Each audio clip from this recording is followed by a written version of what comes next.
Russia, the world's second most powerful military, versus Ukraine, ranked at the number 22 spot. It's a military of 850,000 versus Ukraine's 200,000, a force overmatch that should spell easy victory for Russia. So why is the Russian invasion of Ukraine going so poorly? First, what does Russia even want in Ukraine to begin with? It's important to understand that this is not Russia's war, it's Vladimir Putin's war. For Putin, restoring the old Soviet bloc has been a dream since he saw the Soviet Union crumble around him in the late 80s and early 90s. It's not just a matter of pride, though. Putin sees relation with the West as a zero-sum game. In other words, there can only be one winner, and in his mind, it must be him and Russia. Initially, Putin drew closer to the West as Russia signed cooperation agreements with NATO. For a while, it looked like the old hostilities between NATO and Russia were over, and a new future together was possible. However, as he was cozying up to the West, he was busy undermining it by using his intelligence services to influence Western democracies, as we saw during the 2016 U.S. presidential election, where U.S. security services confirmed that Russia was attempting to influence American voters. Ukraine's wish to join NATO, though, would place yet another NATO country on his doorstep, something that amounts to a strategic disaster for Russia. Having been the victim of many invasions throughout history, Russia's worked hard to create a buffer between itself and the West for decades after World War II. Today, most of that work has been undone, and Russia's potential adversaries now sit on its northwestern flank.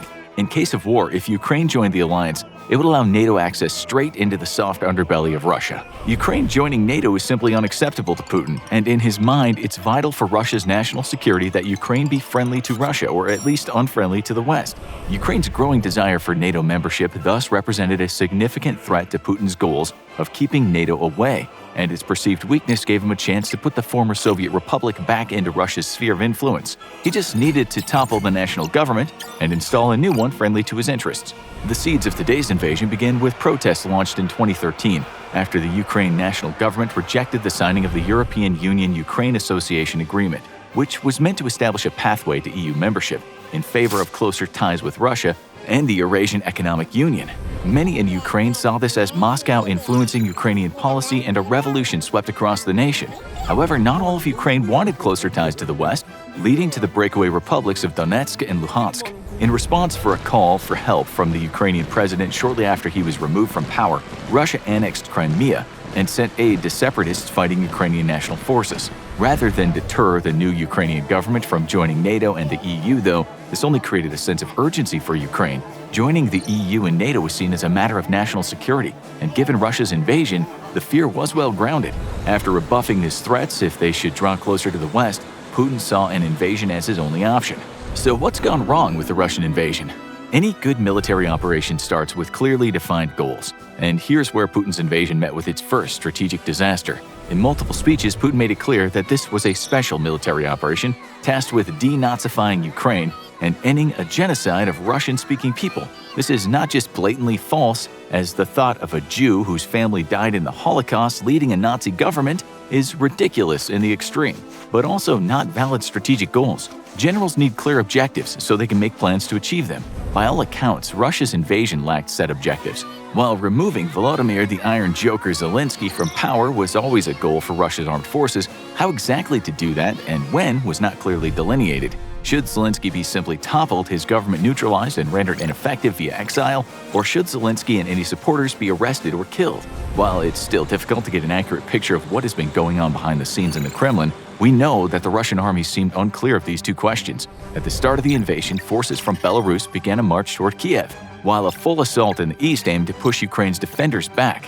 Yet significant air power was not given to these forces advancing on Kiev, slowing the advance down to a crawl. Meanwhile, Russian forces elsewhere seem set on a strategy of conquering Ukraine piece by defeating enemy forces in place and securing territory as they advance. This was not a war with the goal of removing Ukraine's government, but rather a war of conquest.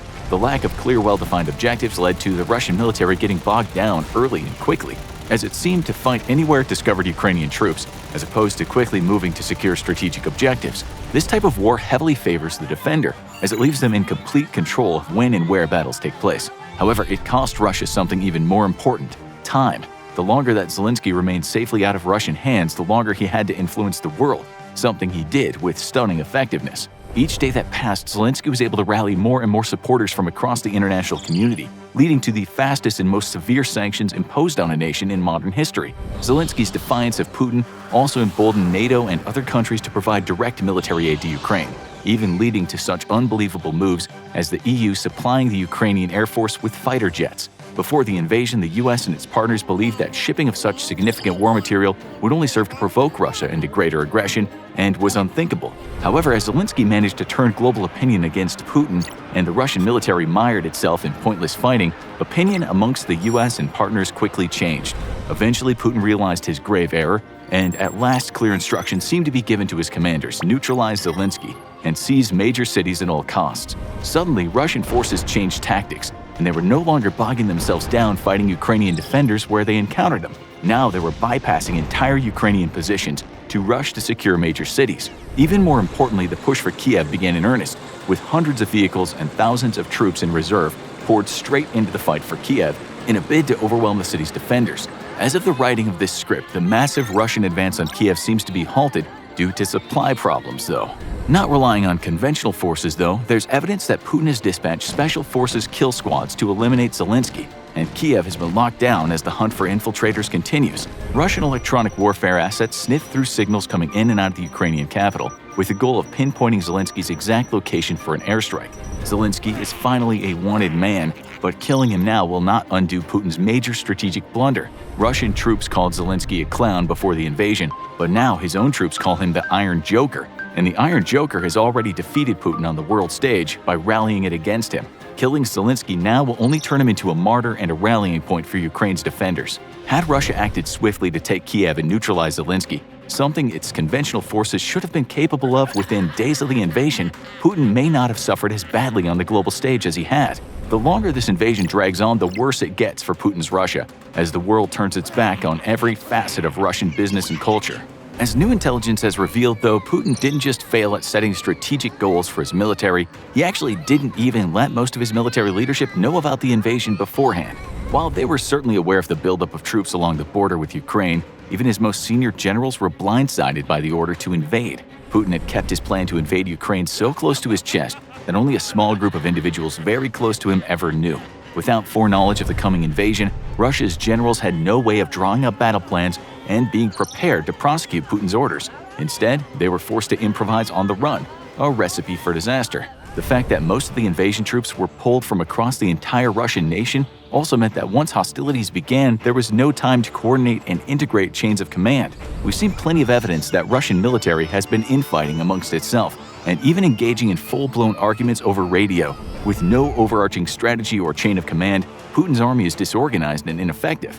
Putin's second invasion disaster was a stunning intelligence failure that ranks amongst the worst in world history. Putin told his troops they'd be greeted as liberators by Ukraine's large number of Russian speakers. In fact, his entire battle plan relied on his troops being seen as the liberating country, not the invading one.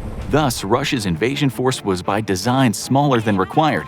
Even with all of his reserves committed, Putin's forces in Ukraine are simply not enough to pacify a country that does not want Russians on their soil. As Russian troops poured into Ukraine, they weren't met with flowers as promised, they were met with javelins and Molotov cocktails. Even in the most pro-Russian parts of Ukraine's east, the people have continued to rise up against what they see as occupiers and invaders. This has not just severely slowed the advance, but bogged Russian troops down in pacification operations. Troop-to-task analysis, or the analysis of how many troops are required to achieve a certain task, is notoriously unreliable. But even by the most optimistic of estimates, Putin's invasion force was not up for the task of pacifying a nation that did not welcome them as liberators. American analysts estimate that a successful counterinsurgency requires at minimum a 20 to 1,000 ratio of troops, 20 troops for every 1,000 civilians. This is merely an estimate, but even by this number, the Russians would need 340,000 troops to successfully neutralize a Ukraine insurgency.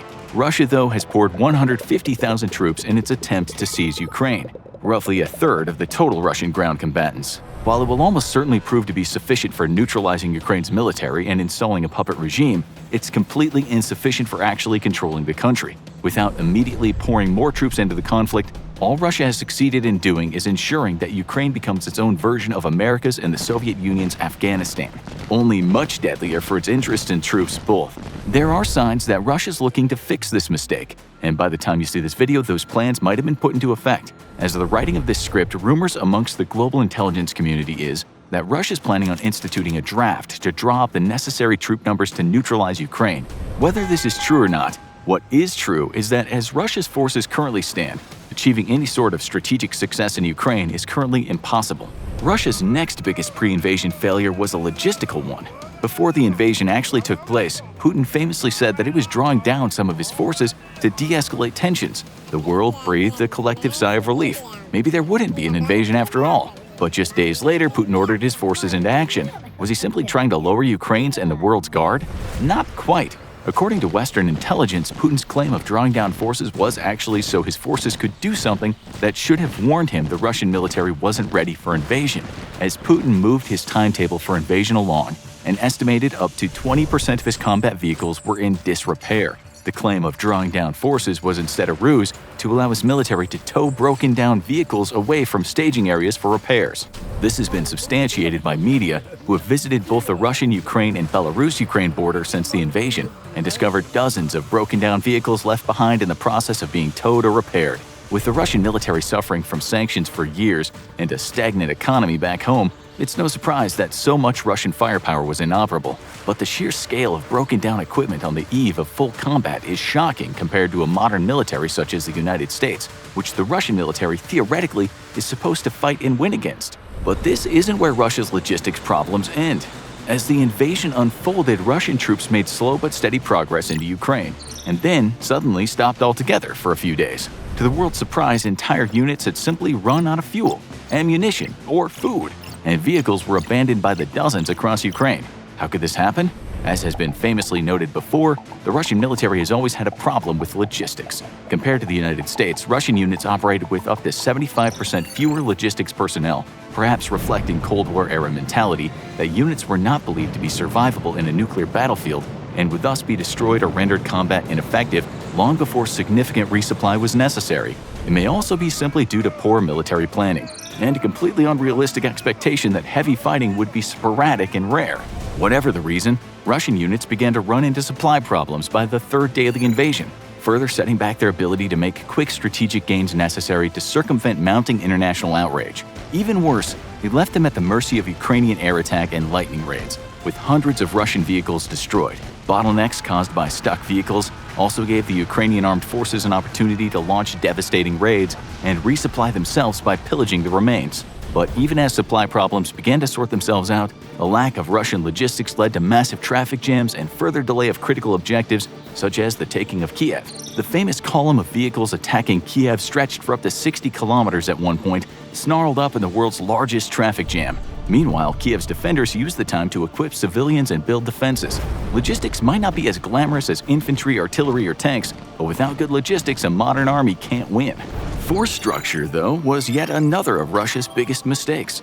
Details on the composition of the Russian military units are hard to discern, given that such things are valuable military secrets. It's been widely reported, however, that a large number of Russian soldiers invading Ukraine are conscripts, and we know that approximately 200,000 of Russia's nearly 1 million strong military are conscripts. Conscription in Russia is a mandatory 12-month service period for males aged 18 to 27. While Russia has made great strides in creating a professional all-volunteer fighting force, such as the US, it still relies heavily on conscripts, and even 1/4 of its elite Spetsnaz units are made of conscripts. But the problem with conscripts, as Ukraine has highlighted, are numerous. First, conscripts are short service terms, meant that they'll lack the skills and training of a professional soldier with multiple years under his or her belt. Pitting Russia's conscript force against Ukraine's mostly professional force is a bad idea with predictable results.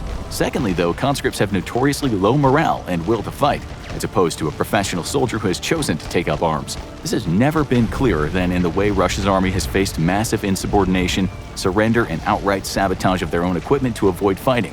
While the Russian army remains intact, many units of soldiers have surrendered themselves, even to unarmed civilians, in order to avoid fighting. And U.S. intelligence reports that Russian soldiers have taken to punching holes in their own gas tanks to avoid having to move to the front. Intercepted radio communications have shown Russian soldiers refusing orders from Central Command. and even outright arguments and insults between units have been logged. Russian forces are increasingly showing themselves to be unprofessional, poorly trained, and with cripplingly low morale. Such low morale has made Russian units highly susceptible to Ukrainian influence campaigns, which have had great results in inducing Russian soldiers to surrender outright or fight poorly. Morale may be the reason why it appears that Ukraine's military is punching way above its weight class in defense of their nation. As opposed to most Russian troops, Ukrainian forces are highly motivated to defend their country, something the Kremlin severely underestimated.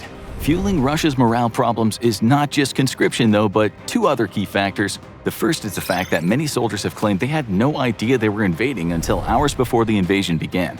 Kept in the dark by their commanders, young Russian soldiers are increasingly reporting after being captured that they believed they were out on maneuvers or at most being sent for peacekeeping operations with their separatist regions. Then, right as the invasion began, the truth was revealed, resulting in shock and fear. The second reason, though, is because many Russian troops invading Ukraine today simply don't see the Ukrainians as enemies. Sharing a common heritage, Ukrainians and Russians have traditionally been brothers and sisters, and waging war against Ukraine has been hugely unpopular, not just back home in Russia, but amongst its own military.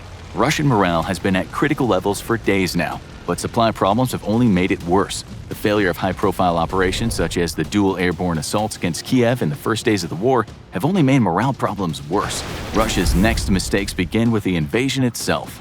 Ukraine is waging an influence war directly against the Russian military and civilian population both. Russia, long feared as a master of hybrid warfare which combines military operations with information manipulation, has proven to be absolutely inept in managing this conflict. The Kremlin has ceded the entire narrative of the conflict to Ukraine, which has exploited social media in ways Russia never could have dreamt of. For years, Russian disinformation lowered Ukrainian morale in regions bordering the separatist enclaves, and now Ukraine has turned this tactic back around on Russia and taken it 10 steps further. Quickly connecting to the world via multiple social media apps, Ukraine has flooded the world with images of the invasion, often taken from the front lines themselves. The images have revealed the brutality of Russia's assault and quickly turned global anger against it. Russia, meanwhile, has proven completely inept at managing the narrative of the conflict and today has zero influence over how the conflict is perceived by the world, granting Ukraine an incalculable strategic victory that has resulted in the outpouring of support in the form of combat arms, humanitarian aid, intelligence sharing, and all the resulting economic punitive measures taken against Russia, its companies, leadership, military, and oligarchs. Unable to shape a global narrative, Russia has instead attempted to control the narrative at home. Russia's state media has banned independent reporting on Ukraine, claiming that outlets such as Echo of Moscow are disseminating dangerous disinformation to attack public morale. On Russian state TV, the conflict is still being portrayed as a special military operation and not an invasion. Casualty figures have also been carefully released slowly over time so as not to make the Russian people aware of the scale of this military disaster. To raise support at home, Russian media instead paints the crippling economic sanctions against it as aggression from the West, led naturally by the great Satan itself, the United States. But many Russian people still get their news independently, leading to massive protests that, as of 1 week into the war, number at thousands across every city in Russia.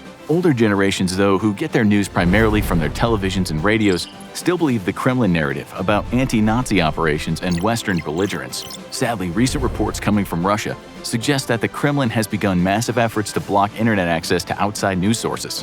But the Kremlin can't stop Ukrainian forces from giving captured Russian soldiers a chance to call home. Not just a humanitarian measure, but a carefully calculated ploy to destroy Russian morale back home. News of the invasion is now reaching directly into Russian homes through the calls of loved ones, and Ukrainian influence campaigns have been so devastating to Russia's war effort that now Russian combat troops are having their smartphones confiscated before going into battle.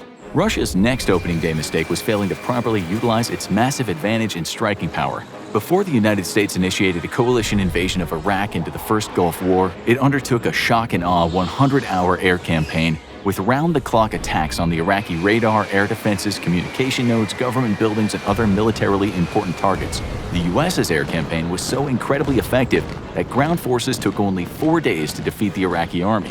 While the U.S. enjoyed the benefit of having a large coalition of nations to assist it, it was still facing one of the world's most formidable militaries at the time, with one of the world's best air defense networks. By comparison, Russia's facing an opponent with an air force a fraction of the size of Russia's own and largely Cold War-era air defenses. There's simply no excuse for the shockingly poor performance of Russian strike forces except a lack of commitment. Rather than commit overwhelming air power, Russia instead chose to limit its use of air and missile strikes, likely to reduce public outrage. This is because, unlike the United States, Russia has a relatively small inventory of smart weapons, and sanctions have severely hurt its ability to procure more. As one Russian general famously said, "We have great firepower, we just don't always know what we're shooting at." With a lack of precision weapons, Russia was unable to neutralize Ukraine's air defenses and command and control networks with the few number of planes and attack helicopters it allotted to the task at the opening of the conflict. This is puzzling because many predicted this channel included that Russia would initially commit large amounts of its air force in the softening up of Ukraine's defenses before returning most of that air power to its regional security requirements. However, one explanation might be Putin's attempt to frame this both to his citizens and the world as a small-scale military action, not a full-scale invasion. Rather than destroy Ukraine's ability to defend itself from air attack and communicate with its forces, Russia instead undertook only limited strikes and sent its forces in to fight a ground war against an enemy still able to communicate and conduct long-range surveillance. Incredibly, Ukraine's air force wasn't just outright destroyed at the start of the fighting, but has continued to undertake limited sorties even a week after hostilities started. It seems, though, that as the ground war becomes a painful grind, Russia's rethinking its limited use of air power and missile strikes, and over the last 48 hours as of the writing of this script, has intensified attacks against both military and civilian targets. Putin's next invasion mistake was failing to utilize the various arms of his military properly. It can be tempting to look at the shockingly poor performance of Russia's military today and claim that Russia is an inept and weak military power. But while the invasion has shown that there does in fact exist a rotten core within the Russian military machine, it's also important to understand that to date, the Russian military has not been fighting the way it trains. Russia has made little use of its combined arms capabilities in fighting the war in Ukraine, likely because Putin still hopes to sell this invasion to his own people, now that the world isn't buying it, as a small-scale military action and not a full-blown war, which is exactly what it's turned into. Moving large amounts of aircraft and other support platforms to the front will break any illusion about this invasion being nothing more than a fast, clean, small-scale operation rather than an actual war. However, Putin's military has still made critical strategic errors that ended in a disastrous opening day for the invasion. Russia's much-vaunted airborne infantry, allegedly the most elite of Russia's military forces, met with immediate disaster as they failed to take two different airfields outside of Kiev on the opening day of the conflict. After successfully dropping on their objectives, they repelled an initial assault to recapture the airfields, but were completely unprepared to hold it out against Ukraine's mechanized forces. Details are still sketchy, but it appears that Russia made the same mistake the Allies made in Operation Market Garden back in World War II, as they deployed airborne assaults too deep behind enemy lines. As happened to the Allies in World War II, Russian ground forces today were unable to break through Ukraine's defenses to link up with the lightly armed airborne assaults and reinforce them with heavy combat vehicles. Incredibly, it seemed that Russia believed that it could simply fly reinforcements straight into the airfields after they were captured, using its logistics fleet to move heavy armor and artillery directly to the site of their air assaults. Whether this was pure hubris from Russia as it severely underestimated Ukraine's military capabilities, or a critical lack of intelligence which led the Russians to believe that the Ukrainians didn't have the firepower around Kiev to retake the LZs, remains unknown. What is known is that without proper support, not even Russia's famous paratroopers, the pride and joy of its armed forces, could hold against Ukrainian defenders and were eliminated in a massive opening day disaster for Russia. Perhaps Russia's greatest mistake in this entire campaign, though, was severely underestimating the world's resolve. In preparation for the conflict, Russia had built up over $600 billion in reserves to be used specifically to counteract the effects of sanctions against the economy. However, Russia never dreamt that the world would move so quickly and thoroughly to punish it over its invasion of Ukraine. The removal of most of Russia's banks from the SWIFT international payment system has already caused one bank to file for insolvency, and the banning of Russian aircraft from most European and North America's airspace is threatening the survival of its airlines. Punishing sanctions have also been targeting Putin, his oligarch supporters, and his cabinet members directly, with Russian billionaires losing an estimated $80 billion in wealth 1 week into the invasion. The blocking of Russian state-run propaganda outlets Russia Today and Sputnik across Europe and North America have led these two massive media outlets to shutter their doors in the affected regions, with thousands laid off here in the US and Canada alone. The infamous Nord Stream 2 pipeline has also been formally axed for good, killing one of Russia's most lucrative energy deals with Europe. But what's shocking about the extreme measures undertaken by the world is that they hurt not just Russia, but the very nations and companies exacting them. And yet the West has shown it's willing to hurt itself to shut down Russian aggression, something Vladimir Putin could have never predicted. German energy prices are set to dramatically increase as it cuts off its deals with Russia, and yet the German government has been willing to shoulder the costs in order to punish Putin. Whereas once the West was fragmented and beset by infighting over how to handle its relations with Russia, this invasion of Ukraine has unified the world to a point no one could have foreseen. Putin's invasion has even led to calls from within Finland and Sweden for membership in NATO, a stunning turn of events from two nations who have maintained traditional neutrality between NATO and Russia. The Finns themselves likely remember the infamous Winter War of 1939, when the Soviet Union invaded and the neutral nation found itself fighting alone against a superior power. With such an upset of the status quo, it's not surprising the two traditionally neutral powers have seriously discussed joining NATO, and Putin's threats warning them against the idea is likely only to further encourage them to join. Russia, it seems, is only capable of one failed invasion at a time, and invading Finland or Sweden is indubitably going to trigger a military response from the West. About the only way that the invasion has been to Russia's advantage has been in its relationship with China, as China has opened trade with Russia to make up for the impact of sanctions. The two pariah states have been drawing closer ties, though at best they still remain frenemies. China's unwillingness to condemn the invasion of Ukraine, however, is costing even it, as it finds itself increasingly isolated on the international stage. The fact that China has not been shy about its ambitions to conduct its own invasion of Taiwan has placed extra scrutiny on the Chinese Communist Party. With deepened ties to Russia, its neighbors are now themselves eagerly eyeing closer ties to the United States, fearful of Chinese aggression despite its claims that it respects all nations' sovereignty. It's hard to imagine a worse-planned military campaign, and Putin's invasion of Ukraine will surely go down as one of the greatest military fiascos in history. As it stands, Russia has just launched a war that it'll take years to resolve if it chooses to continue prosecuting it, as the Ukrainian people prove themselves capable and willing of waging an ongoing war against their occupiers. As the Russian economy continues to be savaged by international sanctions and Putin finds himself increasingly isolated politically within his own country, his decision to invade Ukraine might spell the end of his political reign and the end of Russia as a major economic and military power.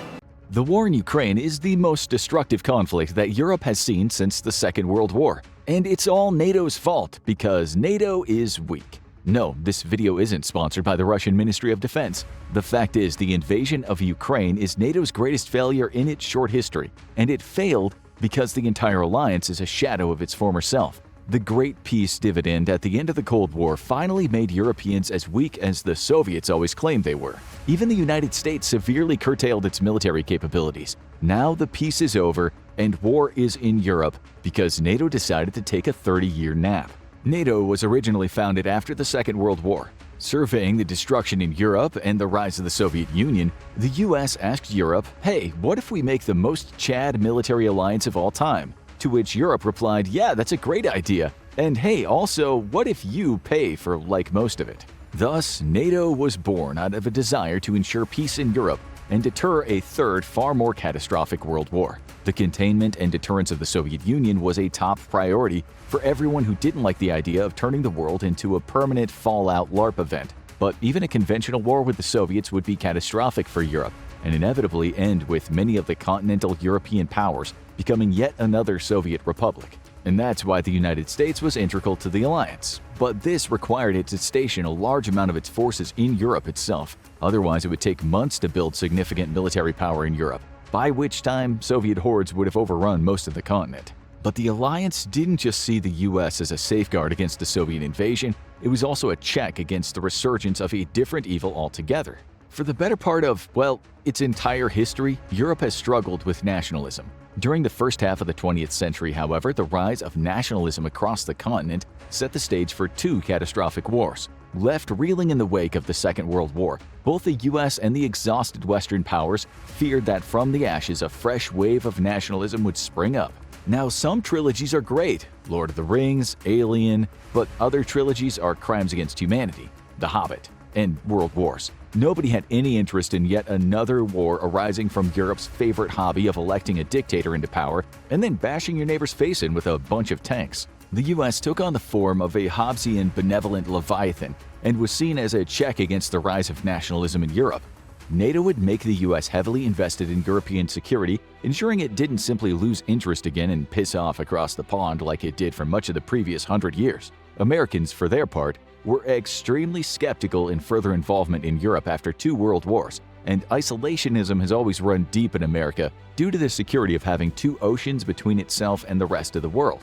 Rome may burn again tomorrow, But the Americans will still be eating cheeseburgers and chasing Bigfoot unless the barbarians build a fleet of aircraft carriers. But the best way to avoid conflict is for everyone to get along in a nice, tight little huddle where no one has the room to reach for a gun. That's why NATO's third goal was to promote European unity. After 2 world wars and centuries of devastating conflicts, the best and brightest military and political minds on the continent got together to debate the future of Europe. After making the observation that Europe has historically launched devastating war after devastating war every 10 to 20 or so years, someone got the brilliant idea of, what if we don't anymore?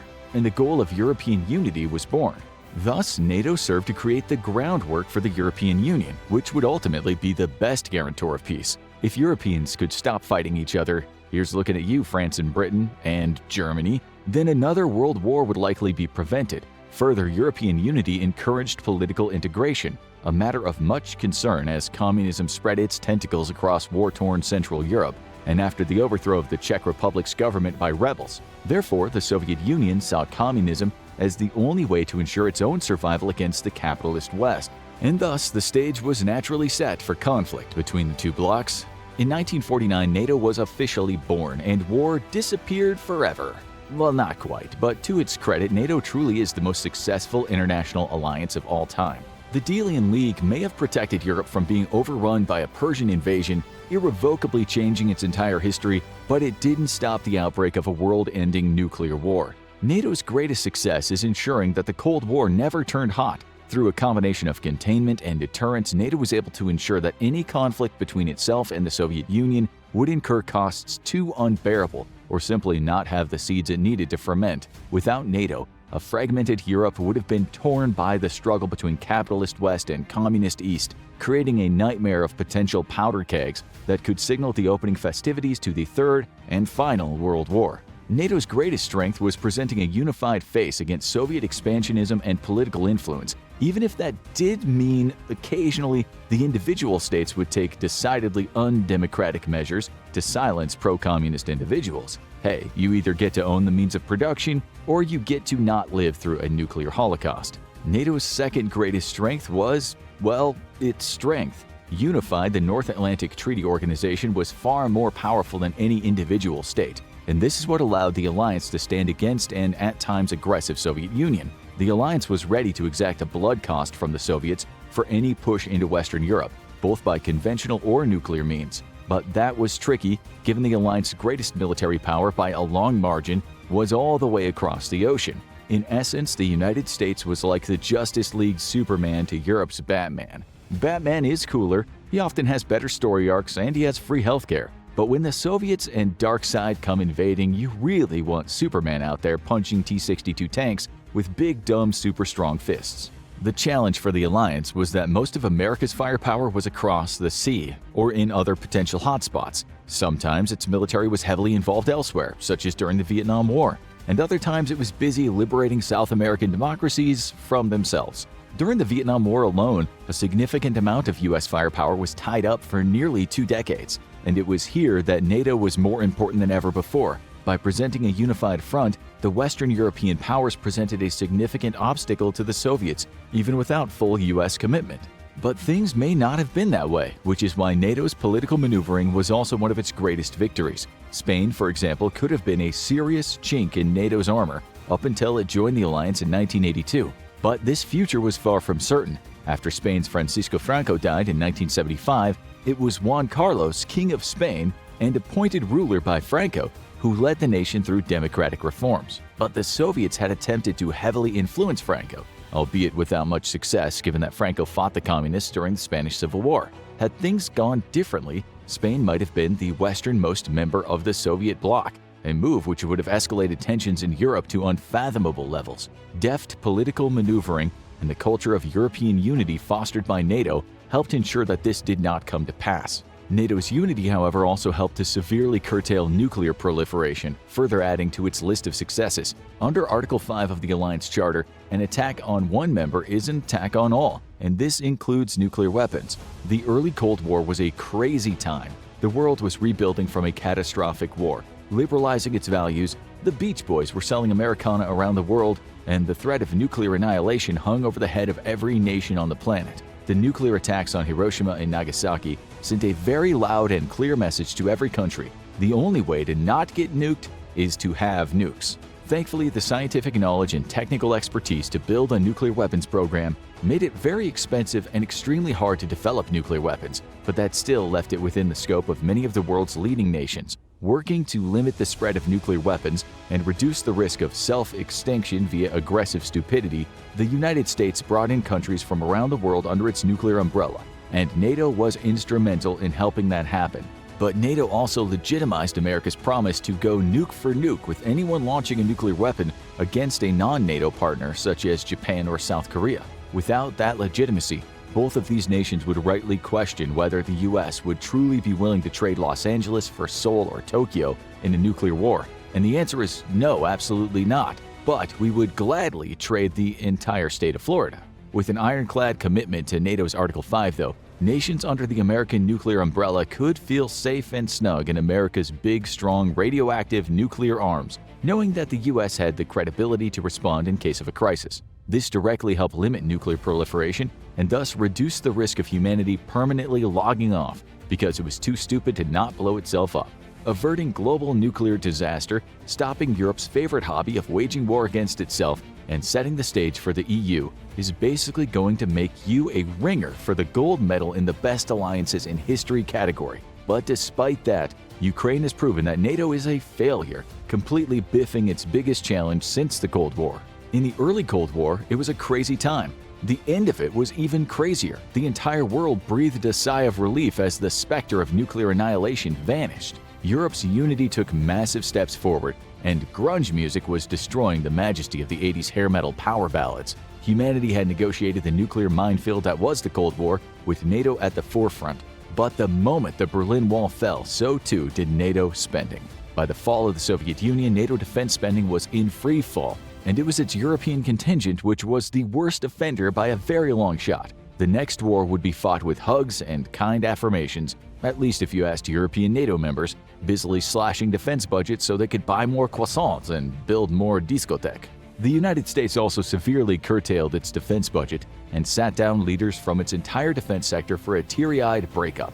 Unlike Europe, however, the US was now the world's sole superpower, which put the responsibility of upholding the new global order on its shoulders. Plus, it turns out that shaping the world in your own image is crazy lucrative. Thus, while defense spending plummeted across NATO, the US and a few other partners maintained a strong commitment to defense spending. But as the world entered the 2000s, it was clear that Europe had become drunk on peace and free healthcare, and its militaries were in a truly sorry state. While just 10 years prior, European militaries were the vanguards of the First Gulf War, in 2002, Europe struggled to meet the combat requirements of the new war in the Middle East. Then, over the course of the next 8 years, the continent learned exactly the wrong lesson. Though here it's not alone in its blame, the United States also got terror tunnel vision, practically reshaping its military to fight low-intensity guerrilla wars against terrorists and insurgents and leaving it completely unprepared for the rise of China and Russia as new conventional rivals. In 2006, it was clear the alliance had allowed its military power to atrophy. Thus, NATO defense ministers collectively agreed to a commitment of 2% of GDP to be spent on defense spending. However, this proved a tough sell to the European people. After all, the Soviets were gone. Russia was just a big, cuddly, corrupt teddy bear that gave you cheap gas. And who would fund free art classes for stray street dogs if the government spent money on the military?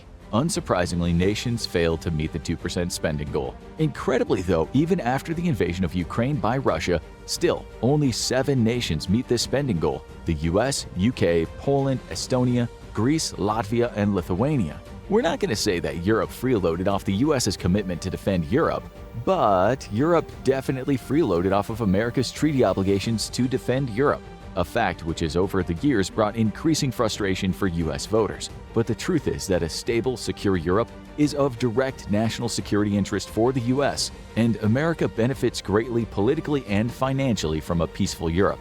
Thus, U.S. military investments in European security pay a peace dividend that both sides of the Atlantic have enjoyed for decades. However, it would be nice to see Europe start picking up the tab for their own defense. The Russian invasion of Ukraine showed what many Western defense analysts had known for years. Europe has allowed its military capabilities to atrophy to criminal levels. Germany can't meet NATO's rapid response force requirements without cannibalizing its own military for spare parts and battle-ready personnel. The British military has shrunk to its smallest size since the Napoleonic Wars and is set to shrink even further to a level not seen since the 1700s. The French military is probably the best prepared on the continent, but it is poorly suited for a modern high-attrition campaign such as the current war in Ukraine. In 2021, analysts Hugo Meyer and Stephen G. Brooks released an article in the journal International Security, arguing that Europeans were incapable of mounting a credible defense of their continent without direct U.S. support. Their first claim is that Europe's defense deficiencies are so deep it would require a massive and protracted effort to fix them. Second, they argue that while Europe outmatches Russia in GDP, population, defense spending, and technology, Russia is still more than a credible match for a unified Europe. But the biggest problem is what Brooks and Meyer called strategic cacophony inside Europe. Simply put, European security experts at the time couldn't argue on what threat to focus on and what capabilities to prioritize to counter it. Given all these problems, the article claimed that Europe was deeply reliant on the United States as a guarantor of their security and incapable of providing for their own defense. At the time, the article drew intense criticism, and not just from the Europeans. Meyer and Brooks argued that the U.S. needed to remain deeply embedded in European security, and also drew criticism from Americans. However, just 1 year later, Russia invaded Ukraine and proved that Europe was exactly what they had predicted it was: uncoordinated, deficient, and completely reliant on the U.S. And it was Russia's invasion of Ukraine and Europe's failure to meet its own defense requirement that directly led to NATO's greatest failure, one that could still spell disaster for the entire planet. NATO's failure began all the way back in 2013. At the time, Ukrainian President Viktor Yanukovych prompted Ukrainians to revolt in what would become known as the Euromaidan protests. Under the direct influence of Russia's Vladimir Putin, Yanukovych canceled plans to sign a political association and free trade agreement that would have brought it closer to the EU and on the pathway to membership. Instead, Yanukovych opted to pull Ukraine closer to Russia. To say that this was an unpopular move would be the understatement of the century, and the Ukrainian people politely voiced their displeasure by setting half the country on fire and getting into street wars with the police. On a side note, we're not sure how President Putin saw footage like this and thought that 8 years later his troops would be welcomed into Ukraine with open arms. Learn to read a room, Vladdy. The Euromaidan protests would become the revolution of dignity, with President Yanukovych fleeing to Russia after being ousted from power. The country saw brutal street battles between protesters and the police. Eventually, the revolution would be victorious, but Russia would take advantage of the chaos to make its first move on Ukraine. Russian disinformation agents stoked fears amongst large segments of the pro-Russian Crimean population. One such tool was a documentary claiming that pro-Maidan Ukrainians had stopped several buses full of anti-Maidan protesters and killed and tortured many of them. This stoked fear of the new Ukrainian government, which Putin would use to aid him in the annexation of the Crimean Peninsula. On February 22nd and 23rd, Putin convened an all-night meeting with the chiefs of his security services to discuss how to extricate President Viktor Yanukovych from Ukraine. By the end of the meeting, though, Putin made it clear that Russia needed to act quite soon to, quote, return Crimea to Russia. The GRU and FSB immediately began dispatching agents to negotiate with pro-Russian locals and ensure the creation of well-armed local defense groups which would support a Russian invasion. The Crimean government, which operated with a high degree of autonomy, declared that it would support the new Kyiv government. In response, a pro-Russian rally was held in Simferopol, where the Ukrainian flag was replaced with a Russian flag, while a pro-Euromaidan rally demanded the resignation of the Crimean parliament. In Sevastopol, Russia used criminal elements such as the Night Wolves motorcycle club to arm and organize pro-Russian supporters into civil defense squads, setting the stage for Russia's invasion. On February 27th of 2014, Russian forces carrying no insignia invaded Crimea and seized the Crimean parliament building. There, the parliament was forced to vote in an emergency session to replace the prime minister with a member of the Russian Unity Party, which had received only 4% of the vote in the last election. MPs would later tell the press that Russian troops forbade them from talking to journalists and took their phones, and later they found out that most of them had their votes cast for them. Russian President Vladimir Putin denied accusations that his troops were in Ukraine, claiming instead that the entire affair was being organized and executed by Ukrainian separatists. However, by summer, Crimea was annexed as a territory of the Russian Federation, and Russia finally admitted to having troops on the peninsula.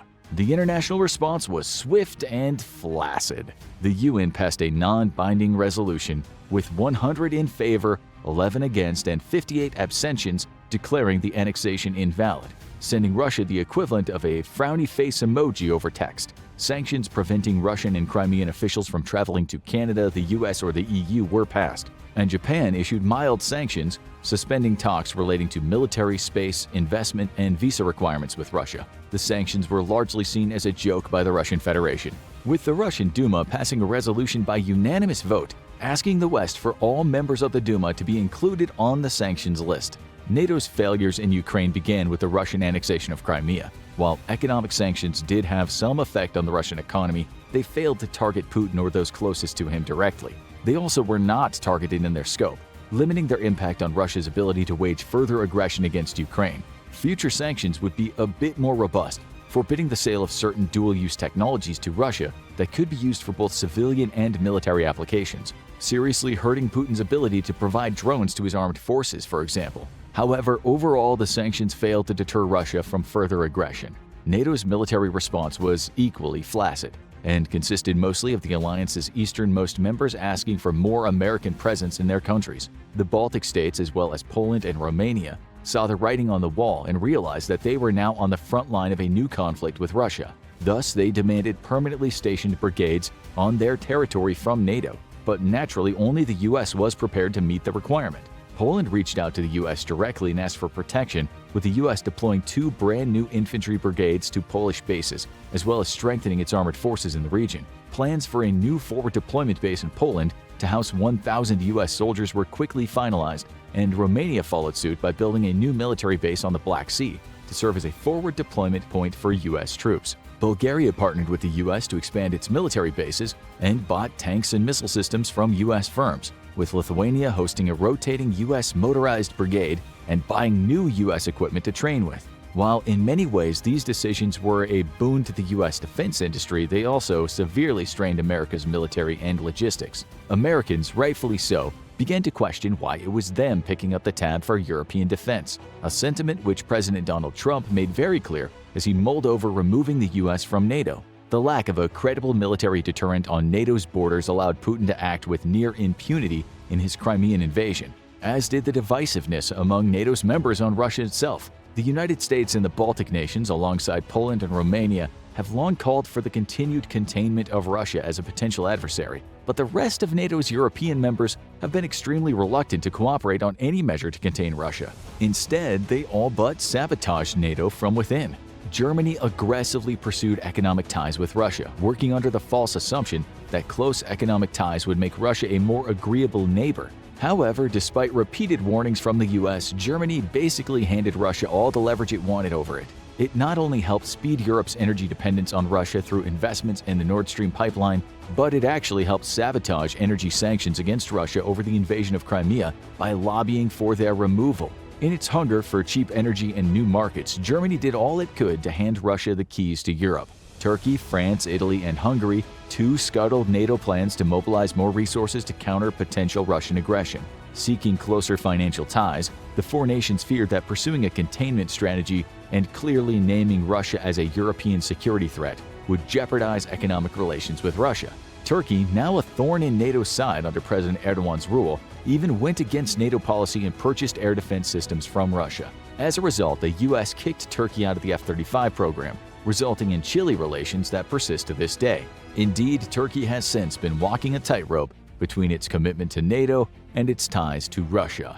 Right when it mattered the most, the NATO alliance was too busy enriching itself to effectively deter Russia. The failure of NATO to react strongly to Russia's invasion of Ukraine directly opened the door for 2022's invasion of Ukraine. But this larger invasion would prove that NATO had catastrophically failed yet again. The US warned for months that Russia could be considering an invasion of Ukraine, but was met with consternation from most of the European powers. Like in 2014, most European nations didn't wish to antagonize Russia and disrupt lucrative energy and business ties, leaving the US and the easternmost NATO members alone in their warnings that a Russian invasion was becoming increasingly probable. Even when it became painfully obvious that an invasion was coming, Western Europe was reluctant to believe it. Once more, NATO's disparate agendas ensured that Putin would be free to act, And thanks to the lobbying of many NATO members, Russia believed it had great leverage over NATO in the form of energy to prevent it from responding. Exactly when NATO should have been unified and immediately delivering military aid to Ukraine about to be under siege, the alliance was too disjointed to tie its own shoelaces. And this aid could have turned the tide of history had it been provided pre-invasion or even just after it. A significant buildup of Western military hardware in Ukrainian hands would have served as a powerful deterrent to Putin, as would have the promise of immediate and strong sanctions. While those sanctions would eventually come around, they only did so after the invasion had begun, when they should have been threatened before it was launched in order to deter Putin. As the invasion began, though, NATO hesitated to send any military hardware, for fear that the Ukrainian government would collapse under a fierce Russian onslaught. This was back when the West was still drinking Russia's Kool-Aid and believed it was a capable combined arms power simply because it put on a fancy choreographed exercise once a year or so across the border from the Baltic countries. However, this highlights yet another of NATO's failures. After the annexation of Crimea, the US and a few NATO partners undertook a training and restructuring program with the Ukrainian military. What should have happened, however, is a full commitment by NATO to bring the Ukrainian military up to par with Western militaries. Well, the ones that actually work anyway, including a continued replenishment of its old Soviet equipment with modern Western counterparts. This, even more than sanctions, would have been the strongest deterrent against further Russian aggression. When it became clear that Ukraine would hold off Russia, talks began to supply Ukraine with the heavy equipment it needed to defend itself from Russia. And continuing its long tradition of doing everything possible to help Russia win, NATO once more dropped the ball. Spurred on by fears of imaginary escalation, NATO refused to provide Ukraine with large amounts of heavy equipment, to which Poland said, "Hold my pierogi," and sent as much heavy equipment as it could anyways. Even the US appeared timid about hurting Putin's feelings by stopping his genocide of the Ukrainian people, as it took months to send a limited amount of advanced weapons such as the HIMARS to Ukraine. But it wouldn't stop there, because while NATO gradually opened up its armories to Ukraine, it was like pulling teeth. Every single shipment of new weapons had to be hemmed and hawed over by each NATO member, carefully deliberated over the course of weeks and months to gauge just how much of Putin's feelings it would hurt. Tanks, the weapons Ukraine needed the most, would take almost an entire year to begin considering sending to Ukraine. And even then, only after Germany gaslit the entire alliance over Leopard 2s and then just straight up lied and moved the goalposts 3 times, were the tanks finally approved to be sent to Ukraine. By the way, feel free to exclude Poland and the Baltic states from all of this. If they'd been in charge of NATO, they would have given Ukraine every single tank in NATO's inventory on day 2 of the invasion. Poland would have probably personally driven the tank straight to the front lines itself. It's exactly this disharmony amongst the alliance that created NATO's biggest failure in the alliance's history, and it's only compounded by the absolutely terrible state of its military and military-industrial capacity. Heavy weapons should have been provided from the moment the assault on Kyiv was defeated, and the decision to slowly trickle them in makes NATO directly responsible for the deaths of thousands of Ukrainian service members and civilians both. Even when it became clear Russia was engaging in a campaign of war crimes against Ukrainian civilians, NATO refused to move quicker on weapons deliveries. But NATO's terrible readiness for conventional conflict is also wrapped up in its massive Ukrainian failure pie. While European was on a peaceful bender, its militaries and defense industries atrophied. The fact that NATO has been unable to out-resupply Russia inside of Ukraine is absolutely criminal. Perplexingly, NATO's European members have even further slowed deliveries of heavy weapons to Ukraine by refusing to send them from their own active inventories. When the question of sending Leopard 2s to Ukraine came up, Europe collectively scrambled to see what Leopards it thought it could afford to send, coming up with a token force of around 80 tanks. To date, very few of those 80 promised tanks have actually been sent. And here we have to ask why? Why so few tanks? Ask the Western Europeans and they'll say that they need their tanks for their own defense, to which we would respond with, defense from what? What war exactly does Western Europe think it needs tanks to defend from, when no power on earth save the US has the logistics to even reach Western Europe, and Russia is such a failure of military power it's stuck on the east of Ukraine? If anyone needs tanks, it's NATO's eastern members, who are the shield Russia would have to punch through just to get to Germany.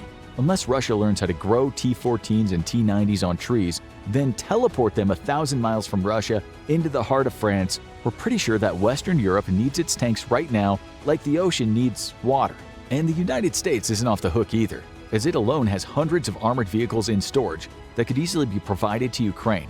many of them already in pre-positioned stocks in Europe, specifically placed there to fight Russia. Make no mistake, Russia is fully committed in Ukraine and completely incapable of threatening the rest of Europe. Russian KIA were estimated at 60,000 in February. By now, this number is estimated to have reached as high as 100,000. 2 to 3 times that number are estimated to have been wounded. The Russian military is in such a sorry state that it's even now beginning another round of quiet mobilization and blocked the Wagner Group from recruiting in prisons so that the regular Russian army could do it instead. And still, NATO acts as if there's a credible threat to its European members that it needs to defend from, refusing to open up its active inventories to Ukrainian requests for tanks and other aid. The Russian invasion of Ukraine has been NATO's greatest failure, from a failure to respond to Russia's annexation of Crimea in 2014, a failure to properly prepare for a conventional war, a failure to deter the 2022 invasion of Ukraine, and a failure to quickly end the war by providing Ukraine with large amounts of badly needed equipment. Instead of the decisive action needed to stop Vladimir Putin dead in his tracks, the NATO alliance's response has been glacial, disjointed, and inadequate. And NATO's failures have only opened up the door to further conflicts around the world of the exact type the alliance was initially determined to deter from ever happening.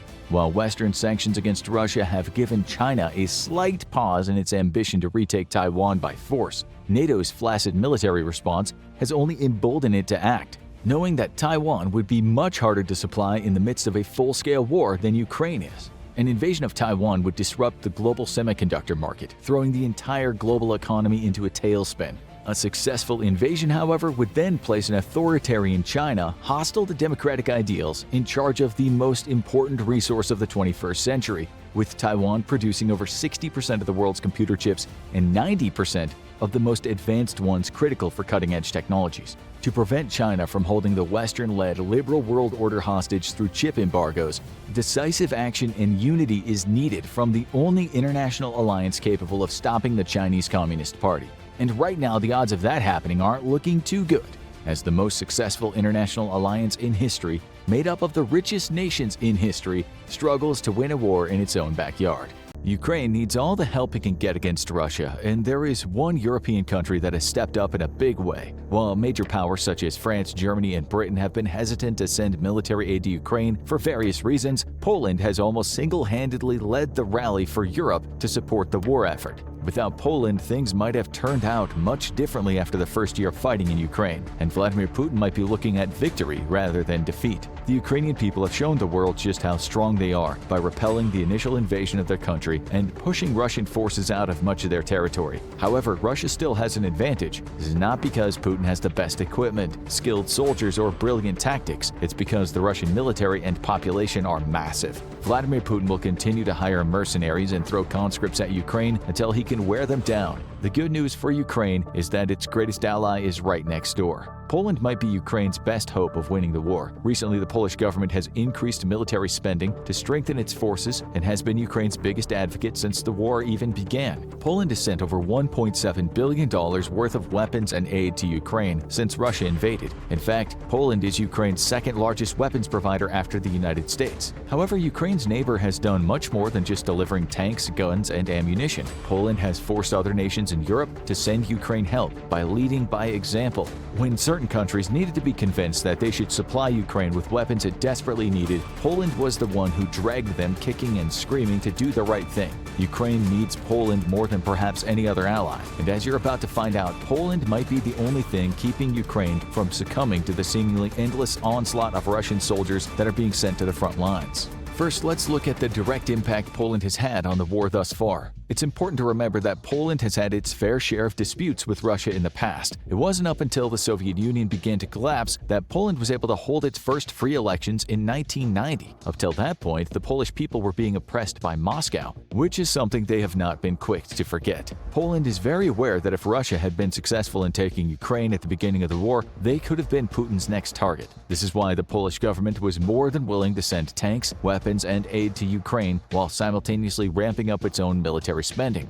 The future of their nation depended on it. Now that Ukraine has successfully repelled the initial invasion and is pushing Russia further and further out of its territory, they need Poland more than ever. It's estimated that Poland has sent around $3 billion in both military and humanitarian aid to Ukraine. Close to $1.8 billion of that has been in military aid. In fact, per capita, Poland has exceeded the amount of aid the United States has given to Ukraine. So, what types of weapons and vehicles has Poland been sending? Well, if Poland can spare it, they've sent it to Ukraine. It's important to remember that Poland has its own interests at heart and knows that the best way to defend its homeland at this moment is by making sure Russia doesn't succeed in taking Ukraine. When the war started, Poland sent over 200 T-72 tanks. These are Soviet-era vehicles, but the Ukrainian military needed any tanks they could get their hands on, and as we've seen, they've made really good use of them. There is little doubt that without the tanks sent by Poland in the early days of the war, Ukraine would have had a much more difficult time launching a counteroffensive as the war progressed. Tanks are offensive vehicles, and every tank that Poland has sent to their neighbor has been vital in pushing Russian forces back. Poland has supplemented the tanks they've sent with dozens of BWP-1 infantry fighting vehicles and 122mm BM-21 Grad rocket launchers. On top of armored vehicles, Poland sent large amounts of artillery to Ukraine, which would be utilized to defend key positions. The amount of artillery that's been used in the war thus far is staggering. At the height of the conflict, Ukraine was firing up to 4,000 artillery shells a day, while Russia's estimated to have fired close to 60,000 shells daily. It's no wonder why Poland had to send Ukraine self-propelled artillery and large amounts of ammunition.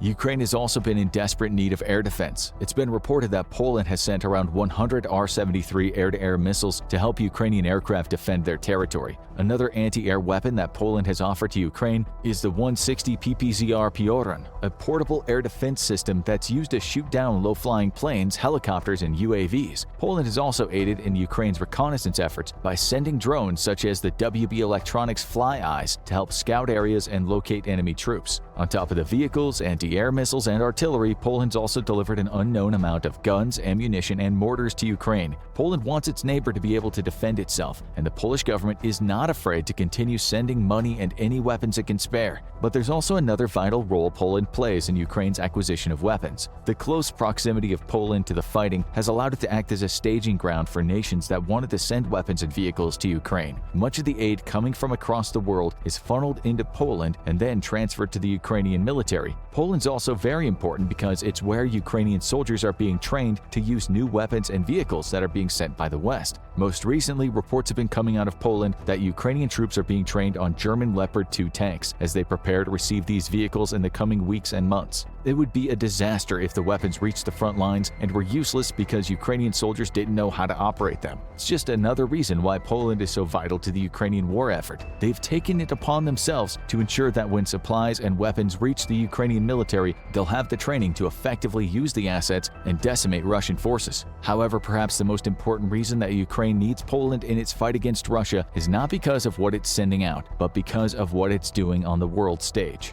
At the beginning of the war, NATO members were hesitant to send too much aid to Ukraine out of fear that Russia might escalate things as a result. As Ukraine continued to claim victories, the West became a little less hesitant. Poland had advocated for European powers and the US to send more military aid to Ukraine from day one. In fact, Ukraine was practically shouting at the top of its lungs that a Russian invasion of Ukraine was imminent, and yet their warnings seemed to fall on deaf ears. The reason Ukraine needs Poland is that they've been their biggest advocate for a long time now. While other Western countries dragged their feet, Poland sent supplies, weapons, and humanitarian aid. Poland's vital role in the fight against Russia never seems to end. Even as the war progressed, Poland showed that it would continue to support Ukraine until Russian forces were pushed out of its territory. Poland became a leader and set an example for how other European countries should act. This gave nations on the continent the courage to follow their example. While certain countries still refused to send aid to Ukraine, Poland's resolve led to those nations being guilted into providing support that they should have sent a long time ago. Without Poland, there's a chance that the aid being sent to Ukraine would still not be enough to adequately supply their troops. It was Polish leaders in particular who convinced the German government to send modern tanks like the Leopard 2 to Ukraine.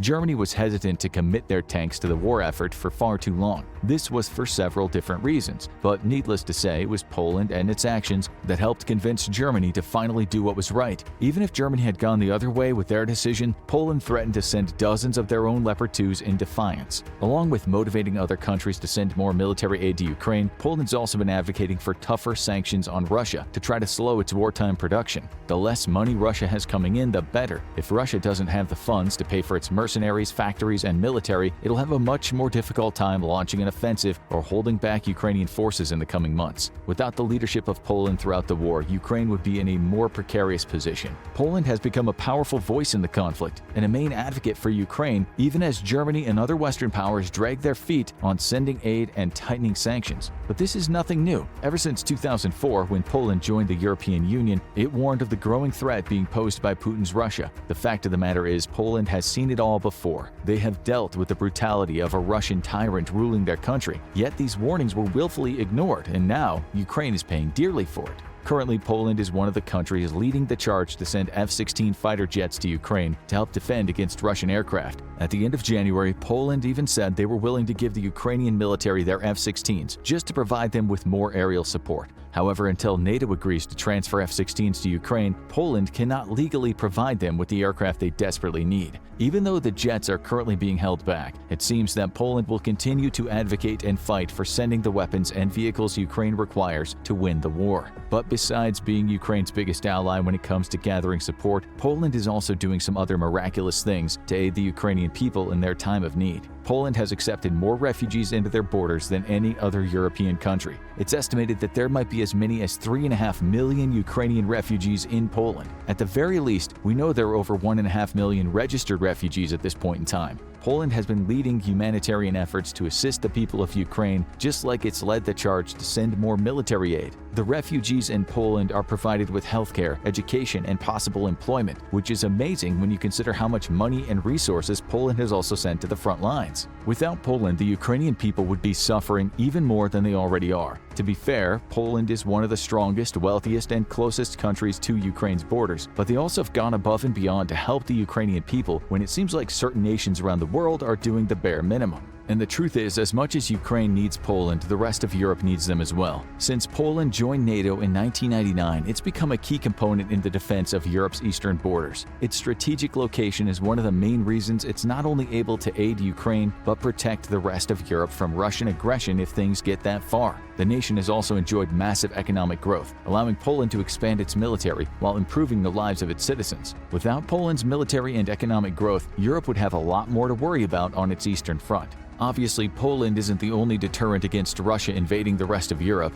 The United States' military strength and the number of nukes NATO has overall also plays a role in keeping Russia, or any other aggressor for that matter, from invading a nation that's part of the NATO alliance. So, although Poland plays a pivotal role in the protection of Europe, it's by no means the only defense Europe has against an invasion from the east. Since Russia invaded Ukraine, Poland has enacted its plans to increase its military spending to around 3% of its GDP. This means that Poland will be better equipped to protect itself, but it'll also be better equipped to aid its NATO allies. And while its military is both vitally important for supporting Ukraine and the rest of Europe, its politics are just as important for the future. It's alarming how close some European politicians have become with Moscow. Leaders in both France and Germany have entered into trade deals, pipeline agreements, and negotiated incentives with the brutal dictator of Russia in the past. Sometimes this was done out of necessity, but other times agreements between European politicians and Russian businessmen were done solely for lucrative purposes. No one wants to admit they've made deals with Vladimir Putin, yet this might explain why certain governments have been so slow to provide aid to Ukraine and increase sanctions on Russia. Poland, on the other hand, has been outspoken about their disdain for the Russian government and the dangers of entering into agreements with Putin from day one. Some of the West listened to these warnings, some didn't. But it's no surprise that when peace talks commenced after the 2014 invasion of Crimea and eastern Ukraine by Russia, Putin picked Germany and France to participate in the negotiation process. It's interesting to note that this resulted in the failed Minsk agreements that obviously did nothing to stop the full-scale invasion of Ukraine by Russia in February of 2022.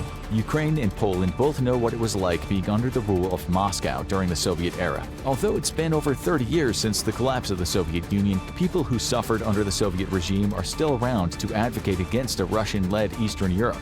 This dark time is still ingrained in the collective consciousness of the Polish and the Ukrainian people, and if nothing else, Putin's decision to invade Ukraine has brought these two nations closer together. Poland and Ukraine have had their disagreements in the past, but it has become clear since the invasion that Poland is willing to do as much as it possibly can to help Ukraine maintain its sovereignty. However, Poland's hands are tied in some aspects of what it can do because of its membership in NATO. If they weren't bound by NATO doctrine, Poland might have gone much further to stop the Russian onslaught happening to their neighbor. For now, all Poland can do is continue to take in millions of refugees, send as much aid as possible, and be a persistent advocate for Ukraine. As the saying goes, the enemy of my enemy is my friend, and Russia is everyone's enemy right now. Recent polls show that the Ukrainian government has thought of Poland as their closest partner even before the war. Now that Russia has invaded and Poland seems to be one of the main voices fighting to send support to Ukraine, the nation will likely view Poland as its closest partner in the years to come. Without Poland, there's a very real possibility that Russia would be in a better position than it is right now. The Ukrainian military and the people are definitely the heroes in this conflict, but without the support of Poland and the numerous roles it's playing in the conflict, it's unclear if Ukraine could have kept Russian forces from overwhelming them.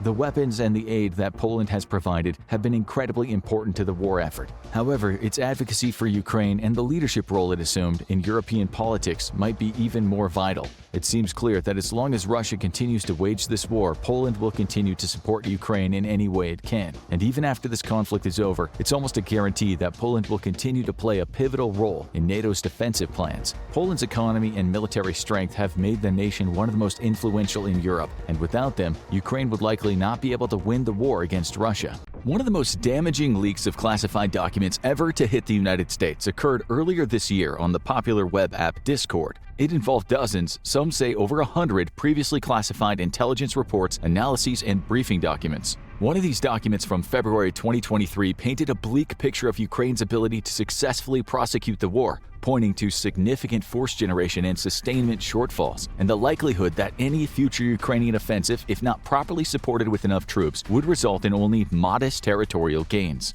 Such a report raises the question, is Ukraine running out of its most vital military component, trained soldiers? If they can't recruit and train enough soldiers, will all of the incoming aid from the US and other Western nations have enough effect for Ukraine to defeat Russia? And will these shortfalls become even more acute if, as the leaked document suggests, the war drags on into 2024? Perhaps a better version of this question would be, does Ukraine have enough troops to defeat the Russian invasion? Before we can decide if Ukraine has enough troops to withstand a country with almost 4 times its population, we must also address a few other questions first. What is an accurate estimate of Ukraine's population? If Ukraine isn't running out of troops, are they running out of anything else? Do they need aircraft, ammunition, missiles, and drones? Do they need more anti-aircraft systems as well? If Ukraine isn't running out of troops, is Russia having that problem? Is Russia running out of anything else? Only when we answer these questions will the overall answer become clear. Ukraine's population crisis, its casualties, and its rate of volunteers. Ukraine has exceeded all expectations in lasting more than a year against a country nearly 30 times its size and area, 17 million kilometers squared versus 603,000 kilometers squared, and more than triple its size and population, 143 million versus 43 million for Ukraine. That widely accepted estimate of the Ukrainian population of roughly 43 million is contradicted by other sources. According to statistics compiled by England's The Economist newspaper, Ukraine, including Crimea and the Donbass, has lost about 16% of its population between its independence in 1991 from the former Soviet Union and the eve of the 2022 Russian invasion. These numbers suggest instead that Ukraine now has a population of only about 36 million compared to around 52 million in 1991. But that's to be expected in a country where the invader, Russia, has indiscriminately attacked civilian population centers and has leveled whole cities like Mariupol, which has seen its pre-war population of 400,000 reduced to less than 5,000.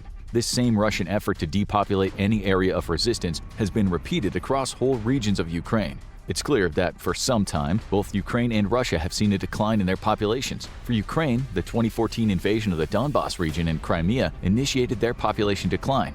Their population loss has significantly increased since the February 2022 invasion, coupled with the indiscriminate bombing of civilian areas and brutalization of any population that didn't evacuate. According to the Joint Research Center of the European Economic Union, the EU, Ukraine will continue to see a steady decline in its population over the next 20 to 30 years, even under the most optimistic of circumstances. The JRC has estimated that by the beginning of February 2023, around 5.3 million Ukrainian civilians had been displaced internally across Ukraine, while approximately 7 million had emigrated to other countries, with around 4 million of these fleeing to nearby EU countries, especially Poland. This means that the invasion has displaced close to 30% of the entire Ukrainian population, both inside and outside Ukraine. That accounts for the disparity between the pre-war estimates of 43 million for the Ukrainian population and the more recent 35 to 36 million figure.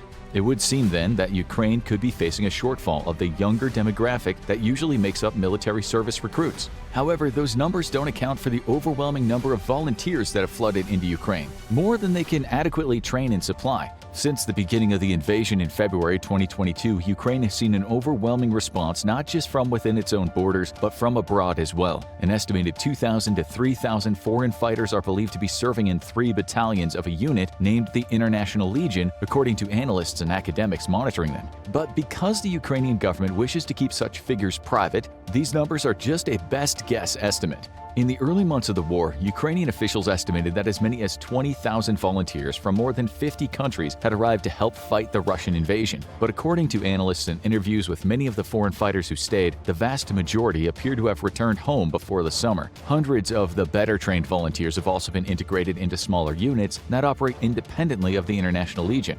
These include groups led by longtime regional opponents of Moscow, such as the Georgian Legion and the Chechen battalions, as well as other primarily Western units with names like Alpha, Phalanx, and the Norman Brigade.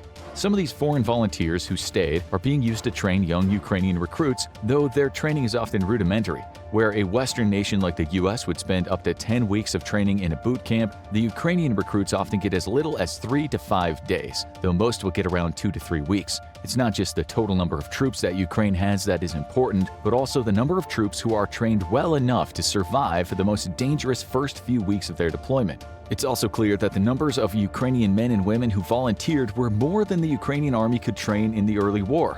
More than 140,000 Ukrainians, mostly men, have returned from Europe, according to a social media post by Ukraine Defense Minister Oleksiy Reznikov from March 2022. Tens of thousands joined the Territorial Defense Forces. The whole world sees the Ukrainian people fighting for their country. Now that the winter of 2022-2023 is over and the spring muddy season is about to end, there's been much speculation that Ukraine will unleash a massive counteroffensive against the 4 Russian-occupied eastern regions, called oblasts, and possibly strike toward Crimea as well. But would Ukraine have enough troops to conduct such a massive operation, especially against Russian troops that have had more than 6 months to fortify their positions? According to the Ukrainian Interior Ministry, 8 new assault brigades totaling 40,000 men have been training for months to help spearhead this planned offensive. Their numbers were swelled by countrywide media campaigns that called on young Ukrainians, both men and women, to join up and help rid their country of the Russian invaders. As of the first week of May 2023, Ukraine has weathered any planned winter offensive that Putin's Russia had planned to make. Despite Russia having integrated somewhere around 300,000 new troops into their existing formations and combat roles, no significant advance has been made by these newly reinforced Russian army units. Meanwhile, analysts and some Ukrainian insiders have hinted that their massive counterattack, months in the planning, is only days or weeks away. The Ukrainian Armed Forces, UAF, have received what are arguably the best tanks in Europe, the Leopard 2 from Germany, in small but growing numbers. They're also receiving more ammunition and artillery systems, making Ukraine stronger than the recent Discord leaks suggest. The leaks painted a bleak picture of Ukraine's military capabilities. For one, they suggested Ukrainian air defenses were depleted, making any new offensive vulnerable to Russian air superiority, and the United States does not expect the war to end this year. One of the leaked assessment documents from February 2023, titled Russia-Ukraine Assessed Combat Sustainability and Attrition, suggested that Ukraine has suffered as many as 130,000 total casualties, including 17,000 killed in action and another 113,000 wounded. Ukraine has been very tight-lipped about their own casualty figures, so these numbers are merely best-guess estimates from the U.S. Defense Intelligence Agency. Overall, it can be seen that Ukraine does indeed have less population from which to draw its military recruits, while also sustaining very large losses over the first year of the war. Offsetting this has been a continued strong volunteer effort from both inside and outside Ukraine. The violence that Russia has unleashed on the Ukrainian civilians has convinced many in Ukraine who would have normally let others do the fighting to step step up and join their country in defending against the Russian invaders. No matter how long this war goes on, whether months or years, it doesn't appear that Ukraine will run out of highly motivated volunteers anytime soon. Is Ukraine running low elsewhere? There are, however, multiple resources Ukraine has admitted to running low on. The most significant of these are artillery shells and missiles for their US-made Multiple Launch Rocket Systems, or MLRS, and in fighter jets. In early May 2023, US Secretary of State Antony Blinken stated that whatever shortfalls in artillery shells and missiles that Ukraine may have been suffering from earlier in the year, which includes the time period covered by the leaked documents, those deficits have been made up by newly arriving supplies and reinforcements. Where Ukraine might have been a month ago, 2 months ago, 3 months ago, is not where it is now in terms of its ability, for example, to prosecute a counteroffensive and to deal with the ongoing Russian aggression, Blinken said. It's important to realize, however, that the year-long war has depleted ammunition stockpiles in both the US and Europe. That's why in March 2023, EU officials and government representatives from Poland initiated a new $2.2 billion program that would help resupply Ukraine with more ammunition, rockets, and missiles, and to also begin to replenish Europe's dwindling stockpiles of those same munitions. The EU isn't the only place where ammunition and other critical military supplies are in short supply. Seth Jones of the Center for Strategic and International Studies, CSIS, told PBS NewsHour in March 2023 what the U.S. has been able to do is use a range of existing stockpiles of weapons to resupply Ukraine through 2022 and into early 2023. Now, though, the number of these stockpiles are decreasing. Along with the EU's commitment to increase ammunition production, the U.S. is doing the same. In late March 2023, the U.S. Army announced it would increase the production of the most common artillery shell, the 155mm, by more than six-fold to 85,000 shells a month through the fiscal year of 2028. The Army also announced that they would increase spending to improve its organic industrial base from a planned $16 billion to more than $18 billion over the next 15 years. It should be noted, however, that the increased production will start off slow. The Army's plan is to expand 155mm artillery production from the current 14,000 shells a month to over 24,000 later this year. One of the most significant weapon systems that Ukraine has relied on in the war is the extremely useful Javelin anti-tank missile system. The U.S. has shipped around 5,500 shoulder-fired javelins to Ukraine by April 2022, shortly following Russia's invasion. Approximately 7,000, or about a third of the total U.S. stockpile, were sent by May 2023. Anticipating a greater need for these effective weapons, Lockheed Martin and Raytheon announced in early May 2023 that the first installment of what could be a $7 billion deal for the anti-tank missiles had been signed. The agreement allows for increased Javelin production to 3,960 missiles per year by late 2026, according to Lockheed. But as with the 155mm artillery shells, increased production will start off slow. Analysts also estimate that the U.S. has sent about 1/4 of its stockpile of shoulder-fired Stinger missiles to Ukraine. Raytheon Technology CEO Greg Hayes told investors last week during a quarterly call that his company wouldn't be able to ramp up production of the system until next year due to parts shortages. The other area that Ukraine is feeling the pinch is in jet fighters. At the beginning of the war, Ukraine had around 120 operational combat aircraft, largely made up of MiG-29s and Su-27s left over from their time as a member of the former Soviet Union. As of May 2023, analysts believe they've lost around half of those aircraft. Western allies have tried to provide additional Soviet aircraft, including 4 MiG-29s sent from Poland, with another 8 due before the end of the year and 13 more from Slovakia. So far, the U.S. has not agreed to send any of its fighters to Ukraine, despite President Zelensky's numerous requests for F-16s to combat Russia's large advantage in fighter aircraft. However, the U.S. has said it's willing to backfill their NATO allies, who might send outdated Soviet aircraft to Ukraine with newer F-16 replacements. For example, to replace the 13 jets Slovakia is sending to Ukraine, they're receiving 200 million euros, around $213 million, from the EU as compensation, along with an unspecified arms package from the US worth an additional $745 million. Slovakia can also afford to send those planes due to a previously agreed-upon deal with the U.S. for 14 F-16 Block 70-72 fighter jets, though delivery for these aircraft has been pushed back to early 2024. Both the U.S. and NATO are keenly aware that sending more advanced frontline fighters to Ukraine risks pushing Russia too far, and while Ukraine can put the older Soviet aircraft from Allied countries into immediate use alongside their own Soviet aircraft, sending them any fighters manufactured in the U.S. or Western European countries would require a long training period, as well as an extensive and independent supply and support chain. For now, Ukraine will have to make do with any ex-Soviet aircraft their allies can spare. One reason Ukraine has survived without an absolute need for more fighters is because of their use of U.S. Stinger missiles categorized as MANPADS, Manned Portable Air Defense Systems. Raytheon Technologies CEO Greg Hayes has told investors in April 2022 that the U.S. had sent almost a quarter of its stockpile of Stingers, and that production to replace them would be slow until they acquire more parts by mid-2023. He also said that Stingers and Javelins were two of the most useful and most used weapon systems that the U.S. could supply to Ukraine. Another weapon system that the U.S. has been reluctant to send to Ukraine for fear of escalating the conflict are longer-range rockets, ones that could hit Russian bases more than 200 miles from the front lines. The UK has opened up inquiries for weapons of that range that could be procured by the British-led International Fund for Ukraine. No official decision has been agreed upon, according to one anonymous British official. There is currently no confirmation of any of the type or quantity of the missiles being considered, but just presenting the subject to other European nations represents a big step forward in providing Ukraine with the ability to strike distant airfields and munition supply locations that are being used to prosecute the war against Ukraine.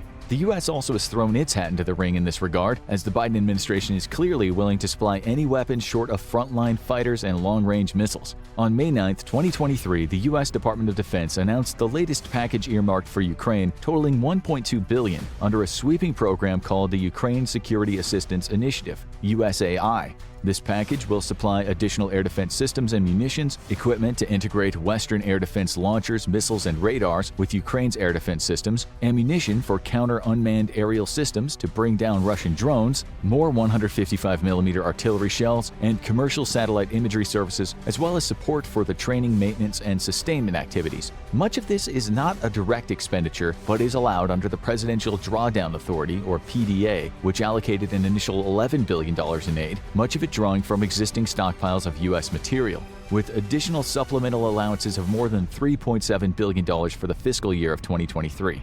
Any discussion about supplying Ukraine with more advanced U.S. tanks, long-range missiles, or frontline fighter aircraft from the U.S. or the West has always been met with stiff opposition from Russian diplomats and government officials, as well as nuclear saber-rattling. But Ukraine is defending itself from an illegal invasion. Many of the attacks, like standoff missiles fired by Russian Tu-160 bombers in early May 2023, are being launched from deep inside Russian territory. Ukraine has every right to ask for and receive military aid that can defend itself from such attacks. How bad is the troop situation for Russia?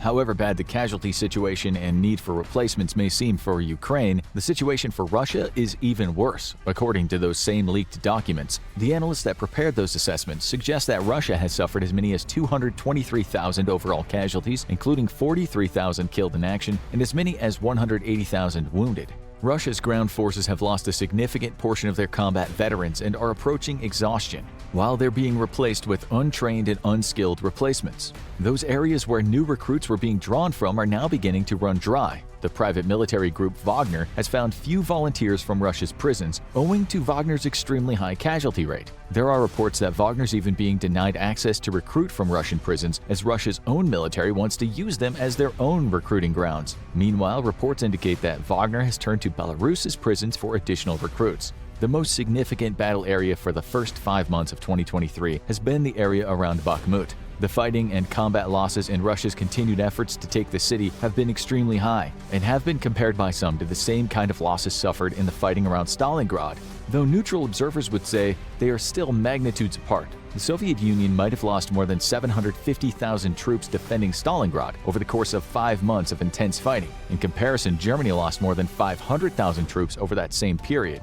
In comparison, estimates published by Ukraine about the lengthy battle for Bakhmut, which began around August 1, 2022, and has continued through early May 23, suggest Russia might have had as many as 45,000 soldiers killed and as many as 75,000 wounded. But again, those numbers are coming directly from the Ukrainian Eastern Command, so it's very likely they're overestimated. Ukrainian forces, on the other hand, might have lost about 1/5 as many, around 9,000 killed and up to 15,000 wounded, according to U.S. intelligence estimates. Much of the Russian losses have been suffered by the Wagner mercenary group, who formed the leading elements of the attack into Bakhmut. But despite Wagner forces supposedly being better trained and equipped than the average Russian army units, they haven't made much headway in taking the town. As of the first week of May 2023, Ukrainian forces still held on to the western sections of Bakhmut and had been successful in repeatedly denying Russian advances. Often, when Russian forces did manage to make a successful advance, Ukrainian forces time and again counterattacked and retook the same ground. This has happened in other areas as as well, including most recently the areas around Volodar to the southwest of Bakhmut, an area where the Ukrainian military might be preparing for their long-awaited offensive.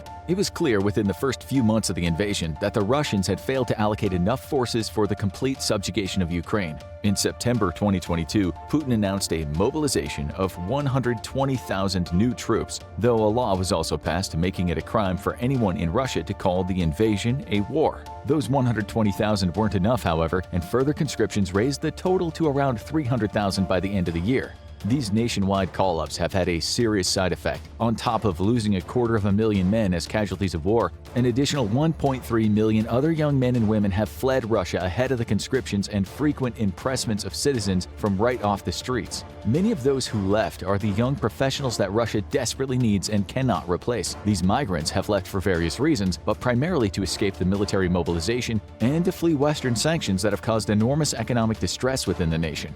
This has led to a significant manpower shortage all across Russia. In an intelligence update released on May 7, 2023, the British Defense Ministry observed that a survey conducted by the Russian Central Bank involving 14,000 employees had found that the national labor force was at its lowest level since 1998. In addition to the losses from the war and emigration to avoid the draft, the survey also showed that the Russian population had previously decreased by up to 2 million over the past 3 years, in part due to the poor Russian response to the COVID pandemic and an increasingly aging population. Nowhere has this lack of workers been more acutely felt than in the tech sector, where shortages of trained workers have hit the electronics and programming sectors hard. This brain drain, along with continuing Western sanctions, has caused what Laura Solanko, a senior advisor for the Bank of Finland, described as reverse industrialization. This means Russia has not only seen a shrinking of its economy, but has had to replace overseas investments with funds supplied by the state. Such policies can only succeed with huge investments in domestic production to replace lost imports, as well as the construction of new transportation links to the east and south, Solanko reported. As resources are limited, this implies less investment in other sectors, including potentially more productive areas. The country's investments will continue to move away from the technological frontier, she said, referring to the economy's current state as the reverse industrialization. Despite the fear that Ukraine might have had a hard time recruiting enough troops with its shrinking population, Russia appears to be having an even greater problem. There is unlikely enough young men and women for Putin to initiate an equivalent-sized draft in 2023 as he did in 2022. What else is Russia lacking? On top of these potentially catastrophic manpower shortages and economic struggles, Russia is also facing several other areas of concern. One of the most widely reported problems is a distinct lack of unity of command. As noted previously, one of the few areas where the Russian military has been successful is within its private military companies like Wagner. But there have been highly publicized clashes between Wagner's leader Yevgeny Prigozhin and the Russian army leadership in Moscow. Prigozhin has complained on multiple occasions that his private military group's needs have not been met. Meanwhile, whenever a high-ranking officer from the regular Russian army is fired, Prigozhin scoops them up and adds them to his own private army, further distancing himself from Moscow. Prigozhin announced on May 5th that Wagner would leave Bakhmut on May 10th, right after the Russian nationwide celebration of the end of World War II on May 9th. This statement was originally thought to be a signal of the end of the importance of Wagner as a military spearhead for future Russian offensives. But after May 10th came and went, and Wagner forces remained in Bakhmut, Prigozhin's statement was mostly released so he could voice his frustration with the current Ministry of Defense, Sergei Shoigu, especially with what Prigozhin claims is a lack of artillery shells, which he claims is 70% less than what they have on hand. This feud has also highlighted the lack of ammunition that Russia is facing. Ever since the Ukrainians received the highly accurate HIMARS multiple launch rocket systems from the US, they've wisely used these systems to attack Russian logistics, from ammo depots and fuel supplies to command bunkers, while Russia's been wasting their missiles on civilian targets. These Ukrainian attacks have throttled Russian logistics to a point where frontline commanders like Prigozhin have complained bitterly about a lack of ammo and artillery shells. These targeted attacks against Russian command and control centers have exacerbated Russia's lack of experienced combat leaders. As described over an extensive Twitter thread by Mick Ryan, retired U.S. Army Major General and fellow at the Center for Strategic and International Studies, CSIS, Ukraine has been especially effective at targeting and eliminating Russian commanders near the front lines because Russia doesn't have an NCO, a non-commissioned officer corps, with sergeants and corporals who deal with most of the frontline decision-making. Russia's relied on a top-down system system with their general officers, primarily colonels, majors, and generals, personally directing any attacks and counterattacks. This puts them within range of very accurate HIMARS strikes, and coupled with Russia's reliance on unencrypted cell phones to stay in contact, has led to catastrophic losses in the Russian high command. As of November 2022, Russia's lost more than 1,500 officers in the first 9 months of the war, according to estimates by Ukrainian Colonel Anatoly Sterlitz-Stefan and backed up by estimates by the U.S. Center for Naval Analysis. 160 of those were generals, major generals, and lieutenant generals, as well as more than 150 colonels and lieutenant colonels, 205 majors, 296 captains, and nearly 500 senior lieutenants in descending order of rank. Russia's also lacking material support in many areas, from drones and missiles to simple items like rifles, armored vests, and even uniforms. It's been clear since early in the invasion that Russia has run low on their drones and missiles. The problem's gotten so bad that they've turned to Iran to supply both the internal components for Russia's own drone construction programs, as well as buying full drone launch systems. Those Iranian drones, most often the Shahed 136 suicide drone, contained Western-made parts that have somehow escaped the sanctions imposed on Russia. China's also sent equipment to Russia, including assault rifles and bulletproof vests. Once these transactions were discovered, both the Western companies and China stated publicly that they would try to halt such shipments in the future. As far as ammunition and artillery shells, there have been reassurances from military leaders in Moscow, like Defense Minister Sergei Shoigu, who claimed in early May 2023 that they had all the ammunition they needed. At that very same time, however, Shoigu called on Russia's primary rocket producer to double its production of advanced missiles immediately. Shoigu's assurances have also been proven false by the import of more than 300,000 artillery shells from Iran during the period from November 2022 to April 23. In addition to seeking shells from Iran, Russia has received artillery shells and small arms ammunition from stockpiles in Belarus, and according to U.S. intelligence sources, have also received some shells from North Korea. Moscow's reportedly asked China for artillery ammunition, as well as suicide attack drones similar to the Shahed 136 drones already provided by Iran. So far, China's publicly refused to supply lethal aid, banking on their attempt to lead a diplomatic effort to broker a ceasefire. There's also been continuing evidence that Russia suffered such catastrophic tank losses that they're pulling 80-year-old tanks out of storage, including the 1950s model T-55s. Videos have surfaced of them being transported by train toward the Ukraine region, while satellite images show large storage fields being emptied, confirming the rumor. These desperate measures have been taken because, according to some neutral observers like Oryx, Russia's lost close to 2,000 frontline tanks, more than half of what Western observers say they had available before the invasion started. This is in addition to more than 800 armored fighting vehicles, or AFVs, 2,300 less heavily armored infantry fighting vehicles like the ubiquitous BMP, 300 armored personnel carriers like the almost as ubiquitous BTR, along with 80 fixed-wing aircraft, 84 helicopters, and a dozen ships, including the flagship of the Black Sea Fleet, the Moskva. There have been promises that Russia will have the capability to produce 1,500 frontline tanks a year, including a stated goal made by Dmitry Medvedev earlier in 2023. But interviews with employees working for weapons manufacturers in Russia's defense industry suggest these industries have deep weaknesses which will make hitting these government targets for boosting production unlikely, neither this year nor in the coming years. Independent Russian news outlet Verstka, yes, there are still a few indie news outlets left in Russia, has spoken to workers at Urovagonzavod, UVZ, in Nizhny Tagil, Russia's largest armored vehicle manufacturer, and also to workers at other arms manufacturers. They say that poor wages, difficult working conditions, staff shortages, unfilled vacancies, and so-called voluntary compulsory donations for the war effort are seriously undermining production. No war is ever easy. The casualties on both sides are often enormous, along with the damage to infrastructure that'll need to be repaired after the war ends. In this war, Ukraine has borne an extremely heavy cost, with cities like Mariupol and Bakhmut being practically leveled to the ground by artillery and demolitions on both sides. But while Ukraine seems to be overmatched, their population is willing and determined to defeat the invaders, no matter the cost. Meanwhile, Russia's losing more troops, more tanks and armored vehicles, more officers, and is seeing their economy being slowly strangled to the point where they'll no longer compete with any European nation. The question is, will Ukraine have enough troops to defeat Russia?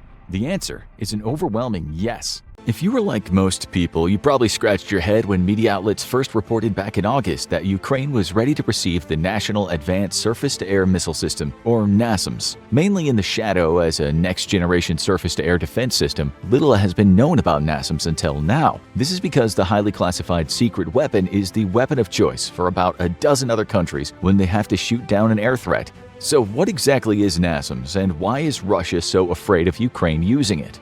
First developed by a partnership between the US and Norway in the 1990s, the NASAMS is a ground-based air defense system meant for all weather conditions. The system is designed for day and night operations and is able to fire on target data provided by both organic and external sensors. Its 360-degree defense capability means nothing can escape its field of fire. Because of this, it's perfect for protecting mass population centers and static and mobile assets. NASAMS is currently serving with 6 NATO countries and 4 partner nations in the Middle East, South America, and Asia. As for the US, its NASAMS batteries do not see widespread service. In fact, all of the NASAMS in the US arsenal are in a position protecting the national capital region around Washington, D.C. US officials chose to do this because of the huge cost of these systems. With a price tag of around $34 million per battery, the NASAMS is one of the most expensive air defense systems ever built.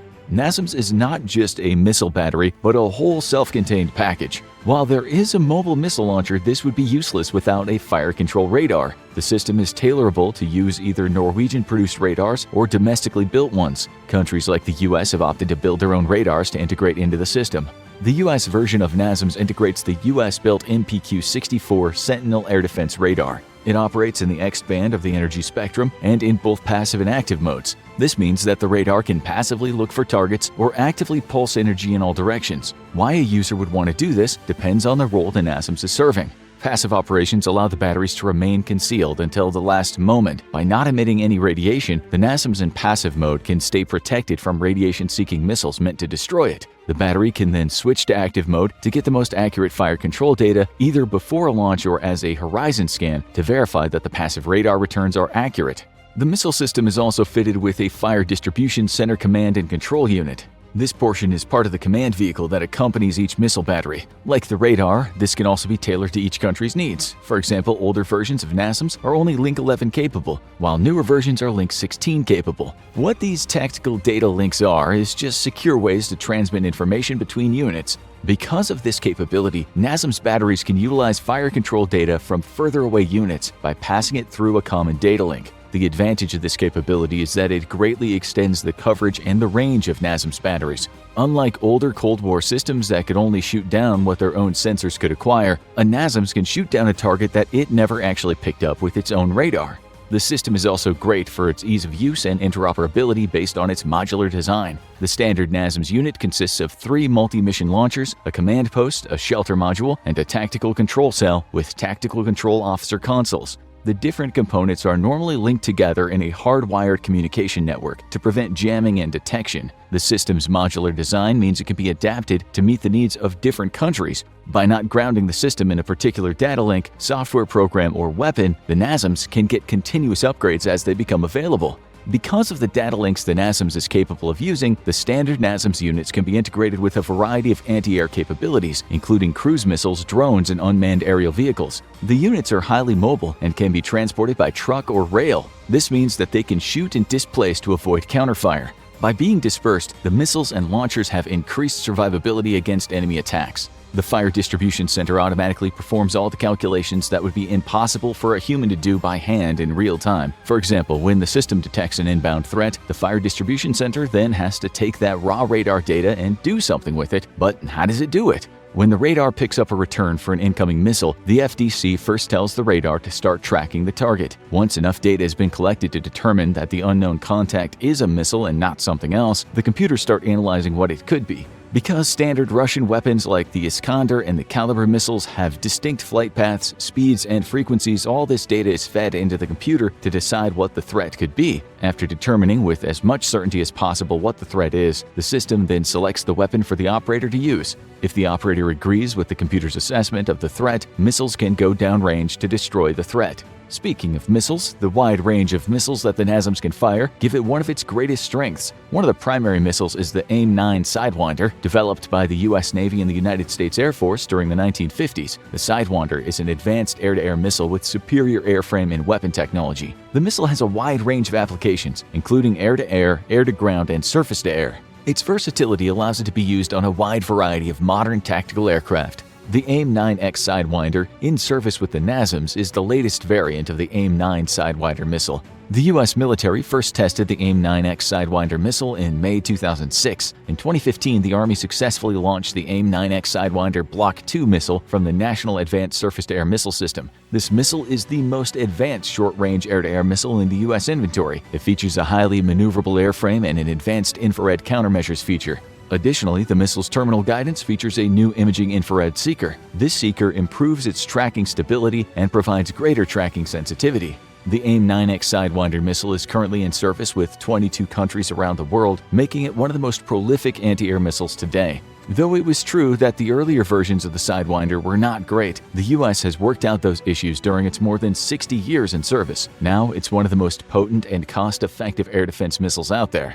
Though most NATO countries, including the U.S., use the Sidewinder as the primary missile for the NASAMS, it's not the only option. Governments can also use the newer Infrared Imaging System Tail Thrust Missile, or IRIS-T. The IRIS-T came about as a six-nation effort, with Germany as the lead nation. Greece, Italy, Spain, Sweden, and Norway wanted to replace the Sidewinder as a point-defense anti-air system with something more modern. The IRIS-T is available in a short-range version and a medium-range version. The short-range variant has a range of 12 kilometers, while the medium-range version has a range of 40 kilometers. The missiles are equipped with a GPS and inertial navigation system to help guide them to their target. The missile itself is 3.2 meters long, weighs 87.3 kilograms, and generates little smoke when fired. It does not include a millimeter wave radar on the warhead, however, it is still considered a semi-active missile.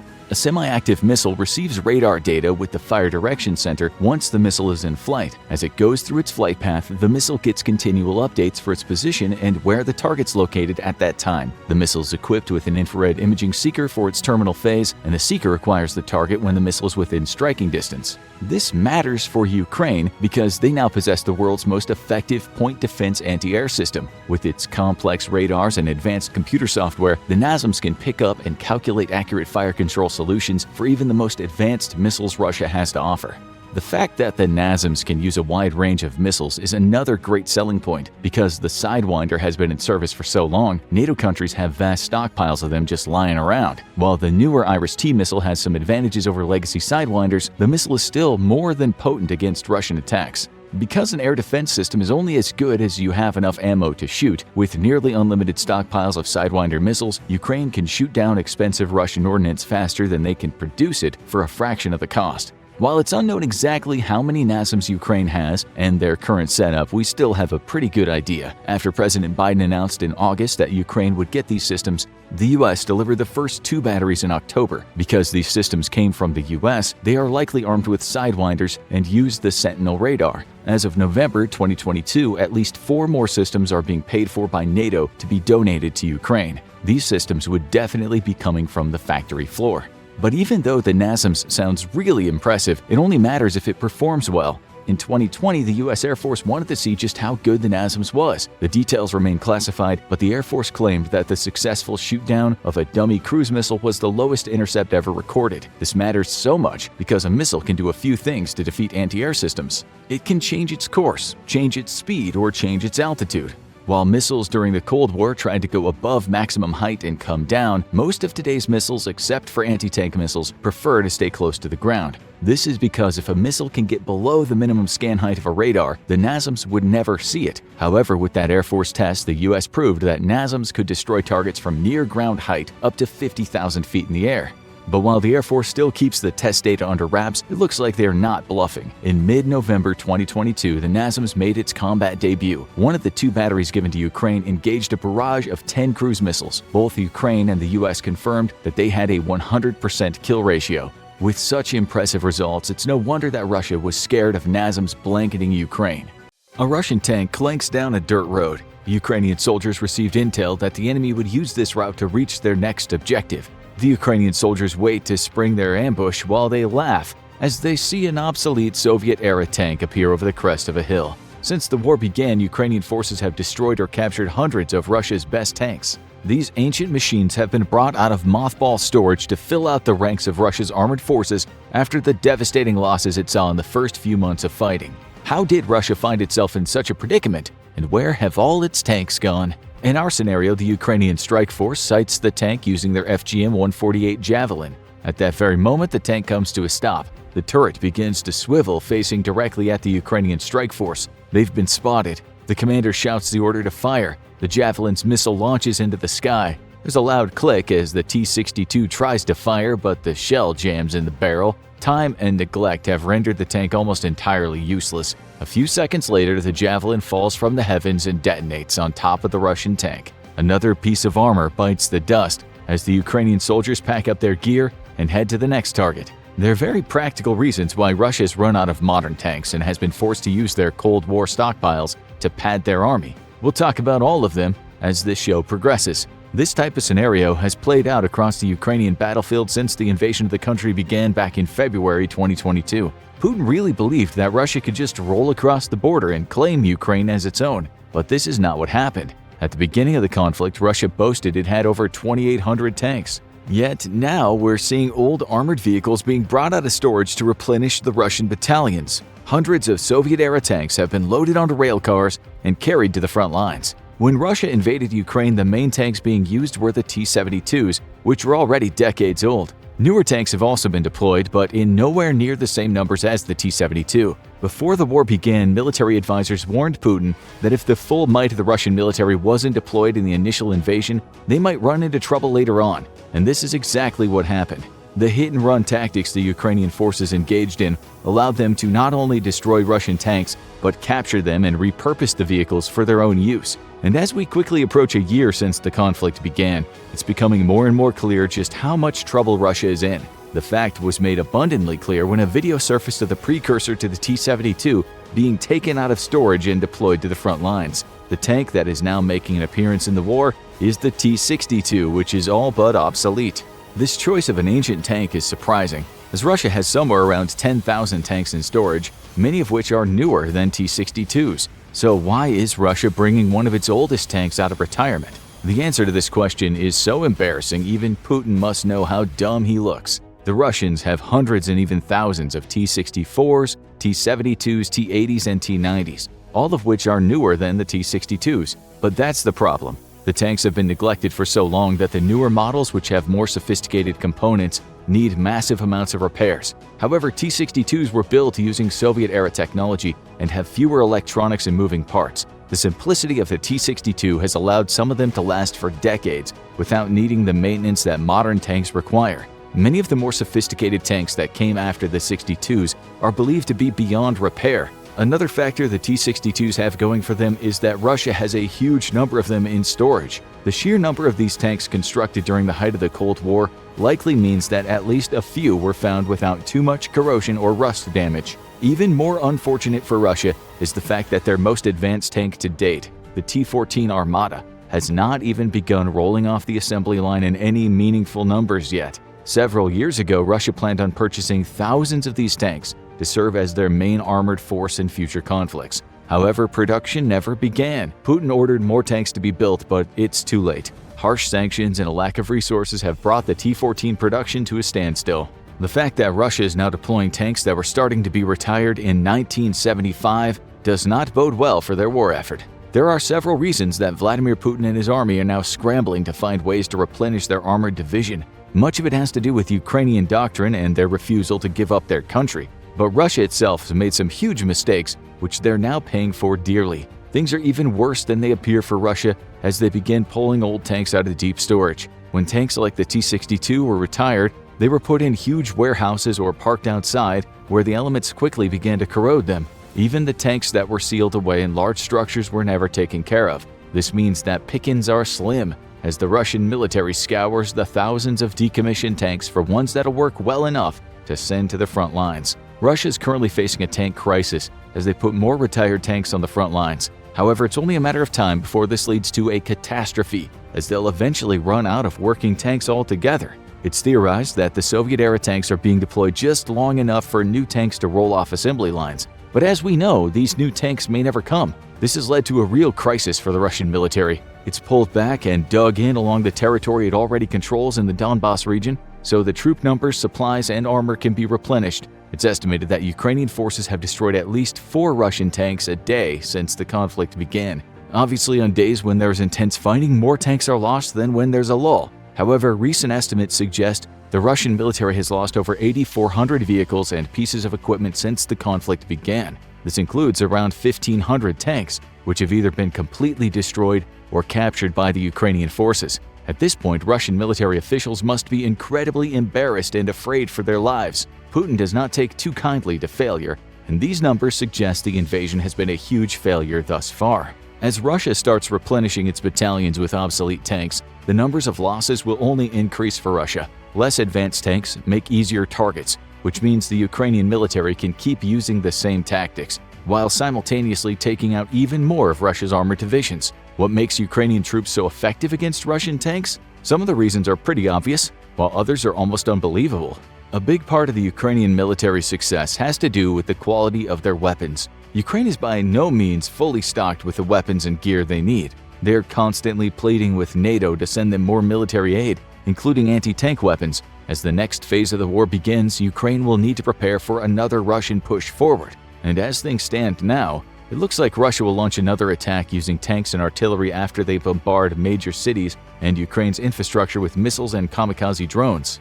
Thus far, Ukraine has made do with what it has. One of the weapons that have been effective in reducing the number of Russian tanks on the battlefield is the US-made FGM-148 Javelin. Since the war began, the United States has supplied Ukrainian forces with over 4,000 javelins, with more said to be shipped into the country in the coming months. What makes these weapons so effective against any type of tank is the way the missile is deployed. A single Ukrainian soldier can fire a javelin and destroy a tank. That's pretty staggering, as without this weapon it could take a whole unit and some heavy artillery to stop a Russian tank from rolling across the battlefield. The javelin's missile launches an arc that allows it to strike at the top of the tank where the armor is the weakest. This means that every time a javelin is fired in Ukraine, there's a good chance it'll either immobilize or severely damage the Russian tank. Even the most advanced tanks that have reactive armor to absorb a missile's impact don't stand a chance against the javelin. This is because the missiles are fitted with 2 warheads. The first detonates to damage the disruptive armor, so when the second warhead goes off, all of its power goes into the chassis of the tank. This 1-2 punch is devastating for any armored vehicle struck by the missile, which is one of the main reasons Russian tanks are not faring so well against Ukrainian troops. Britain is also sending the next-generation light anti-tank weapons to Ukraine to supplement the javelins that the United States has shipped. The thousands of anti-tank weapons that have already been distributed to Ukrainian troops have allowed them to put a sizable dent in the number of tanks Putin is able to field. Unfortunately for Russia, the British in-laws and the US javelins will be even more effective against their outdated Soviet-era tanks currently being sent to replenish their dwindling armored divisions on the front lines. The United States also plans to send a contingent of Switchblade anti-tank drones to Ukraine in the near future. These kamikaze drones will target Russian tanks and reduce their numbers even further. The Russians have been using HESA Shahed-136 drones made by the Iranian company Shahed Aviation Industries to target Ukrainian infrastructure, so it'll be interesting to see how they like it when their tanks are continuously blown up by the same technology they've used to strike against Ukrainian infrastructure. Ukrainian troops, high-tech anti-tank weapons, and well-executed missions are the main reasons why Russia is running out of tanks. Ukrainian soldiers are destroying them faster than Russia can make them, which is not what Putin expected. However, there are a few other factors that are leading the rapid decline in Russian tank numbers, and the only one Russia can blame for this is themselves. Russia's tactics when using tanks are a mess. The most common makeup for a Russian unit is known as a battalion tactical group. This consists of a company of tanks, infantry, and artillery, which doesn't seem like a bad combination at first. But Russia has really messed up the numbers of each within the unit. More often than not, these battalions are made up of mostly armored vehicles and tanks, with a small contingent of troops tacked on for protection. Battalion tactical groups are really good at moving quickly, packing a punch, and hitting a target hard. However, if they come under attack, they're highly vulnerable. Ukrainian forces have exploited this flaw in the Russian battle plan by waiting for a battalion tactical group to pass by and ambushing them. Using javelins or other anti-tank measures is relatively easy against these Russian units because there are no troops to support the armor. Ukrainian infantry can hide within densely structured areas where the tanks can't maneuver well, which gives them the upper hand. If Russian commanders included more infantry in the battalion tactical groups, these exposed tanks might have a chance against Ukraine's guerrilla tactics. This would be highly beneficial for tanks operating in urban areas or locations where the terrain limits maneuverability. However, Russia still hasn't modified its tactics to take these things into consideration. Therefore, Ukrainian troops continue to incapacitate or destroy Russian tanks that don't have the support they need to successfully fight the types of battles being waged in Ukraine. Along with having battalions without proper support, Russian tactics have another fatal flaw. Before sending tanks into battle, it's important to survey the area using drones or aircraft. However, Russia doesn't seem to be doing this, which has allowed Ukrainian troops to get into striking positions along the routes Russian tanks are using. Ukraine has kept Russia from claiming complete air superiority in the region, which has definitely helped its tank-destroying efforts. Their units take out several tanks at a time and then fall back to prepare for the next fight. These hit-and-run tactics are working like a charm and causing massive losses for the Russians. However, if Russia starts conducting flyovers before moving their tanks into position, it could save a lot of armor from being lost. Recent reports by defense intelligence agencies suggest Russia's moving away from its traditional battalion tactical groups as they finally realized how ineffective they are. But it's a little too late, as the Russian army has already lost hundreds of tanks as a direct result of using BTGs. It's unclear why it took so long for Russia to leverage its numbers and make changes to its unit structure, but it likely has to do with our next point. Besides good Ukrainian tactics and poor Russian tactics, there's another even more awkward reason why Russia is running out of tanks: incompetence.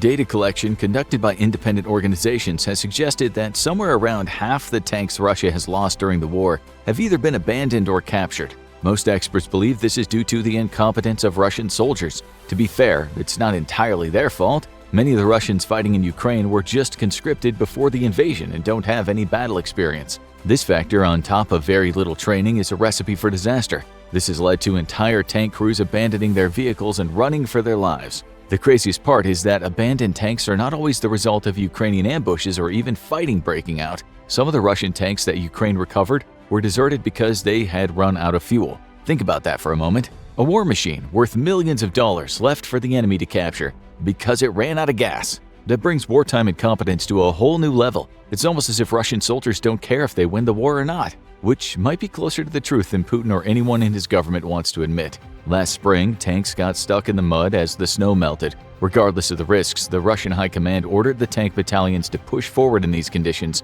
The results were inevitable. Many tanks became bogged down to the point they couldn't be pulled out of the muck and were abandoned. So it appears the incompetency of the Russian military runs all the way through the ranks. It's these unbelievably dumb decisions that have led to hundreds of tanks being captured by Ukraine. And once the ground hardens and the gas tanks are filled up again, these war machines can be used by Ukrainian forces to fight the very country that built them. But it's not just low fuel and bad decisions that have led to dwindling tank numbers. Since many of the Russian soldiers did not receive the proper training they should have, tanks have been driven into ditches, resulting in their tracks coming off. However, rather than fixing the problem and making sure the tank doesn't fall into enemy hands, Russian soldiers have just left them behind. It's quickly becoming apparent the loss of tanks is as much the fault of the Russians as it is of the Ukrainian forces. Perhaps the most absurd thing of all is that Russian tanks have been even seen driving off bridges when their operators lost control of the vehicle. In this particular situation, the tanks can rarely be salvaged, but abandoned Russian equipment has become so common during the war that the Ukrainian government even issued a national instruction on what citizens should do if they come across abandoned Russian vehicles or gear. The government was also nice enough to inform their people that any Russian equipment they confiscate does not need to be declared on their taxes, which is absolutely wild. The way the Russian military handles their tanks seems more like something out of a wartime comedy than an actual war. However, the continued invasion of Ukraine is no laughing matter. As the winter months continue, Ukraine desperately needs more weapons to fight against this next wave of Russian attacks. Currently, Russian forces have pulled back to lick their wounds and replenish their numbers. After months of fighting, more than 100,000 Russian soldiers have been killed or injured. The Ukrainian people have been battling bravely, but if they do not receive the support they need, Russia will eventually be able to throw enough men and outdated weapons at them to cause greater destruction and loss. Right now, we know the Russian tank numbers are so low that they're bringing Soviet-era tanks out of retirement. These models might be obsolete, But at this point, Russia doesn't have a choice. More tanks are being built and will hit the front lines when they're completed, which is why it's vital that Ukrainian forces have weapons to defend against them. Right now, most of the damage being done to Ukrainian infrastructure is by missiles and drones striking power stations and factories. This has left much of the population without any energy or heat. The brutal war that Russia has started will not end as long as Vladimir Putin is in power. And since the psychopathic dictator has a stranglehold on the country and the people in it, the war will likely continue into the coming months regardless if Russia's tank numbers continue to decline. The scary thing is if Russia finds itself running low on tanks and other conventional weapons, what will they decide to do next? If Putin can't replenish his battalions with new or even old tanks, will he consider launching tactical nukes? This is a terrifying thought, but Vladimir Putin is a terrifying man, as he could start a nuclear war at any moment in time. For right now, Ukrainian troops appear to be able to deal with Russia's tanks and are even in control of many of them. Ukrainian tactics and Russian incompetence are the main reason why Russia is currently running out of armored vehicles and scrambling to bring outdated tanks out of storage. When the winter ends and the ground begins to thaw from the spring sunshine, it'll be interesting to see how many Soviet-era tanks are left stuck in the mud for Ukrainians to find. Russian soldiers have been seen digging miles of trenches in Ukraine, but why are they preparing to defend their positions when Putin has promised to take over the entirety of Ukraine, not just the lands that Russia currently holds? As the winter in Ukraine drags on, Russia is preparing for a Ukrainian attack. Unfortunately for them, they're doing it all wrong. Trench warfare was effective when tanks were in their infancy and artillery guns were inaccurate. However, over 100 years later, things have changed. Vehicles are more maneuverable and missiles can hit targets with precision. What hasn't changed very much is Russia's military tactics. The nation hasn't had to fight a high-tech war before, and it's beginning to show. The aid Ukraine is receiving from the West has allowed them to get their hands on some of the most sophisticated weapons in the world, and this is one of the reasons why Ukraine has been so successful in defending its country from the much larger Russian military. Another reason has a lot to do with Russian incompetence. So, why are the Russians digging deep trenches and using tactics from World War I? In the initial invasion, Russia was able to break Ukrainian defensive lines as they had sheer numbers on their side. But after months of fighting, Russia has lost around 100,000 soldiers and huge numbers of tanks and artillery. This happened because Russian military leaders greatly underestimated the resolve of the Ukrainian people and the help they would receive from the West. They also vastly overestimated the effectiveness of their own troops and vehicles. This has led to Russian forces being pushed out of much of the territory they originally occupied in Ukraine at the beginning of the war. It now appears that if Ukraine launches an offensive in the next few months, they might be able to take back the southern region of their country, including Crimea. If this happens, it would likely result in both the end of the war and Putin's rule over Russia. Once Crimea falls, there will be no way for the state-run media to spin a tale that Russia is still winning the war. The Russian people will lose faith in their leader, which might end with Putin and his regime being ousted from power. Obviously, Putin knows he cannot allow this to happen. Unfortunately for him, Ukraine is in a position to make Putin's worst nightmare a reality.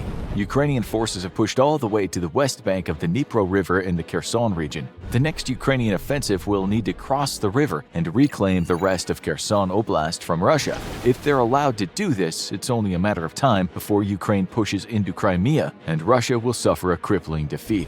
What this means is that Putin and his military advisors no longer have any ambitions to launch their own offensive. Instead, they need to dig in, create fortifications, and stop Ukrainian troops from pushing them out of Kherson.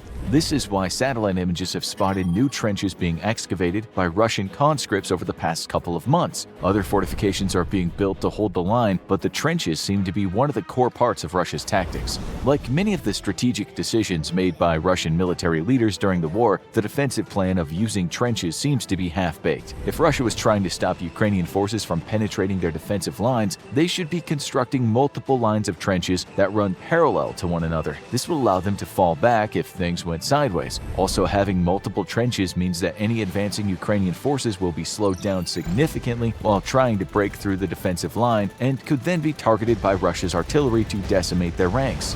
However, these are not the type of trenches we currently see being dug in Russian-controlled Ukraine. In fact, it seems that the incompetence of the Russian military extends to trench digging. which is pretty impressive when you think about it. Using intel gathered from multiple sources, the defensive positions of Russian forces look something like this. There are a few problems with their current layout that you'll probably notice right away. It appears that Russia is anticipating Ukrainian forces will advance into the left bank of the Kherson Oblast. What if they don't? The trenches being dug in this region would be helpful for holding back a Ukrainian push as long as this is where they were coming from. If Ukrainian forces entered through the Zaporizhia Oblast and hooked around behind Russian defenses, the battle would be over before it started. Trenches are notorious for not being able to move once they're dug. This means that if the Ukrainian forces are airdropped in or can cross the Dnipro River a little to the northeast of Russia's main defensive line, there are not many fortifications that would stop them from attacking Russia's flank.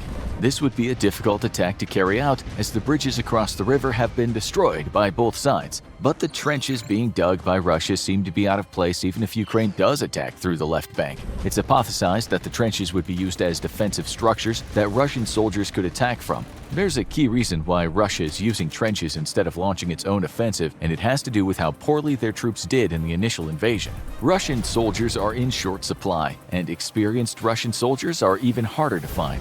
Putin had to conscript hundreds of thousands of men to replenish the ranks of lost Russian soldiers. This means that a large portion of the Russian military has no combat experience and only very basic training.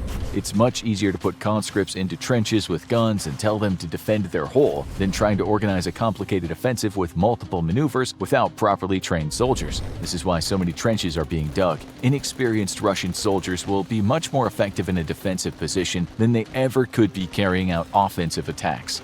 The problem is that the Russian trenches aren't even in the right locations. Currently, the trenches have breaks in them and are not long enough to serve as a formidable defensive structure. Again, trenches are most effective when they stretch across long distances, and there are multiple lines where defenders can fall back to. This is so the enemy forces can't just go around them. However, in the Kherson region, Russian trenches are only straddling main roads, most of which run toward the Crimean Peninsula. This layout just goes to show what Putin is really protecting. The fact that the trenches being built to defend against Ukrainian offensive are uniquely positioned to keep them from reaching Crimea indicates that Putin knows if the peninsula is lost, it is over for him. However, it doesn't really make sense that the trenches just run along main roads. Throughout the war, Ukraine has been pushing their tanks and armored vehicles across the countryside and through difficult terrain. Sure, this makes travel a little slower, but it also shows they don't need roads to carry out an attack. The trenches running along the roads are just a minor inconvenience for Ukrainian forces if they do decide to attack through the left bank. All they'd need to do is veer off the main road and do some backcountry driving to avoid the bulk of the Russian trenches. However, Russia might not actually have a choice when it comes to where they dig the trenches. Their numbers have become so depleted that they might not even have enough soldiers to deploy across the entire region. Therefore, the Russians are digging trenches in key locations that would be easiest for Ukrainian armor to travel through, but the roads are by no means the only way to get across the left bank. What is even more unfortunate for the Russian trench lines is that there are vast amounts of open land that Ukrainian forces can utilize in the eastern part of the region. If Ukraine can break through the initial Russian defenses and move their vehicles into the open countryside, they will pretty much be able to move freely to encircle Russia's forces in Kherson. And this wouldn't be the first time that Ukraine's vehicles have crossed rough terrain.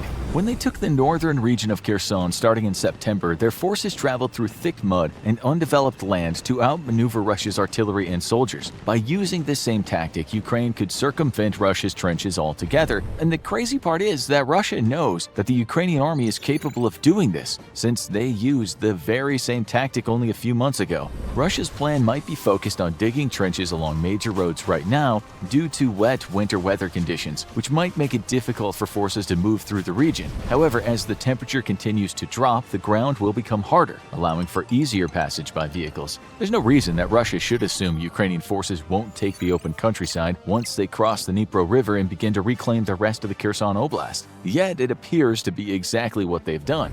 Russia's also doing something else with the earth that makes up the Kherson region.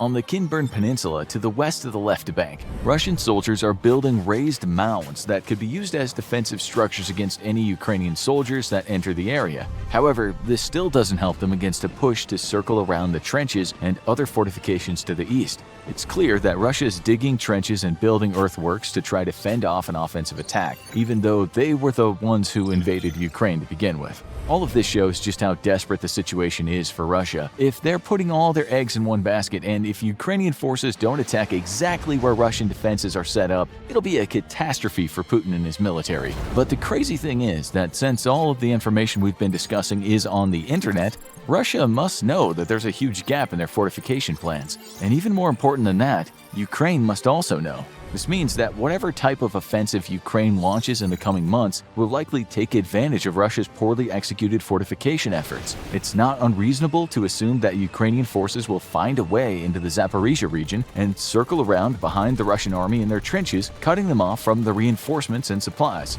Then it'd only be a matter of time before Ukraine pushed toward Crimea.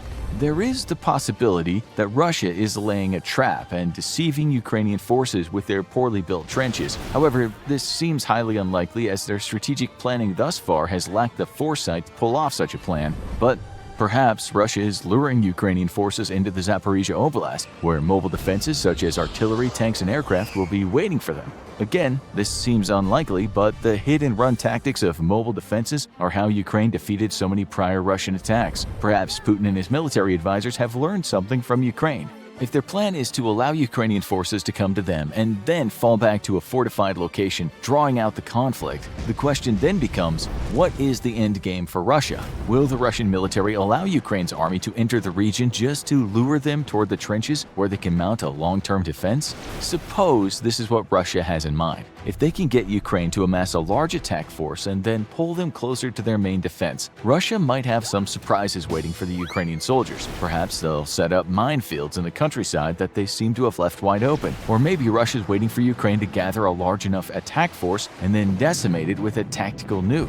This would open up a whole new can of worms, as the use of any type of nuclear weapon would escalate the war to a point where NATO would have no choice but to get involved. However, it's more likely that Russia is just making bad decisions again with its trench and fortification placements. Or it's conceivable that they just don't have the troops necessary to dig the trenches and man them properly, so they're just trying to be as strategic as possible. The Russian trench's main purpose may be to buy more time for conscripts to be trained and deployed to the region. Perhaps all Putin cares about right now is holding back a Ukrainian offensive long enough to ensure he has enough troops in the coming months to successfully hold Crimea. If this is the plan, then it would not come as a surprise if another round of drafts happens in Russia and even more men are sent to Ukraine to fight in Putin's war.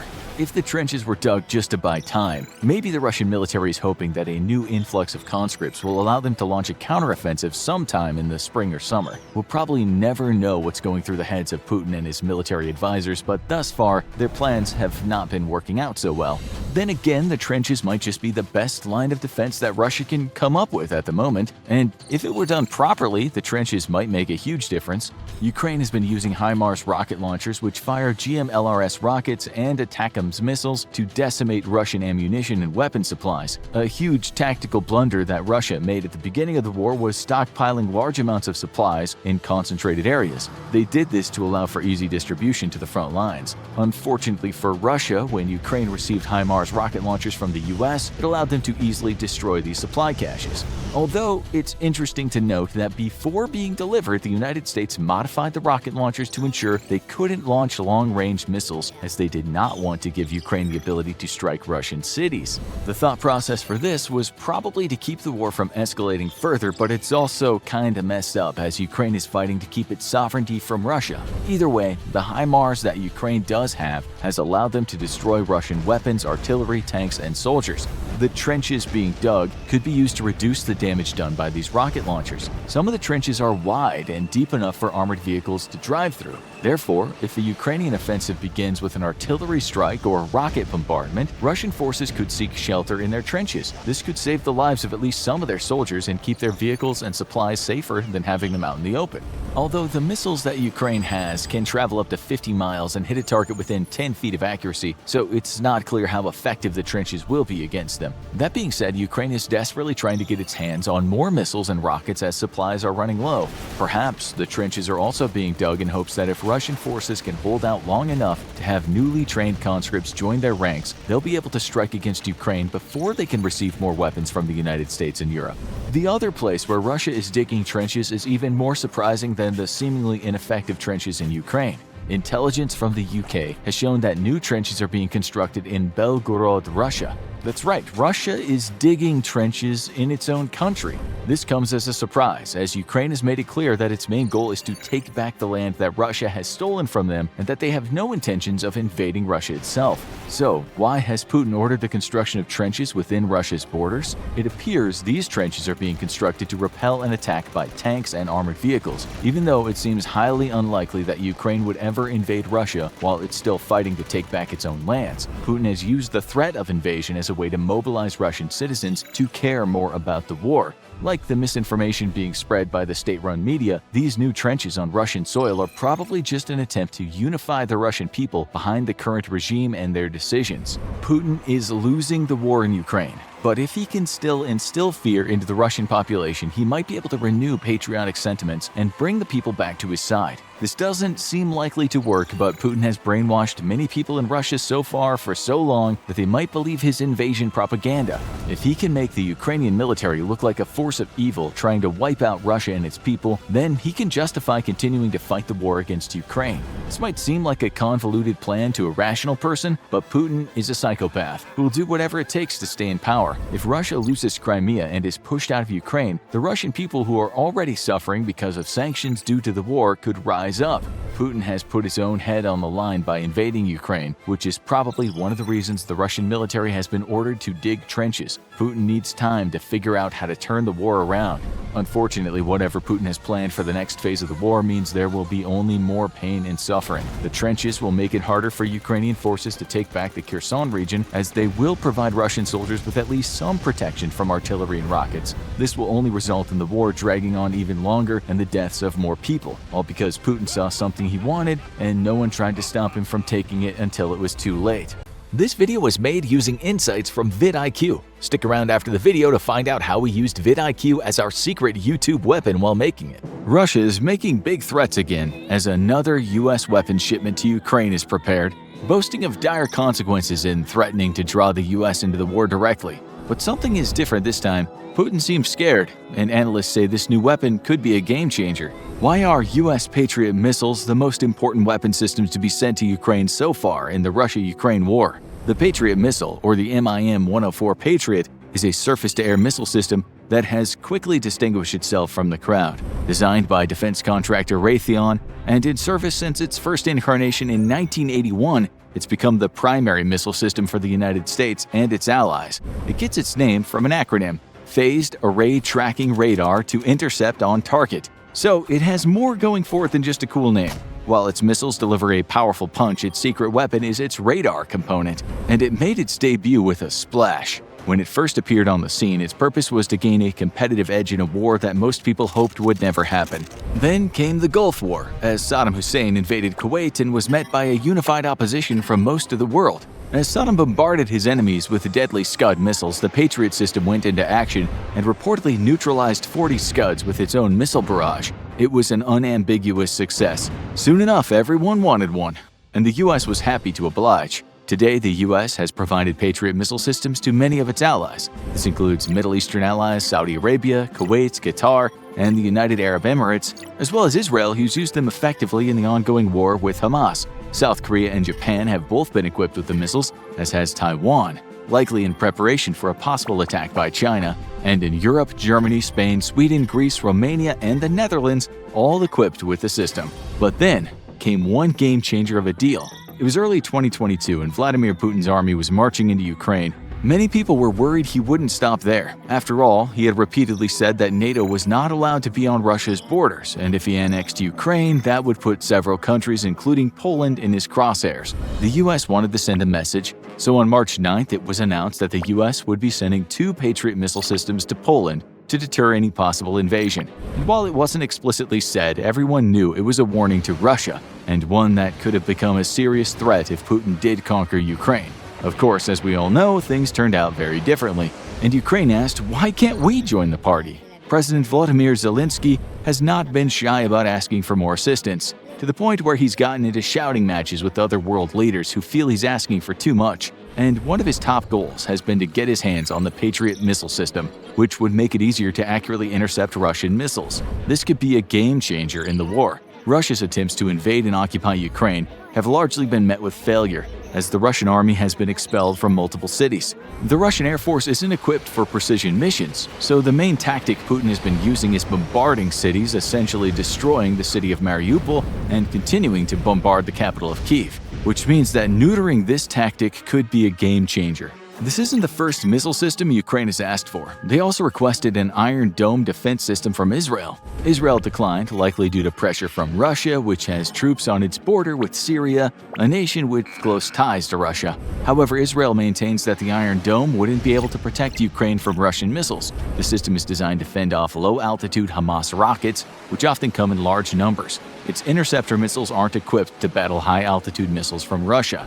But while that request didn't work out, this next one did. After months of requests, Washington decided to fulfill Ukraine's request for a Patriot system in early December, which could finally give Ukraine the firepower it needs to foil Russian attacks on civilian areas or defense infrastructure.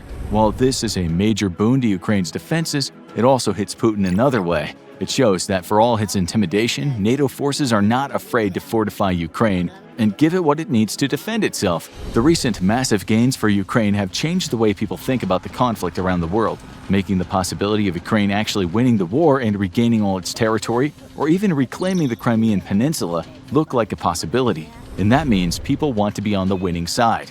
It won't be easy for Ukraine to take on these new weapons. The Patriot is a complex system that usually requires a crew of up to 90 trained soldiers to operate. The training required to operate the system takes more than 2 months, a big ask in the middle of a war. But it can operate in a pinch with a skeleton crew, and in the past, NATO has been impressed by how quickly Ukraine got the hang of weapons provided to them. If it works, it could be a game changer in taking away one of Putin's biggest threats to Ukraine, because winter is coming.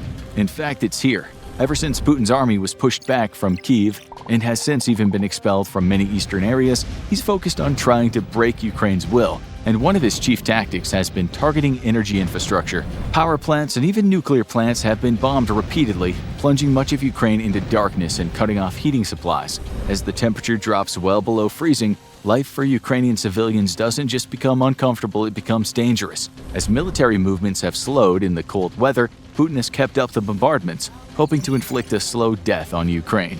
But that won't work if Ukraine has the means to fight back.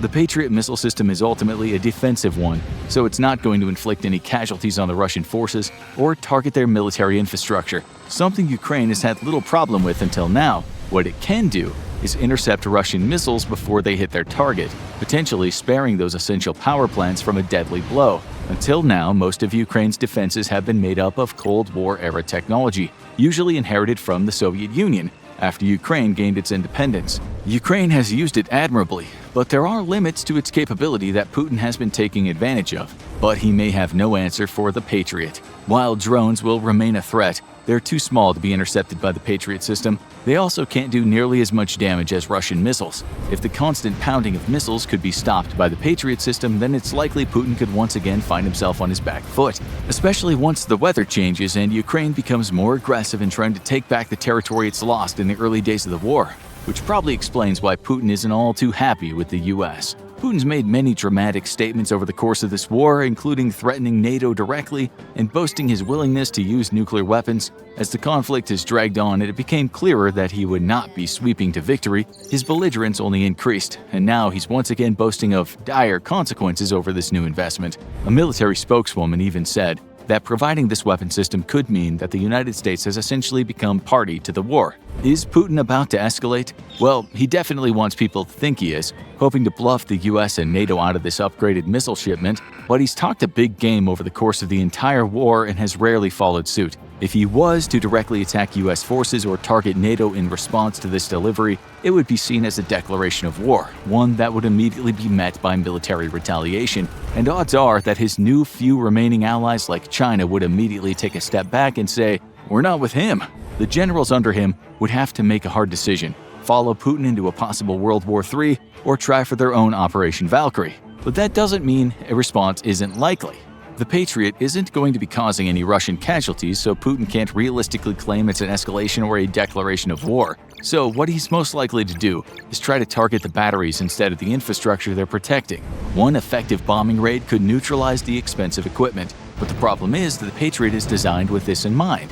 They're highly accurate at shooting projectiles out of the air. And while Russia could try to overwhelm the system, it could easily fail and humiliate Putin further. And that could mean the future of this war looks very different. If the Patriot proves effective at shooting down Russian missiles, there's no doubt that Zelensky will ask for more batteries. This would be a big ask, but one that would have a lot of support. If most major cities and power infrastructures have a Patriot protecting them, Putin would only have two options left on the table: target infrastructure with drones or prepare another invasion force, neither of which has proven to be effective long-term strategy. That would shift the momentum firmly onto Ukraine's side, which would make it harder for Putin's allies in the West to argue that supporting Ukraine is a poor investment, and the Patriot is well equipped to make life very difficult for Putin. For one thing, the MIM-104 Patriot might be an expensive weapon, costing about $1 billion per unit, but that doesn't mean it's unwieldy. It might actually be the most efficient and mobile elite weapon in the US arsenal. It's designed to be mounted on trucks, and its fast and accurate missiles aren't just capable of taking down cruise and ballistic missiles, it can engage aircraft as well. With 8 launchers per battery, each equipped with 4 interceptor missiles and a highly accurate radar system, it can hit targets up to 80,000 feet away. That means it could potentially hit missiles while they're still being fired from Russia. And that could give Russia a much bigger headache. Russia's biggest problem isn't on the battlefield at the moment, it's a supply issue.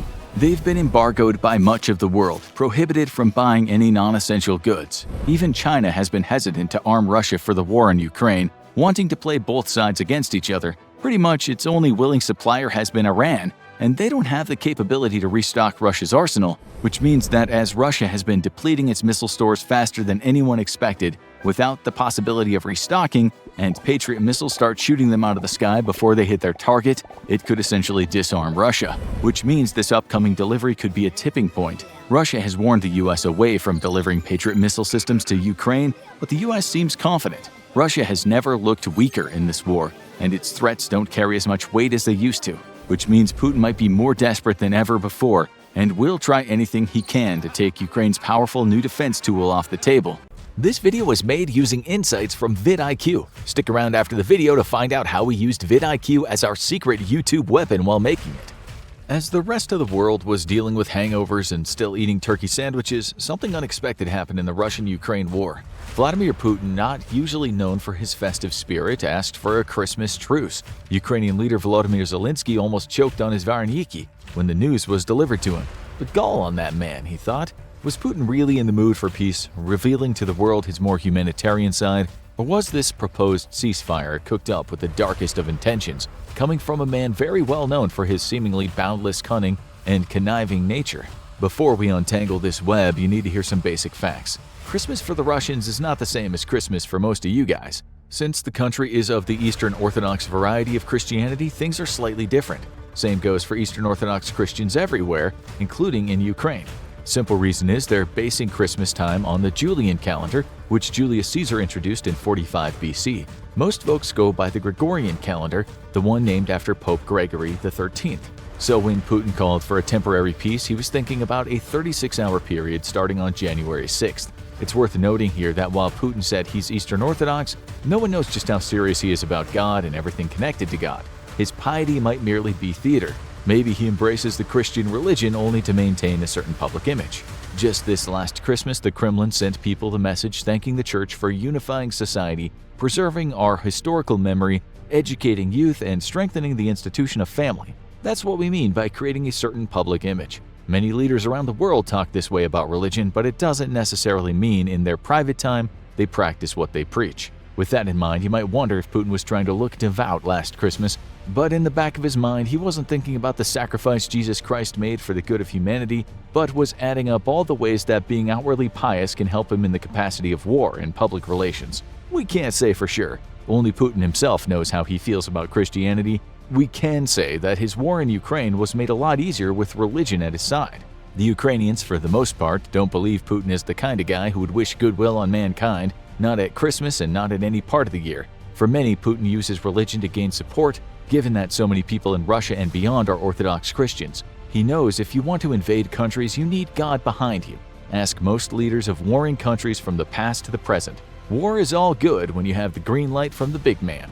As young Russian men die and are severely injured on the battlefield in the tens of thousands, possibly more than 100,000 so far, Putin needs God. He has to look devout at Christmas and talk about peace and goodwill. Let's remember that Russia also likes to think that it is the protector of Ukraine's Orthodox Christians. When you think about it, Putin would have been mad not to conspicuously support Christianity last Christmas. In terms of political strategy, it was absolutely necessary.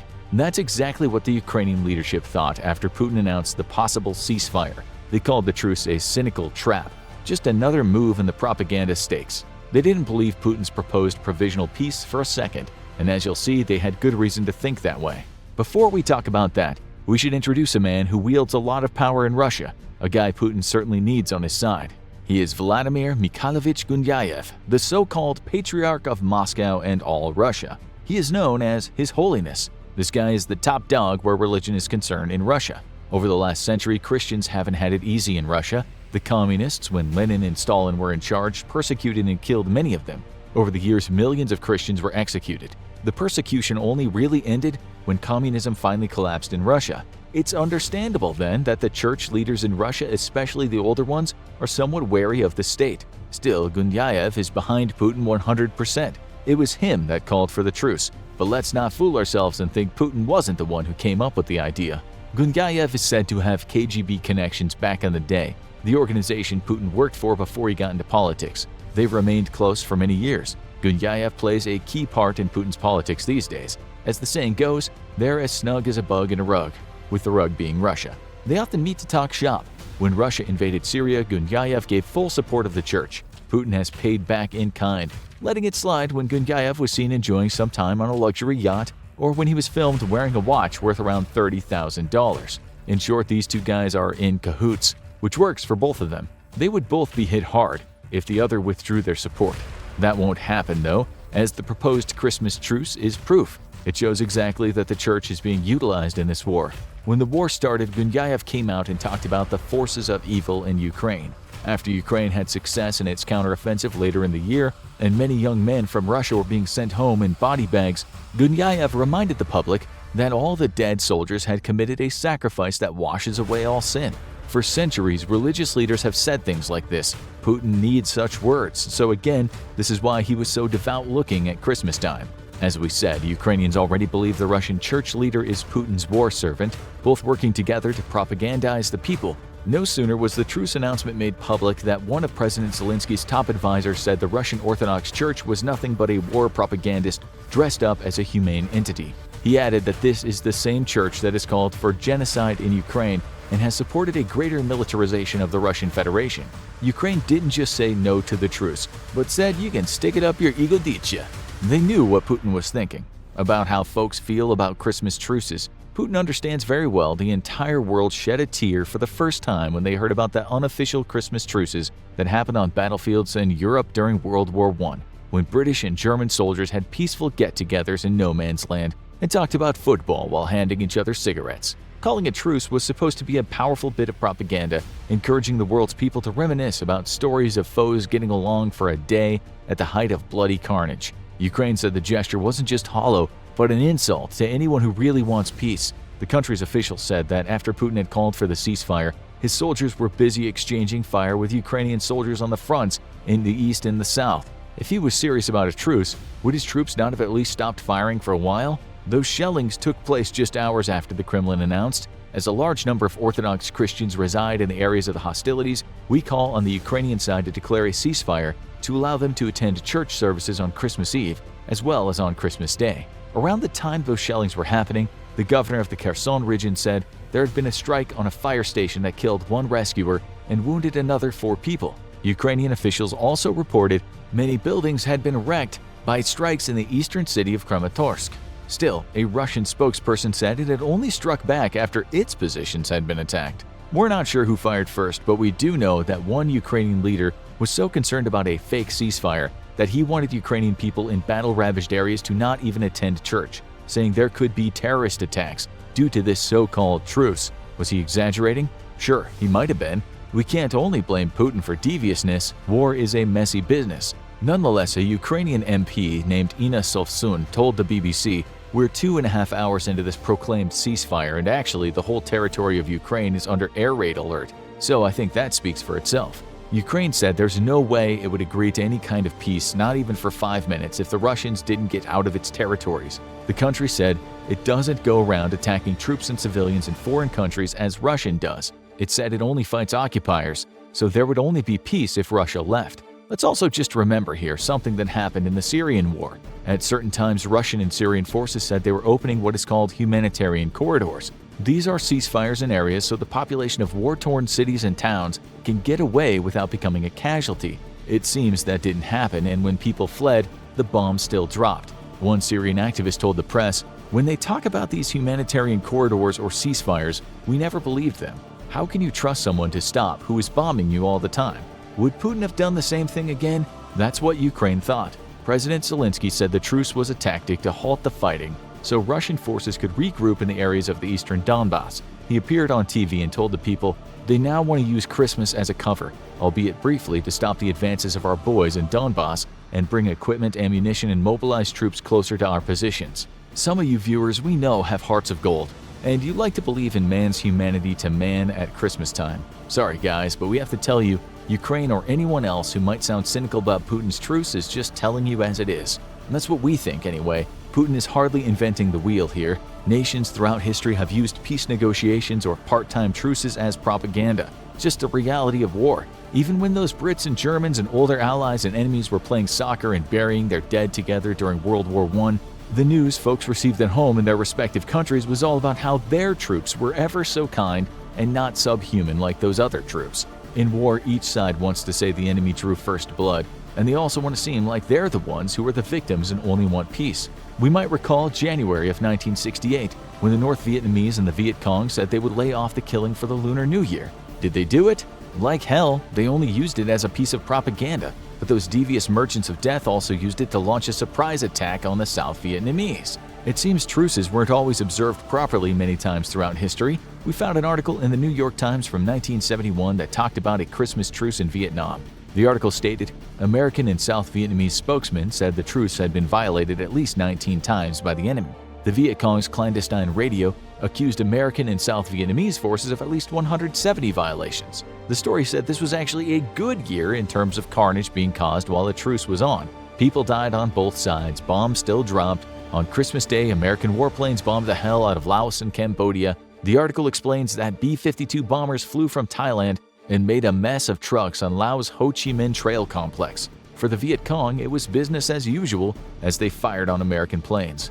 During the Iran-Iraq War, Saddam Hussein's government often offered so-called humanitarian truces, not necessarily as a tactic to hit an army when they were off guard, but to make themselves look like peace lovers, and the other side looked like warmongering barbarians. So yes, Putin is hardly reinventing the wheel. He's making sure people see him in church. His friendliness with the Mr. Big of the church, the possible strikes during the ceasefire, it's all just par for the course, not just in Russia but the rest of the world. We're not saying there's never been a truce that was mainly for humanitarian reasons. Trust is such an alien commodity during wars that even if one side did mean it about temporary peace, it's very likely the other side wouldn't believe it. After all, they have a lot to lose. Can you imagine if Ukraine did take a break, sat back, gazed at the starry skies while talking about the wonder of human kindness, and then the Russian forces took advantage of that to mount an attack on the snoozing troops? It's not certain that Russia would use the truce for tactical advantage. Still, one thing for sure is when Putin told the Russian people that he wanted a ceasefire so the people of Ukraine could enjoy their Christmas, he was doing so to get the public on his side, so they'd think he had a heart. It probably worked to some extent, and with Ukraine saying no to the truce, he could use that to tell them, see, who's the warmongers in this conflict? With that in mind, he actually played an ace card. You could say Ukraine should have offered the truce first. Still, we doubt Ukraine was too concerned about not taking advantage of the propaganda war. On Christmas Day, it got a load of armored combat vehicles and high-tech tanks it had been asking for from the US and Germany. The US also promised more billions in military aid. Santa delivered. There's no doubt about that. It doesn't mean Putin doesn't want peace at some point. It seems to some people right now that he's just hoping that he'll be given an off-ramp.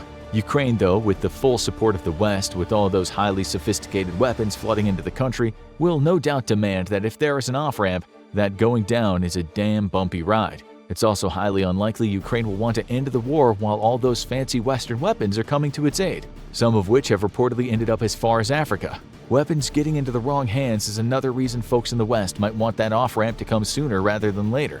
Putin knows some people in the West are criticizing their country's support for the war, so again, playing the truce card was useful. What Putin did when he held out that olive branch at Christmas was very likely heard by the critics of the war in Europe and the US. It's only natural that some people want this war over and done with, seeing as men and women and children are dying, and it's affecting how people live all over the world, even in Africa, where humanitarian aid has been affected in some countries. You can't blame people for wanting this thing to be over. So, although many people were skeptical about it, Putin's ceasefire might have at least made him look good in some people's eyes outside of Ukraine. After all, that's his whole shtick, that Ukraine doesn't want peace, and the US, with its NATO allies, is fighting a proxy war and also don't want peace. It's not surprising then that he called for a truce. It wasn't even a gamble. It was a foregone conclusion, even if it was unexpected for most folks when it happened. But we'll leave you with the words of Germany's Foreign Minister Annalena Baerbock. She had this to say about Russia's state of mind at Christmas. If Putin wanted peace, he would take his soldiers home, and the war would be over. Today we'll talk about a prototype tank never before seen on the battlefield, a mysterious drone of unknown origin that could have done damage to all the wrong people, and we'll discuss a problem the USA needs to get a handle on right now regarding Russian weapons. Before we get into some highly controversial and possibly illegal stuff, let's have a look at something the US called an intelligence bonanza. Number 7. This was a short-range ballistic missile found near Kramatorsk, Ukraine, early in 2022. When this unidentified missile was discovered, it did indeed stump the experts, which is why the Collective Awareness to Unexploded Ordnance, or CAT-UXO people, got together. This organization is all about explosive ordnance disposal, and there's a large community, so when photographs like this one we just showed you appeared online, they put their heads together to try to explain what the object is. One of the most obvious things that could be clearly seen were the numbers and letters on the side of the missile, 9B899. Other than that, there were no markings. It was figured out soon enough, though. The 16-inch item was said to be a transponder, a device that picks up radio signals then automatically transmits a different signal. In other words, a decoy. It was said that they were released from the Russian Iskander-M short-range ballistic missiles, which were located near the border. The New York Times soon picked up the story and explained, each is packed with electronics and produces radio signals to jam or spoof enemy radars attempting to locate the Iskander-M, and contains a heat source to attract incoming missiles. The mobile launchers can fire 2 Iskanders at once, with each missile capable of hitting a target some 200 miles away. The decoys, which during the Cold War were called penetration aids, produced radio signals, and they also emit heat, which can make interceptions hard. The US called the discovery of these munitions an intelligence bonanza, since they explained some of Russia's ballistic countermeasures. According to one expert, the Russians were obviously being super cautious, given that Iskander missiles were already formidable weapons. It was a huge find, since NATO air defenses could then be programmed to get past the Iskander's countermeasures. This next one is controversial and will likely be controversial for many years to come, so we did a lot of digging. Number 6. September 2022. A Ukrainian husband and wife in Izium heard a strange popping or booming noise in the sky above their house. They both waited indoors, feeling slightly on edge. The wife really needed to pee, though, and was unable to hold it in, so she went outside to the outdoor toilet. Little did she know she was surrounded by something innocent-looking but very, very dangerous. She later told human rights investigators, "I didn't have a flashlight on because it was past curfew when I went to the toilet. Suddenly there was an explosion and I was without a leg." She shouted to her husband, "Don't come outside, it's mine." Her leg was literally hanging off. Tough woman. He went outside anyway to find his dear wife struggling on the ground, blood everywhere, her hands trying to keep bits of herself together. A Russian soldier gave him a tourniquet and they drove to the hospital, but the hospital told the husband there were no free beds. She had to be airlifted out of town. Thankfully, she's presently on the mend in Germany. Her husband went back home finding more of those horrible things scattered all around his house. This is a true story, but what are we talking about exactly? We're referencing one of the strangest and most controversial weapons in this war, one with the not-so-nice-sounding name of Kid Killer. It's not the technical name, of course. They usually go by the PFM-1 mine. These tiny, high-explosive anti-personnel landmines can be thrown from helicopters or launched into the sky, and they fall scattered around on the ground. Sometimes called butterfly mines because of the wings on each side, which almost makes them look like children's toys. That's why kids in the past have seen them and then picked them up, which has ended in disaster. They certainly pack a punch for such a small explosive. It should be said then, it's widely agreed, they weren't designed with children in mind. They probably won't kill someone outright, but they might maim you and definitely make a mess of your body. They're also super sensitive, and since they're made out of plastic, can't be found with metal detectors. They hide under leaves, they look like bits of trash, you'll see one and you'll kick it and then you'll have no foot. Russia made them famous when the Soviet Union started dropping swarms of them after it invaded Afghanistan in the 1980s. The Soviet Union invented these things, although the US has had similar mines in the Vietnam War when it was dropping millions of mines on Vietnam, Laos, and Cambodia that would be taking off limbs for decades to come. This led to laws being put in place around such mines. Countries that use such weapons are majorly frowned upon, so it's strange and disheartening to hear that we've seen them in Ukraine. They became a huge talking point, and as usual, each side put the blame on the other. To some extent, the days of these mines are over, since 164 countries have signed and ratified the Ottawa Treaty, which is an agreement to outlaw the use of anti-personnel mines, such as the butterflies we're talking about today. Ukraine has signed it, Russia and the US have not. This is problematic. No one wants future generations of Ukrainian kids looking like the aforementioned victims in Afghanistan and Southeast Asia. Unfortunately, it's already happening and will likely keep happening, and in the future, there's going to be a hell of a lot of media space about this grim topic. But right now, things are quiet, especially where Ukrainian use of mines is concerned.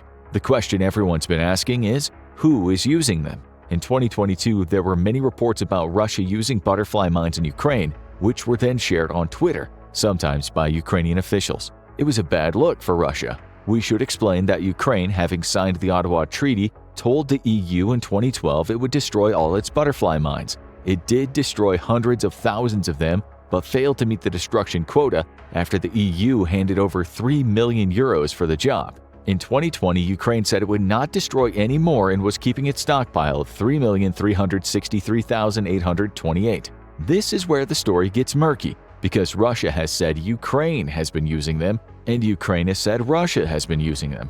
What is certain is someone has been using them. One of the stories widely shared in the West by Ukrainian officials included the words, "In the Kharkiv region, the Russian invaders are using internationally banned butterfly mines. In recent conflicts, children are known to pick them up." Many of these stories used the same photo, but none of the stories actually explained that the photo was 6 years old. Other stories said Russia had used these butterfly mines in Sumy and Mariupol, which was reported in some Western media. The Daily Mail reported, Putin's forces are laying indiscriminate butterfly landmines that children could confuse for toys in eastern Ukraine.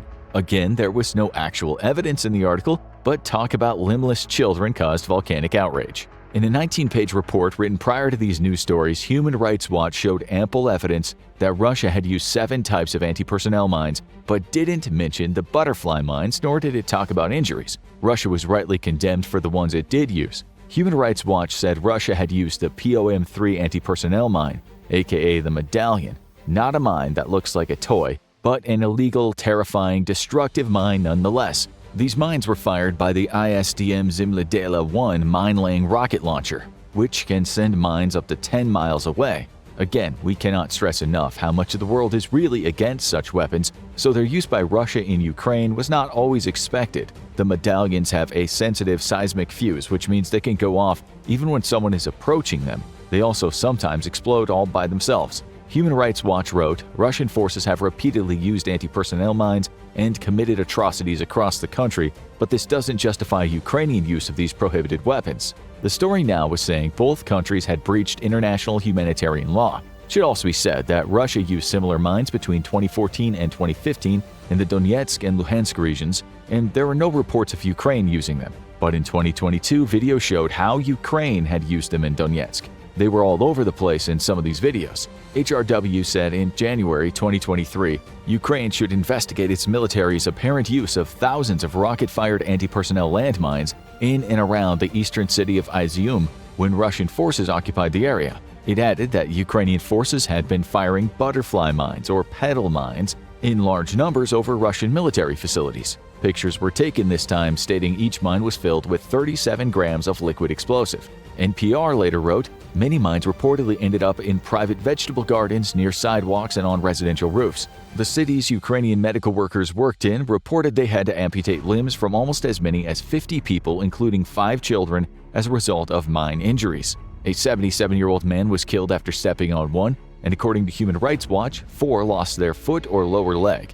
It added that a healthcare worker at Izium Central Hospital reported medical staff had amputated 20 to 30 lower limbs as a result of injuries caused by these mines. The number rose to 50, with most cases resulting in traumatic amputation. In one case, a bunch of them were found near a kindergarten. In another case, they suddenly landed near a hospital. A worker there said, "In the morning there were no petals, then we went out at midday and they were all over. They were dark green." One of the victims of these mines was the well-known promulgator of outright lies and half-truths named Semyon Pegov, a Russian propagandist that calls himself War Gonzo. Various news reports said in October 2022 he was seriously injured after stepping on a butterfly mine and lost a foot in the ordeal. Exactly what happened to the Ukrainian woman in the intro. These mines do not discriminate. The next question is, how did Ukraine secretly scatter the earth with these things? This brings us to the next weapon. Number 5. There are many ways to launch butterfly mines, but according to Human Rights Watch, in the case of the Izium mines, what was used were 220mm 9M27K3 Uragan mine-laying rockets. Many can be fired at once in a matter of seconds and reach a target about 20 miles away. These were fired and then, mid-flight, something called the KPFM-1SSK cassettes were released with an explosive charge. 312 butterfly mines can be dropped from one rocket, which shows you that while efficient, they can hurt the wrong people, since there are just so many of them. Witnesses in Izium said they heard a bang coming from the sky and then the sound of the mines hitting the ground or roofs. One of them said, "I heard the sound of the rocket, then a pow. Not a big sound, then the butterfly mines fell." Others said they heard this a lot during the Russian occupation. The Russians tried to clear them and posted flyers around warning the residents of them, but that wasn't good enough. One Ukrainian man explained to the HRW investigator, "I heard a slam in the sky. Previously, I knew that if a cluster munition explodes above our heads, the submunition would go over us because of inertia. Because of where they were, I understood they would fall on us, so I told my wife, and we went to hide in the basement." His neighbor later came out and tried to remove one of the mines with a shovel, only for him to get injured. He ran back inside, his clothes all ripped. Other people also described hearing loud booms, and then later, they went outside and saw little green butterflies lying around. A husband and wife said, "Then the neighbors were yelling that these mines appeared. The missile exploded over our house, but most fell over the north of here. They were informed by the Russians that they might explode 72 hours after they fell and to wait for someone to come and clear them. One man heard the bang and just decided to run." He later explained what happened next, saying, "And then, at that exact moment, I was on the ground on my back. I felt a pain in my back. I looked at my leg, and it looked like an open rose." The mines were everywhere when the Ukrainians liberated the town in September and proceeded to help demine the areas that had been hit. One Ukrainian deminer said he'd stopped keeping count after finding about 3,000 of them. He told investigators it would take decades to clear the area of unexploded ordnance. While the investigators at Human Rights Watch didn't find the evidence of the Russians using butterfly mines, they did find repeated use of similar mines, such as OZM-72 bounding fragmentation mines. They also found booby traps with tripwires connected to F1, RGD5, and RGN-type grenades. Now for a mystery we'd love for you to solve. Number 4. On March 10, 2022, something very strange happened not in Ukraine but in Croatia. Although the occurrence was no doubt related to the Ukraine war, we just can't figure out yet why it happened. Maybe you can help. What happened is a Tupolev Tu-141 reconnaissance unmanned aerial vehicle crashed into a park in the capital city of Zagreb. It was a good thing kids weren't playing. These drones weigh about 6 tons. People in the vicinity heard an unholy blast. This was a very built-up area. Some went out to see what had happened, and sure enough, what they saw was a crater. It was scary, to say the least, and the Croatian public was rightly concerned. This was obviously an active war, but for what? Less than a month before it happened, the Croatian government had adopted a declaration which stated, "Croatia sharply condemns unprovoked Russian aggression on sovereignty, territorial integrity, and independence of Ukraine." Still, opinions were mixed. Another politician said Russia and the US were involved in an imperialist war in Ukraine at the expense of poor Ukrainians. A poll revealed 58% of the public blamed Russia for the war, 26% blamed Russia and the US, and 8% just blamed the US. The war in Ukraine has been a divisive debate in Croatia, just as it has been everywhere, so some people weren't happy about the 16.5 million euros Croatia donated to Ukraine at the beginning of March. We also know now from photographs that some of the weapons that Ukraine has been using are of Croatian origin. Could this have merited a Russian attack? Highly unlikely. So what happened? How did a drone get past Hungary and Romania and land in Croatia? The preceding investigation revealed that the drone hit Romanian airspace at 23:23. The Romanian Air Force could observe it for 3 minutes, and after the Hungarian Air Force observed it, it flew at an altitude of 3,300 feet for around 40 minutes, and when it reached Croatian airspace, it was flying at an altitude of 4,300 feet, traveling at approximately 430 miles per hour. Then, it crashed into the Jarun neighborhood of Zagreb, not far from a student residence hall home to 4,500 students. The bang woke many of them up and damaged 96 cars. It hit with some serious force, leading to the Seismological Service of Croatia recording seismic waves. It could have caused some serious damage, even though both Russia and Ukraine have used these drones in the past. Russia said it hadn't flown one since 1991. The Ukrainian government also denied it had launched the drone, although reports said Ukraine does currently operate them. It used them in 2014 and it's used them in the current war. Still, there's no reason why Russia couldn't have pulled some out of storage. Reports said the aircraft had a red star on its tail, similar to one found in Crimea not long back, so that points to Russia. Still, opinions were mixed. Neither Ukraine nor Russia could be discounted. That annoyed the living hell out of Croatians. They wanted answers. NATO's Secretary General Jens Stoltenberg said, "The indications we have so far on the drone that crashed in Croatia outside of Zagreb is that it was not an armed attack, not an armed drone. It's true that these drones were designed for reconnaissance, but Stoltenberg might have been wrong. These drones can usually travel about 620 miles. Since they're reusable, they complete their mission and then land with parachutes. Parachutes were found in some of the trees near the crash site, but so was something else. The drone was carrying a bomb. Croatian officials were not too pleased. Reports said the bomb might have weighed 120 kilos, and these things flew over 2 NATO countries without the slightest warning to Croatia. Had this drone landed 50 meters down the street and that bomb exploded, the next few days would have consisted of scooping body parts of political science majors. It was then said the bomb was an OFAB 100-120. Croatia's prime minister was fuming. He told the press, "This is a real threat. NATO and the EU were supposed to react. We will not tolerate such a situation. We were very lucky." There were so many questions. Why weren't Ukraine or Russia admitting they'd done this? Why did some media play down the incident, saying it happened in a quiet suburb when it actually happened in a very densely populated area in the middle of the capital city? That one made the mayor pretty angry. But what made him angrier was the fact that NATO had not told them or scrambled aircraft. Croatia had the weapons to bring such a target down, but that was impossible since not Hungary, Romania, nor NATO had informed them.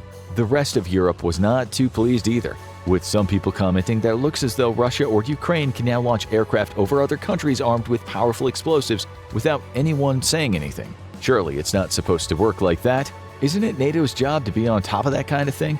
It also had to be said this big lump of aircraft is about as stealthy as an Airbus A380.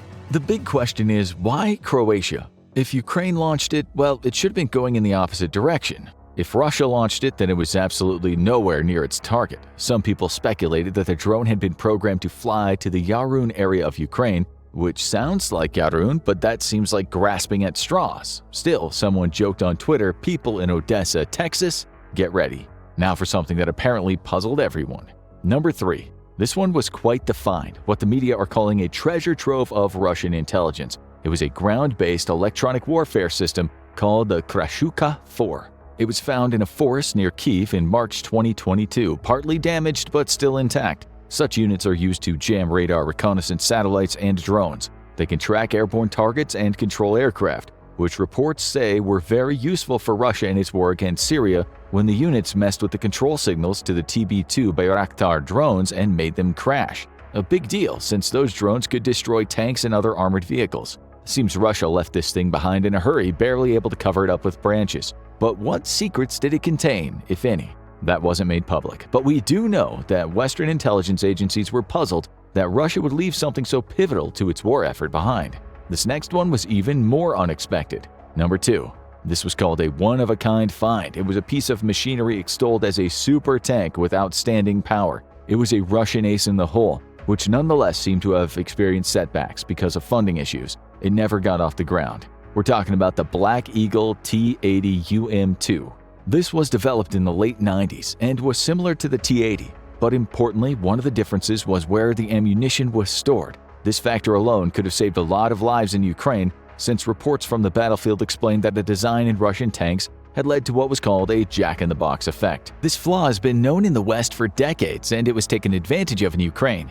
Basically, because the ammunition is kept at the base of the turret, Even a minor hit on some other part of the tank can cause the shells to explode, and off pops the turret. The 3 men inside the tank have the very worst day in their lives. Plenty of Russian tanks have been found in this state. At the end of April 2022, the British estimated something like 15,000 Russian tank crew had been killed, although it's not certain how many were the victims of the jack-in-the-box effect, but presumably it was a fair few. It's one reason such tanks have been called mobile coffins. Of course, there were advantages to this design, but Russia did develop the Black Eagle T-80UM2 as part to counteract this flaw. The program just never got going, and as far as analysts know, only one, the prototype, was made, and that one got blown up on March 17, 2022. This next one will surprise some of you, but we're sure it won't be news to a lot of people. Number 1. Such is the weird nature of global warfare that you can end up fighting against weapons made by the side that supports you. This has been happening, and in effect, the US, Ukraine's main ally, has in some way been helping Russia, as have other allies. Let's explain. After Ukraine started dismantling Russian weapons, American-made microchips were found all over the place, and we mean everywhere. One report said they were found in a radar-equipped air defense command post vehicle, as well as a Ka-52 Alligator attack helicopter, a Pantsir air defense system, and to top it all off, a Kh-101 AS-23A Kodiak cruise missile. But that was just the start.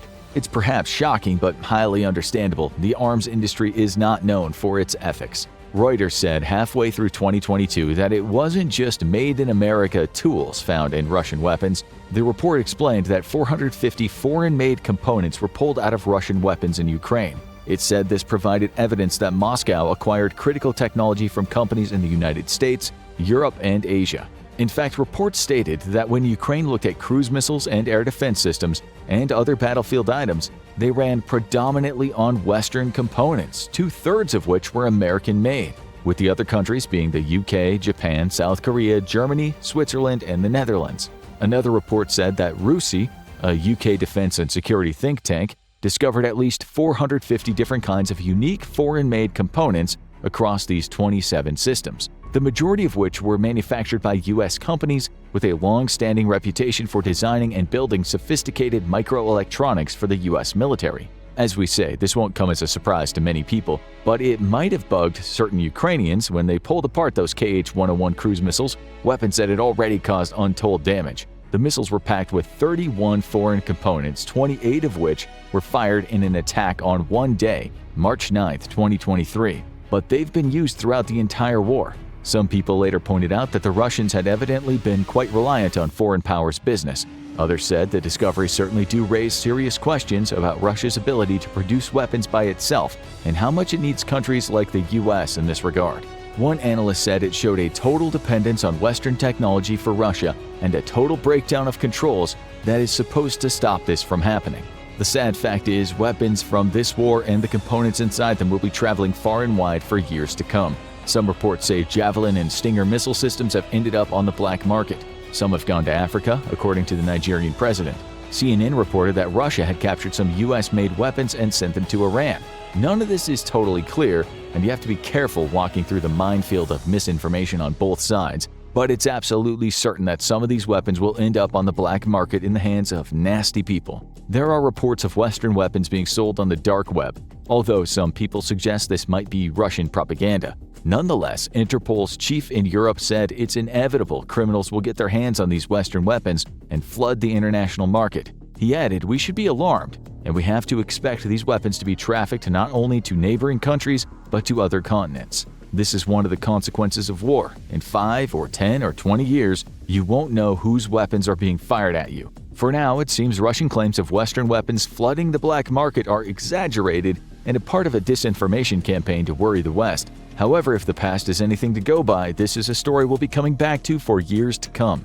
In October of 2021, about 4 months before Russia's invasion of Ukraine, U.S. military analysts from the Pentagon and the various intelligence agencies met in a special briefing with President Biden at the White House. The consensus was certain. Vladimir Putin was definitely going to launch an invasion of Ukraine sometime within the following 6 months. They knew there wasn't much they could do to stop Putin, though they could warn Ukraine. They also arranged to send some immediate assets, mostly man-portable air defense systems or man-pads, like Stinger shoulder-fired rockets, along with similar types of anti-tank systems. They can also talk sternly to their Russian counterparts, reminding them what repercussions the invasion would have with their EU and other global trading markets. But most importantly, the Pentagon was concerned that such a war in NATO's backyard had the possibility of escalating the conflict to a point where Putin might choose to use Russia's vast arsenal of nuclear weapons. Months after the October meeting, General Mark Milley, chairman of the Joint Chiefs of Staff, admitted that he still carried a set of note cards in his briefcase that encapsulated the U.S.'s strategic objectives. There was one primary goal: figure out how to support Ukraine's military defense without allowing the conflict to spiral out of control into World War III. The Pentagon analyst came up with 4 strategic objectives. Number 1. Don't allow Ukraine's defensive effort to become a direct war between the US and NATO forces against Russian forces. Number 2. Maintain NATO unity. Number 3. Support Ukraine militarily and economically with everything they need to defend themselves. And number 4. Contain the war inside the geographical borders of Ukraine. Rules 1, 2, and 3 have proceeded smoothly enough, but there is a lingering problem with rule number 4. Containing the war within Ukraine's geographic borders has been a real challenge. Moscow's greed versus Ukraine's need. It's been clear for quite some time that Putin wanted to take over all of Ukraine, beginning in 2014, when Russian troops wearing plain green uniforms with no official insignia invaded parts of eastern Ukraine and the Crimean Peninsula. While jokingly blaming the attacks on little green men, Putin finally embraced the annexation efforts of the pro-Russian puppet governments he installed there. Putin made his intention clear for a wider escalation of the war in mid-2021, less than a year before the full invasion, when he published a 7,000-word article on the supposed historical unity between Russians and Ukrainians. This article, less a serious piece and more a fantasy novel, was filled with imagined grievances and false assertions. Russians and Ukrainians, Putin argued, were one people, an idea based in Putin's misleading claims about blood ties. He complained bitterly that Russia had had its own territory stolen by a unified West that always has been plotting against them. Despite the 1991 agreement between Ukraine and the Russian government that guaranteed Ukraine's national borders, Putin has always perceived Ukraine as one of the lost elements of the former Soviet Union. He also believed there was a need to return them to full Russian control, no matter how that would be accomplished. He had orchestrated a similar takeover, although mostly a bloodless one, when he managed to install the dictator Alexander Lukashenko in control of Belarus, though that control has been shaky. As many as 35,000 opponents and protesters have been arrested in the past 3 years alone, while defection from his army that joined up with the Ukrainians has shown Lukashenko that he cannot trust his own troops to stay loyal to him. During the early stages of the war, when Lukashenko agreed to allow some Belarus soldiers to aid Russia's attack on Kyiv, several hundred left to join Ukrainian forces. Many observers outside of the two combatant nations believe Ukraine has every right to fight back against the invading Russians any way they can. That would include attacking bases inside of Russia, where their air force launches fighters and bombers that then fire missiles and rockets at Ukrainian targets. These same outsiders believe that any artillery shooting into Ukraine should also be viable targets, even if they're firing from within Russia itself. The Atlantic Council, a nonprofit think tank that unites Northern American and European analysts and politicians, said in a report published in November 2022, Ukraine has legal rights to hit back inside Russia, but is currently not being permitted to do so by partners whose support Kyiv cannot afford to lose. The problem is that those partners in the West, the United States and NATO, are trying to prevent any further escalation of the war, that overarching goal that General Milley referred to. Much of the reluctance that the West has in providing Ukraine with advanced missiles and jets is the concern that Ukraine would use them to attack targets inside Russia, which Putin would then use as an excuse to employ his one remaining trump card, tactical nuclear weapons, for which Ukraine has no response. The Atlantic Council put it succinctly: the current approach grants Putin impunity to continue attacking and escalating without fear of a proportionate response. It has resulted in a surrealistic war where the aggressor benefits from guarantees that any destruction will be limited to the territory of his victim. This is particularly evident in the devastating recent Russian attacks on Ukraine's critical civilian infrastructure, which will keep getting worse until Ukraine regains its right of retaliation. Indeed, since November, the world has witnessed catastrophic damage done to Ukraine's cities and civilian infrastructure. Russia has intentionally targeted refugee centers, hospitals, housing complexes, schools, and electric grids. A great majority of these attacks have come from outside of Ukrainian territory, since Russian planes have been shot down in high numbers over the battlefields themselves. Publicly, Ukrainian President Zelensky has said they do not and will not attack targets inside Russia. As recently as May 14, 2023, Zelensky promised that their much-anticipated counteroffensive will focus on Ukrainian territory. But privately, Zelensky chafed at the restrictions. In stolen top-secret documents released across social media platform Discord beginning in February 2022, private communications and discussions between Zelensky and his advisors suggest he was much more willing to attack Russian territory. He suggested that Ukraine could capture lightly defended Russian border regions and use them as leverage against Russian troops still occupying Ukrainian territory. He floated the idea of blowing up an oil pipeline between Russia and Hungary, a member of NATO, though Hungary's own autocratic ruler Viktor Orbán has often sided with Russia and on occasion even blocked military aid from NATO to Ukraine.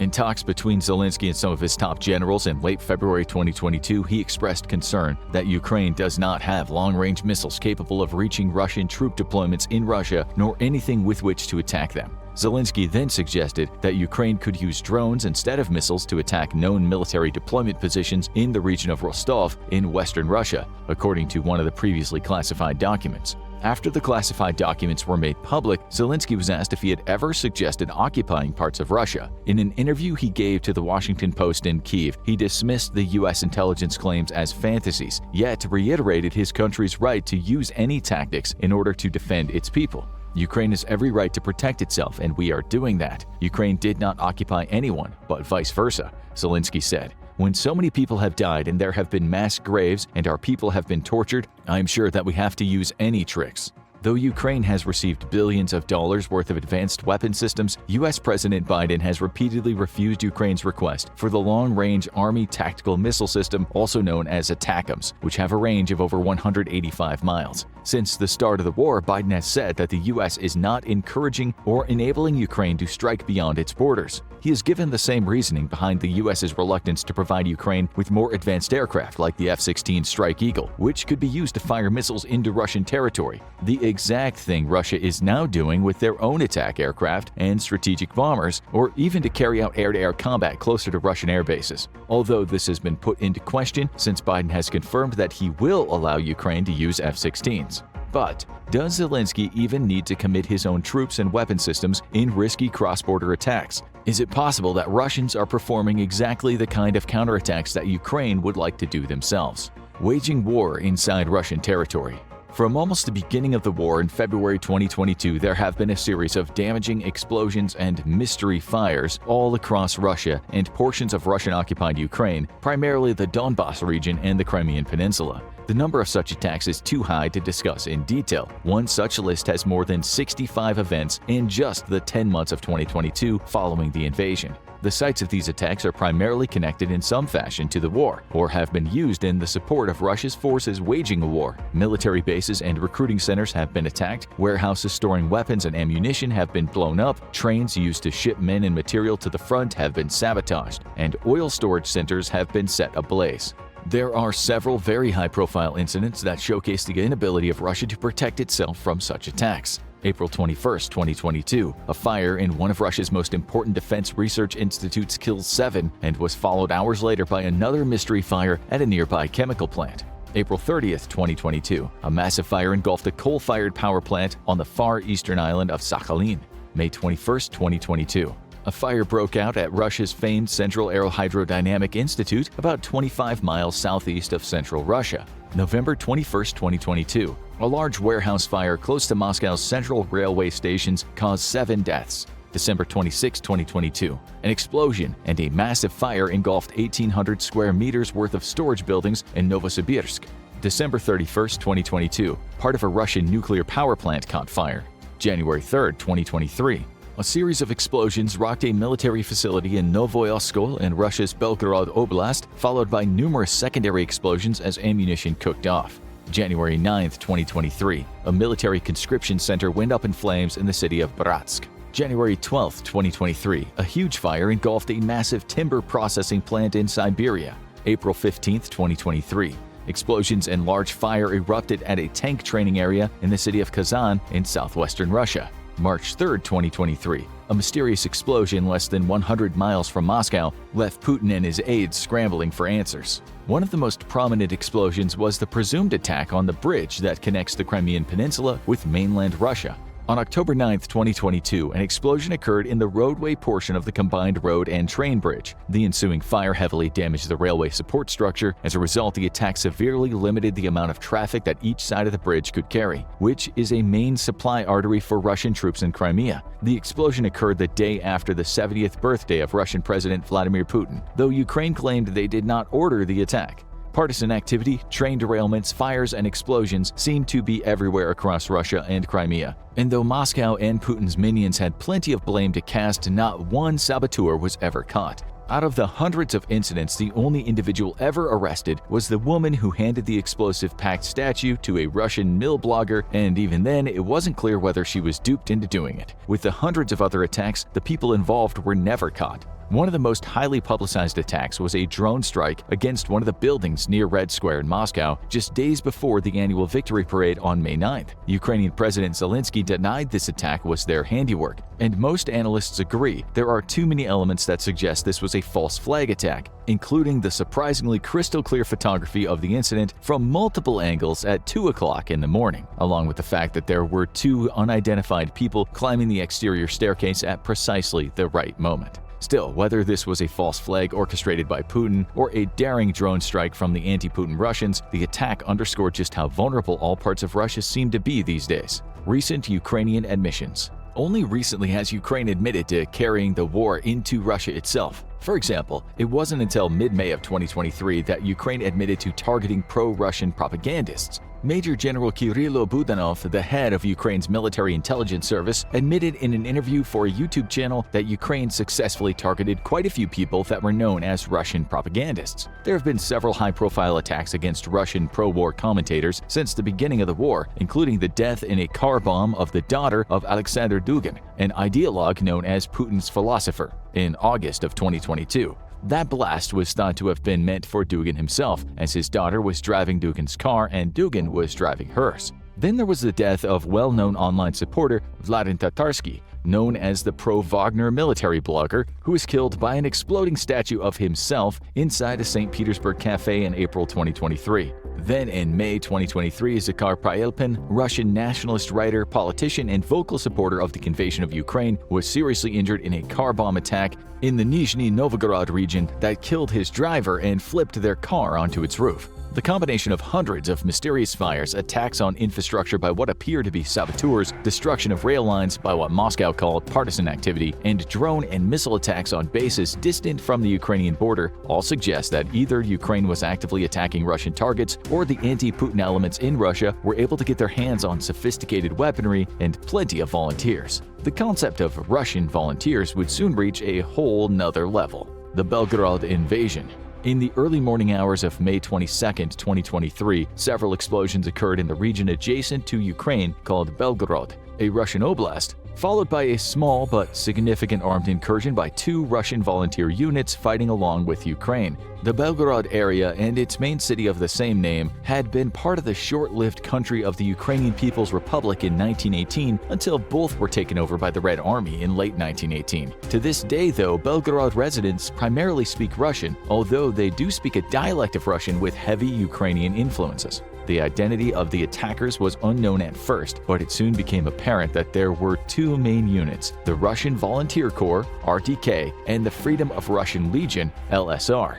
They had crossed the border from Ukraine into the Belgorod region of Russia, accompanied by 2 tanks, an armored personnel carrier, and 9 other armored infantry vehicles, plus an assortment of light trucks and unarmored civilian vehicles. This sudden and barely opposed invasion caught everyone by surprise, especially the defending Russian border guards. A tweet from a group calling itself the Free Russian Legion encapsulated the feelings of most Ukrainians. A reminder that you don't get to invade someone's country and then dictate the terms under which they can resist your invasion. Ukraine has every moral and legal right under international law to take the fight to Russia on the territory of the Russian Federation. The chaos of that first morning's attack was summed up later by this tweet. The Russian army is actually shelling the Russian city of Belgorod to stop the Russians who have come to liberate Russia. Amid all the rumors and speculation, Ukrainian presidential advisor Mikhailo Podolyak said that they had nothing to do with the unfolding events. Ukraine is watching the events in the Belgorod region of Russia with interest and is studying the situation, but has nothing to do with it, he said. Of course, the Ukrainian army had to have known of the units and their convoy of military vehicles since it originated from the Ukrainian side of the border. The official Russian PR response was scattershot and full of disinformation. Officials in Moscow blamed Ukraine for sending in a cross-border sabotage and reconnaissance group. They claimed that the attack had already been quelled by the evening of the same day. According to the regional governor Vyacheslav Gladkov, the Ministry of Defense and all law enforcement agencies have entered the territory to carry out combat missions to protect our country. Gladkov added that despite a reported 8 civilian casualties, there had not been any fatalities. Later reports, however, admitted that 1 Russian border guard had been killed in the initial attack. What's most interesting about this event is not just that ex-Russian soldiers have joined the Ukrainian-backed separatists, but that the Russian government admitted that it had been storing tactical nuclear weapons in a suburb of Belgorod known as Grevoron, only 40 miles from the Ukrainian border. When the uprising occurred, Russia had to quickly move those nukes out of the area and further back from the battle zone. It's clear that the Ukrainian government knew of the nuclear weapons depot and its exact location, as well as what was stored there. In a lengthy conference call later on May 22nd, Andriy Yusov, a spokesman for Ukraine's Military Intelligence Directorate, called the Russian facility by its official designation Military Unit Number 25624, and noted that its position in Grevoron was an administrative center of the Belgorod Oblast and was close enough to the Ukrainian border that this small military effort caused the nuclear weapons there to be hastily removed.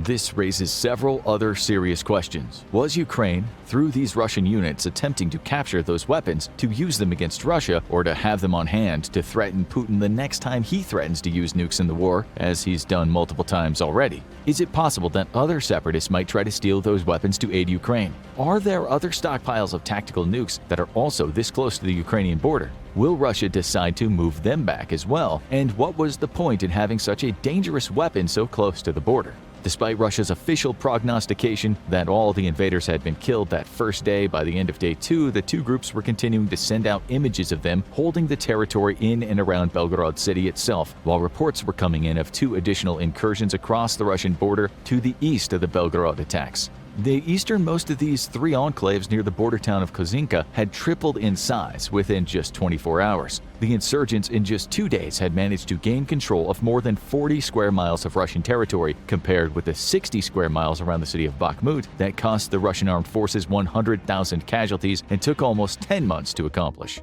Now, don't be fooled by Ukraine's claims that they had nothing to do with these attacks. Despite the units being made up of ex-Russian citizens, the equipment and coordination did come from Western sources via Ukraine. Having begun within hours of Russia's claims to have fully taken Bakhmut, these strikes, though they may have eventually been evacuated, served as a masterful diversion of Russian forces, which will only improve Ukraine's chances of greater success when they launch their counteroffensive. The threat of further uprisings within Russian territory. While these attacks continued apparently without much resistance from Russian military units, there were images of the Legion's logo, a capital L with an arrow underneath facing to the right, being spray-painted in the region of the Kursk Oblast. Gunfire was being reported in some of the cities there, while additional insurgents were being reported occupying the city of Gogolevka, near the Ukrainian border northwest of the Belgorod incursion. When asked why these troops were conducting this assault on Russian territory, one spokesman replied, "The Legion, Freedom of Russia, and the Russian Volunteer Corps are conducting an operation on the territory of the Belgorod region to create a security strip to protect Ukrainian civilians." This area had long been used to launch rocket and artillery attacks against Ukrainian civilians throughout the war. The Ukrainian government was quick to point out that despite the Western origin of some of the equipment the groups were using, which appeared to include US-made Humvees and MRAP anti-mine infantry vehicles, all of the troops engaged in the operation were Russians. Ukrainian presidential advisor Mikhailo Podolyak said, "The only driving political force in a totalitarian country of tightened screws is always an armed guerrilla movement." And then, as a response to Putin's claims that the Russians invading the Donbass and Crimea in 2014 were simply local citizens armed with weapons you could buy in any military surplus store, Podolyak added, "As you know, tanks are sold at any Russian military store, and underground guerrilla groups are composed of Russian citizens. Why is Zelensky willing to allow his country to be destroyed?" There are people in the West, including some in various political circles in the United States, who think the way to end this war is for Ukraine to simply agree to a peace settlement, allowing Putin to claim a victory by holding on to the eastern portion of Ukraine along with Crimea. They ask why Zelensky is allowing the kind of destruction that's been seen in Mariupol, Bakhmut, Kherson, and the dozens of other cities that have been shelled and bombed beyond recognition by Russian forces. At the 2023 G7 summit held in Hiroshima, Japan, President Zelensky gave a bleak assessment of what was in store for the city of Bakhmut, the center of the prolonged 10-month siege by Russian army units, spearheaded by the private military contractor group Wagner. "You have to understand, there is nothing left," he said. "Every major building of any size has been destroyed, leaving nothing of Bakhmut as it once stood left to control. A city of 70,000 inhabitants before the invasion has effectively been erased from the earth." A similar fate befell the city of Mariupol during the fighting in 2022. Once a city of more than 500,000 along the Sea of Azov, the city was encircled by Russian and pro-Russian separatist troops in the early months of the war and took heavy bombardment, much of it intentionally targeting civilian and refugee centers. More than three-quarters of the city's residents fled, leaving fewer than 100,000 citizens remaining. Zelensky, however, remained firm. No peace treaty would be reached, he said, until every foot of Ukraine was liberated from Russian invaders. He reiterated again his promise that Ukraine's armed forces would focus only on liberating their homeland, but as evidenced above, there appears to be quite a lot of activity going on inside Russia's borders. What will happen with the war in Ukraine? Ukraine walks a tightrope with this cross-border attack. Zelensky has promised not to invade Russia and only to liberate Ukrainian territory. The selective Ukrainian drone and missile attacks against Russian military targets might be approved by US and NATO advisors, but the Free Russian Legion incursions in and around Belgorod are an entirely different matter. Yes, their reasoning is sound. The area had been used to conduct artillery and rocket launches for many months, and pushing the Russian military away from the border could provide a buffer zone to protect Ukrainian civilians.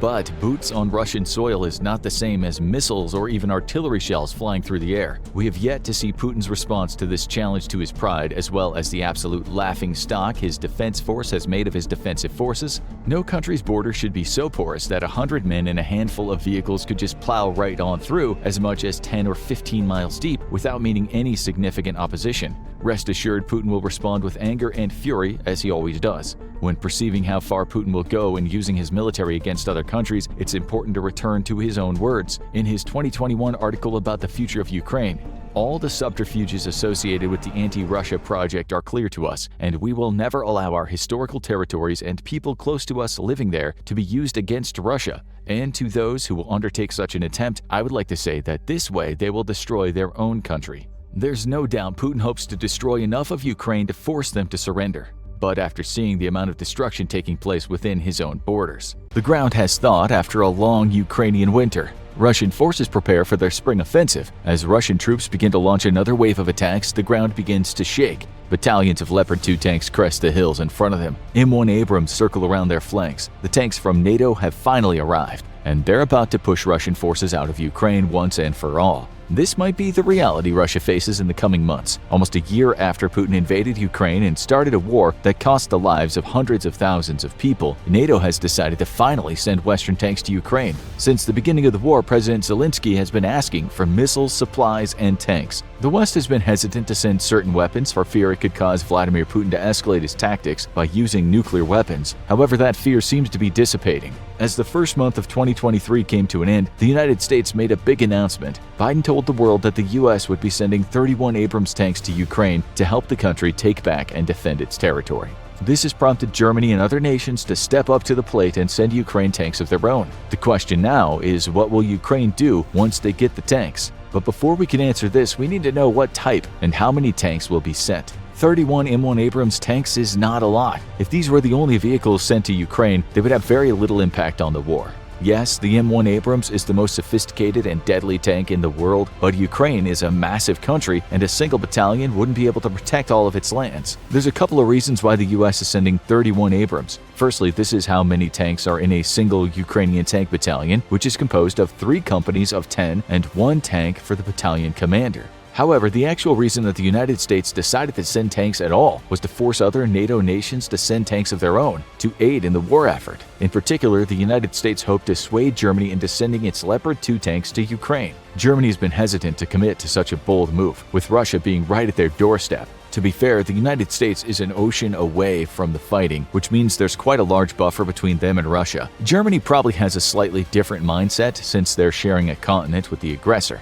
Either way, the commitment by the United States worked, and Germany announced they would be sending Leopard 2s to Ukraine as well. This had a cascading effect, with Britain, Poland, Portugal, Norway, Spain, Finland, and the Netherlands all pledging to send their own tanks in the future. It's unclear how many vehicles each country will commit to the cause, but best estimates put Germany initially sending 14 Leopard 2s, with talks of eventually supplementing them with 2 German battalions, which would number around 80 tanks in total. This would be a game changer for Ukraine, but as of right now, it's not entirely clear when these tanks will be delivered. Along with the 31 planned Abrams and 14 Leopard 2 tanks, Britain said it'll also send 14 Challenger 2s. Even with NATO nations supplying Ukraine with dozens of tanks, it might still not be enough. President Zelensky has said that Ukraine will need around 300 tanks to carry out the missions needed to push Russia out of the country. NATO is still a long way from providing that many tanks, but every little bit helps as long as the vehicles make it to Ukraine in time. It's estimated that the Leopard 2s will reach Ukraine in the next 2 to 3 months. That would put the delivery date around April. This will be when spring is in full swing and the weather becomes warmer. It's also around this time that Russia will likely launch its next offensive. Therefore, tank deliveries need to happen sooner than later. However, it's not that simple. The tanks can't just be dropped off and driven onto the battlefield. Even after delivery, there will be months of training, mechanical checks, and logistic reviews before the tanks can be moved to the front lines. The great thing about the Leopard 2s is they run on diesel and have a pretty straightforward firing system. This means the training that needs to be done will not include overly complicated computer systems. The Leopard 2s are also going to be easier to repair than some of the other tanks being sent to Ukraine.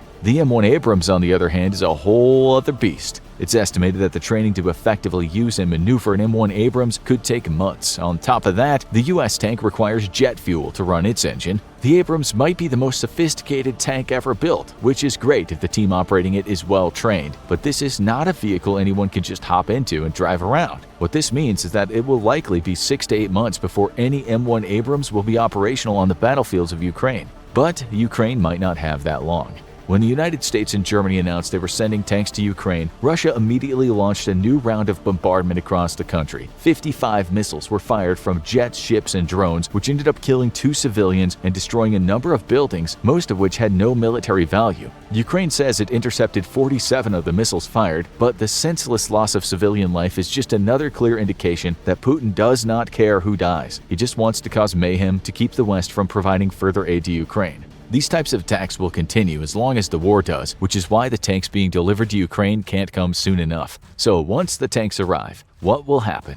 Well, even before the vehicles are sent, Ukrainian soldiers are already being trained on how to use the vehicles. This is crucial so that when they get there, Ukrainian forces can immediately drive them into battle. The key components of the training missions are to ensure that tank operators understand the logistics capabilities, maintenance procedures, and operational limitations of these tanks. Nothing would be worse than a team having to abandon their vehicle because they pushed it too hard or didn't know how to fix a malfunction. This shouldn't be a problem, as throughout the war, the Ukrainian soldiers have shown just how industrious they can be. They've fixed broken-down Russian tanks and used them to launch their own offensives against the enemy. Russia has made countless mistakes with its own tanks. They have not trained their teams properly, which has led to vehicles being driven off bridges, becoming stuck in ditches, even running out of fuel in the middle of a battle. Ukrainian forces are happy to find abandoned Russian tanks that they can often repurpose or strip for parts. The new tanks being delivered by NATO will be slightly different than the abandoned Cold War-era tanks of the Russians. For one thing, the Leopard 2s and the M1 Abrams are much newer and more capable than the tanks Russia's using. This is great news for Ukraine, but it also means they need to buckle down and take the training seriously to ensure they can optimize the effectiveness of the tanks being delivered. Since the Leopard 2s will arrive first, this is where Ukrainian training has begun. These vehicles will serve as a good starting point to provide Ukrainian soldiers with a foundation on how to use the M1 Abrams when they're delivered. But as we mentioned before, this is a race against time. The new tanks need to be deployed before the Russian spring offensive begins. With each day that passes without Ukraine receiving tanks, Russia is moving more and more men and vehicles to the front line. It's not a question of if Russia will launch another attack, but when. So Ukraine needs to make sure its defenses are solid and that it can stop the onslaught of Russian soldiers and vehicles that will inevitably cross the front lines to regain the territory that they lost after the initial invasion. Yet, there is something about the tanks that no one can deny. They are offensive weapons. You probably heard the saying, the best offense is a good defense. Well, the reverse is true as well. In Ukraine, the best defense is a good offense. The tanks being sent to Ukraine will likely be used to launch a new Ukrainian offensive. This is why it's important that they reach the front lines in the next month or two. Even without advanced Western tanks, Ukraine has managed to reclaim huge amounts of land from Russia, and every indication suggests that when the brutal winter ends, Ukraine might be capable of pushing into the Kherson Oblast and pushing all the way to Crimea.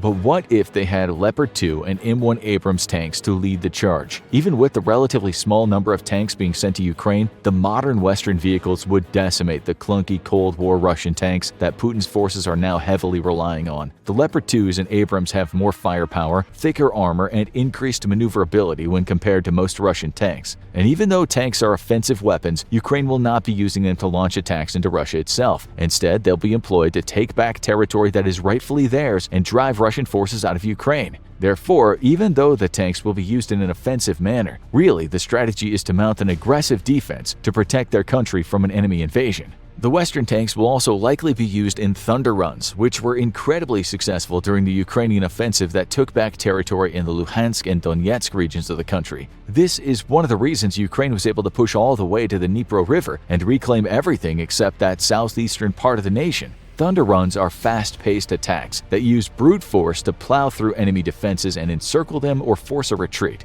Tanks are the backbone of thunder runs as they have heavy armor and can move quickly through an enemy position. Ukraine used older tanks and vehicles to accomplish this tactic several months ago, so having much more powerful and maneuverable tanks such as the Leopards and Abrams will be devastating to the Russian defensive lines. The Russians have dug trenches and built fortifications in the Kherson Oblast, but like many of the decisions they've made during this war, what they're doing in southern Ukraine doesn't seem very planned out. The trenches aren't long enough and don't provide the ability to fall back deeper into defensive positions. This means that they'll not be an effective countermeasure to stop tanks and armored vehicles from passing through the region. Basically, every tactic Russia is using in southern Ukraine to hold the region is outdated and poorly executed. This is good news for Ukrainian forces, especially if they have NATO tanks that can either drive around or plow through any tank traps that Russia has set up.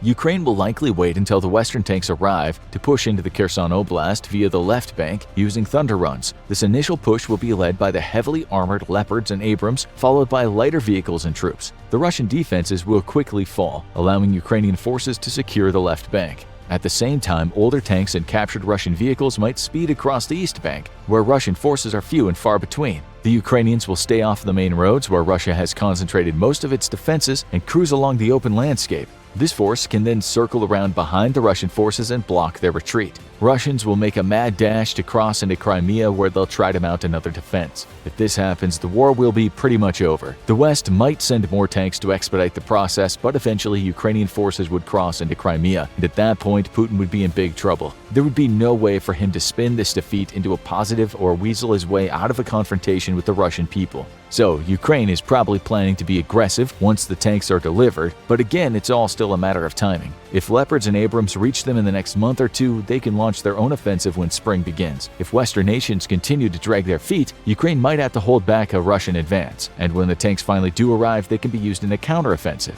Being able to attack first with state-of-the-art tanks is definitely the better option, but as the Ukrainian people have shown the world throughout this conflict, they will adapt and do what they have to protect their country. It's important to note that as the United States, Germany, and other NATO nations prepare to send tanks, the Russian military is regrouping. They will continue to fire missiles and send kamikaze drones to strike key infrastructure within Ukraine, but they're also amassing more soldiers in southern Ukraine. Until Ukrainian forces can force them out of their territory and Putin is removed from power, civilians will continue to die, and the war will rage on. This is why Ukraine desperately needs the tanks as soon as possible. All Russia is trying to do right now is bide more time so they can increase their numbers and supplies. This is a very common tactic for Russia. The nation is so large and has so many natural resources that they tend to wait out their enemy till they've amassed an overwhelming number of troops and can throw them into battle. There are weapons and men traveling across the vast lands of Russia at this very moment. Conscripts, workers, and forced laborers are building more weapons. Russia is still selling oil and natural gas to countries from around the world to bring in more money. With these funds, they're buying kamikaze drones from Iran and missiles from whoever will sell them to them.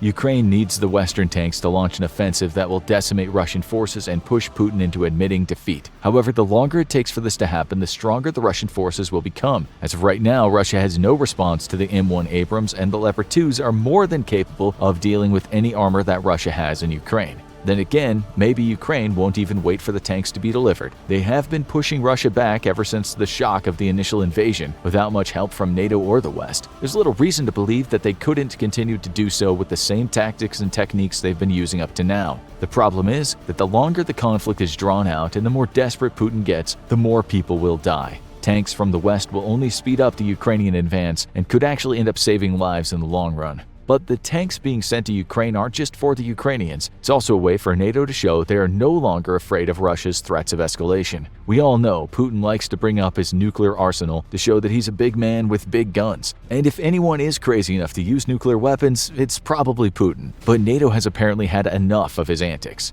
Initially, weapons such as tanks and surface-to-air missiles were being stockpiled by nations around the world in case they needed to protect themselves from Russia. This no longer seems to be the case. By sending tanks and other important weapons to Ukraine, Western nations are saying they no longer fear Russia will try to win the war and then invade more of Europe. At the very least, sending tanks to Ukraine shows that countries like the US, Germany, and Britain believe they can fend off a Russian attack with the weapons they already have. Putin has continually told NATO not to cross several lines, but like his forces in Ukraine, these lines are continually being pushed back. It's now clear that Putin and Russia are not nearly as strong as they were once believed to be. At the start of the conflict, Russia truly thought it would roll into Ukraine and easily take over the government in the country. Ukraine's resources and people would then have to be incorporated into Putin's new Russian empire, and a real threat to the rest of the world would be standing on Europe's doorstep.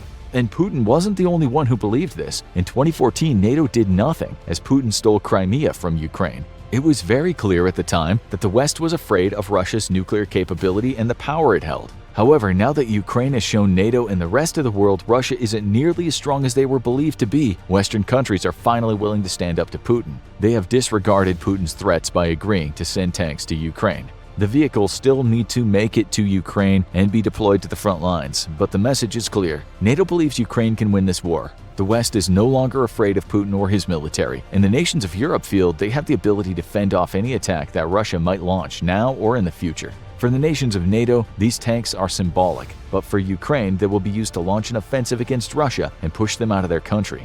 The counteroffensive that has been so long awaited has run into serious problems, and Ukraine has been forced to radically change its original plans. That, however, might not be a bad thing.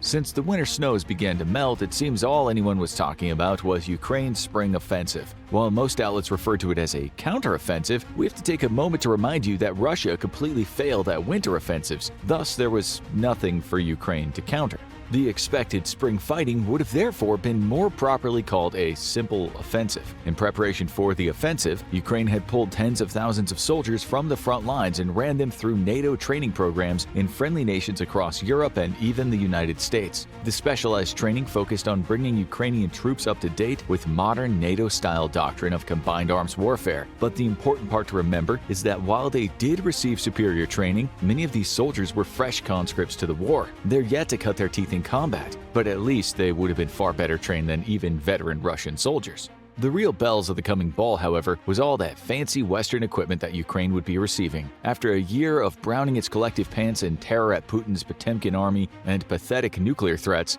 NATO finally broke the dam on heavy equipment and gave Ukraine a sizable contingent of Bradley infantry fighting vehicles and Leopard 2 tanks, which it was assumed would spearhead the spring offensive. Western leaders like U.S. General Mike Milley assured us that Ukraine had every tool necessary for its coming offensive.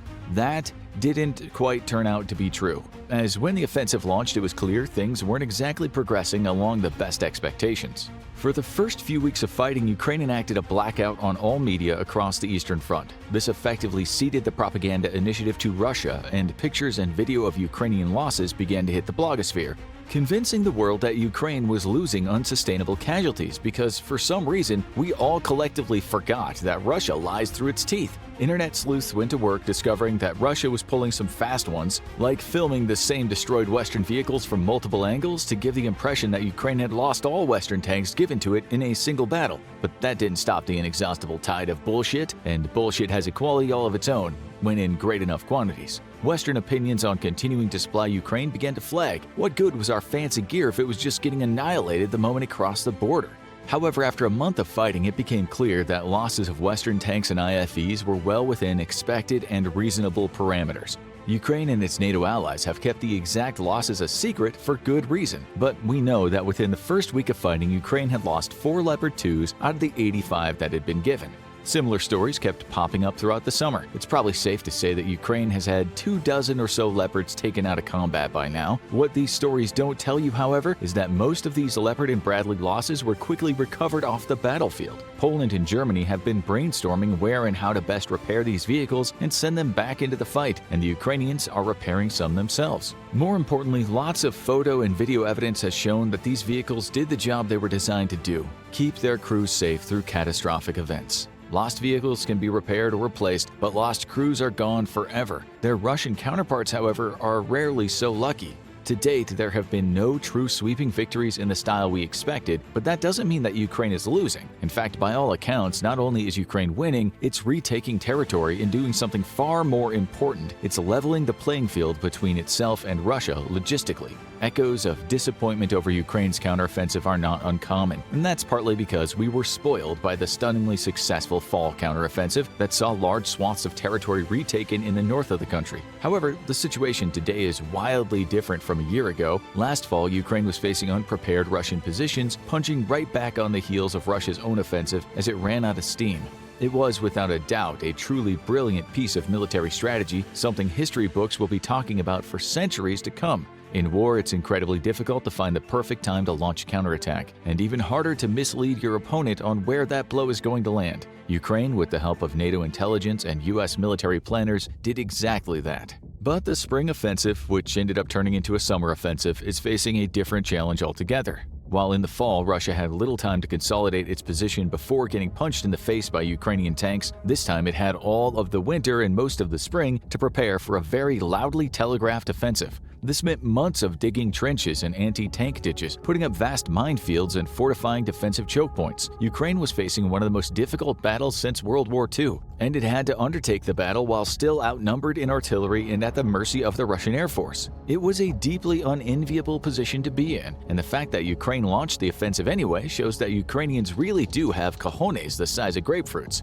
Facing very stiff defenses, the low quality of Russia's mostly conscript force didn't matter much, because even a conscript with only 2 weeks of training and stealing the copper wiring out of a vehicle can be difficult to remove from a prepared position. Making matters worse was the sudden reappearance of the Russian Air Force, which had largely been AFK, and that's probably been a good thing, given that Russia has shot down nearly as many of its own jets as Ukraine has. However, throwing Russia's remaining fleet of attack helicopters might have been catastrophic to their air force, with a reported 6 Ka-52s downed in the first 2 weeks of fighting, but it did the job of significantly hampering the Ukrainian advance. Vast minefields with scores of pre-sighted artillery didn't help matters much either. Losses were significant in some parts, and some advances were repelled altogether at a great loss. And this is something you should remind someone when they express dissatisfaction with the speed of the Ukrainian offensive. There's real people fighting and dying for every single meter gained, and if someone's unhappy with how fast it's all going, then remind them that they're welcome to leave their comfortable first world life and join the Ukrainian Foreign Legion to help it all move along a little bit faster. Russia was nonetheless feeling pressure from the Ukrainian offensive, which has been making slow but steady gains across nearly the entire front. In Bakhmut, Russian artillery is no longer dominant, Ukrainian artillery is, and they've been making the Russians pay dearly for it. With pressure mounting, Russia went full Russia and committed what might have been the largest war crime yet with the destruction of the Kakhovka Dam. While pundits continue to pretend as if there's any reason to doubt Russia was responsible, it's obvious that the destruction of the dam has only benefited one side, Russia. With vast swaths of the south flooded, it'll take weeks for the ground to be suitable for combat operations using heavy vehicles. This, in effect, made the south of Ukraine offensive-proof. Though in typical Russian fashion, they forgot to warn their own troops of the pending explosion, and many Russian positions were flooded or surrounded by water. It's unknown if any were killed, but we know that there were dozens of vehicles abandoned, confirmed via drone footage. Also, because Russia gonna Russia, it began shelling humanitarian rescue efforts for stranded civilians.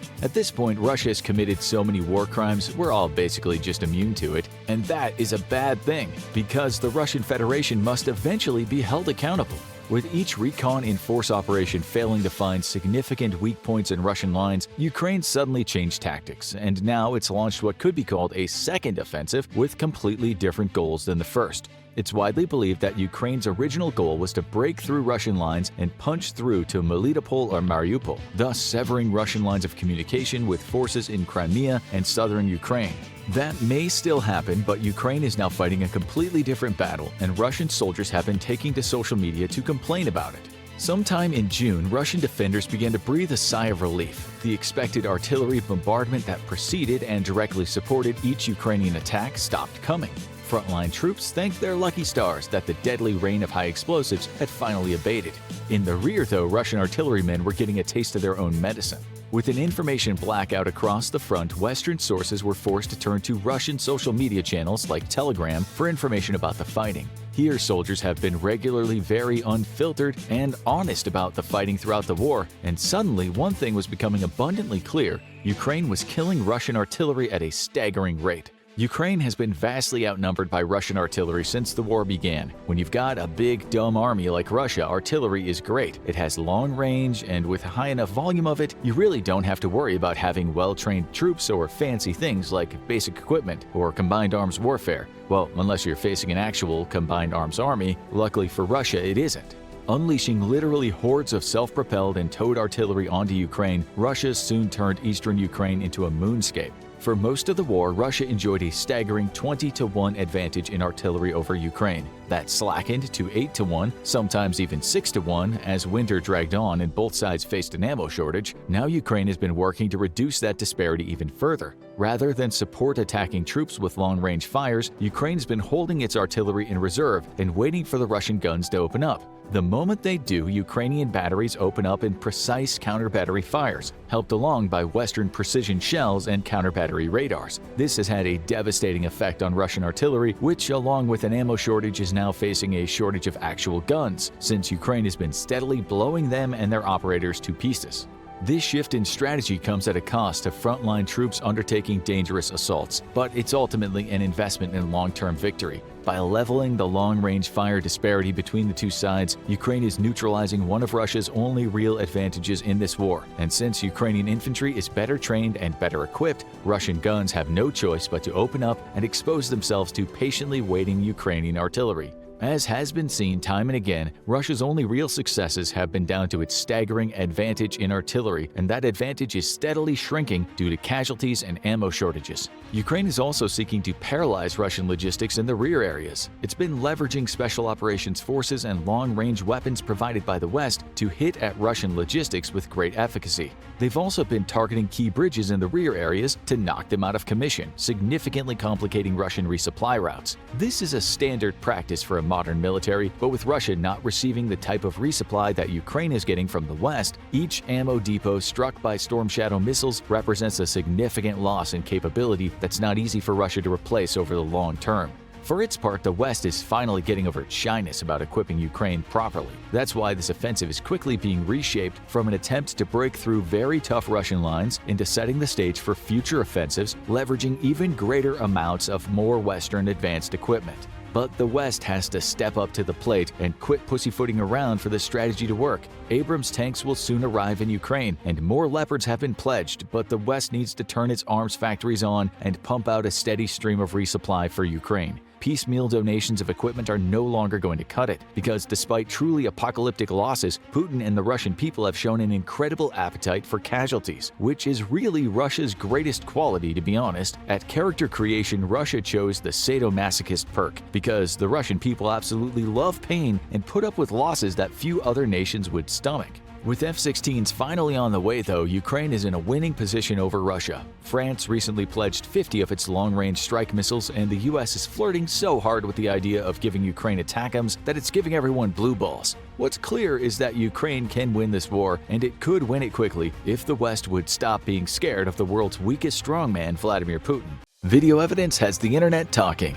Has Ukraine deployed a top-secret death ray against Russia? What weapon is Ukraine really using to cause these explosions, and how does it work? And why are these videos proof that Russia might be losing the war? Late last year, as the battle for Bakhmut began to really heat up, videos made the rounds online showing a perplexing sight: Russian soldiers being decimated in groups by something that looked a lot like a death ray. Each video typically showed a group of Russians walking along when suddenly there was a bright flash followed by an instant smoke trail and a large explosion where Russian soldiers had previously been standing. What remains afterwards is something we can't show you without being demonetized, but if you've ever thrown eggs against a wall, you're starting to get the picture. The videos have many people wondering what in the world is this devastating new weapon and how is Ukraine using it with pinpoint precision. Rumors started to circulate about Ukrainian death rays, directed energy weapons that use concentrated light to incinerate Russian troops. Others proposed particle beams, basically streams of microscopic particles being accelerated to a portion of the speed of light.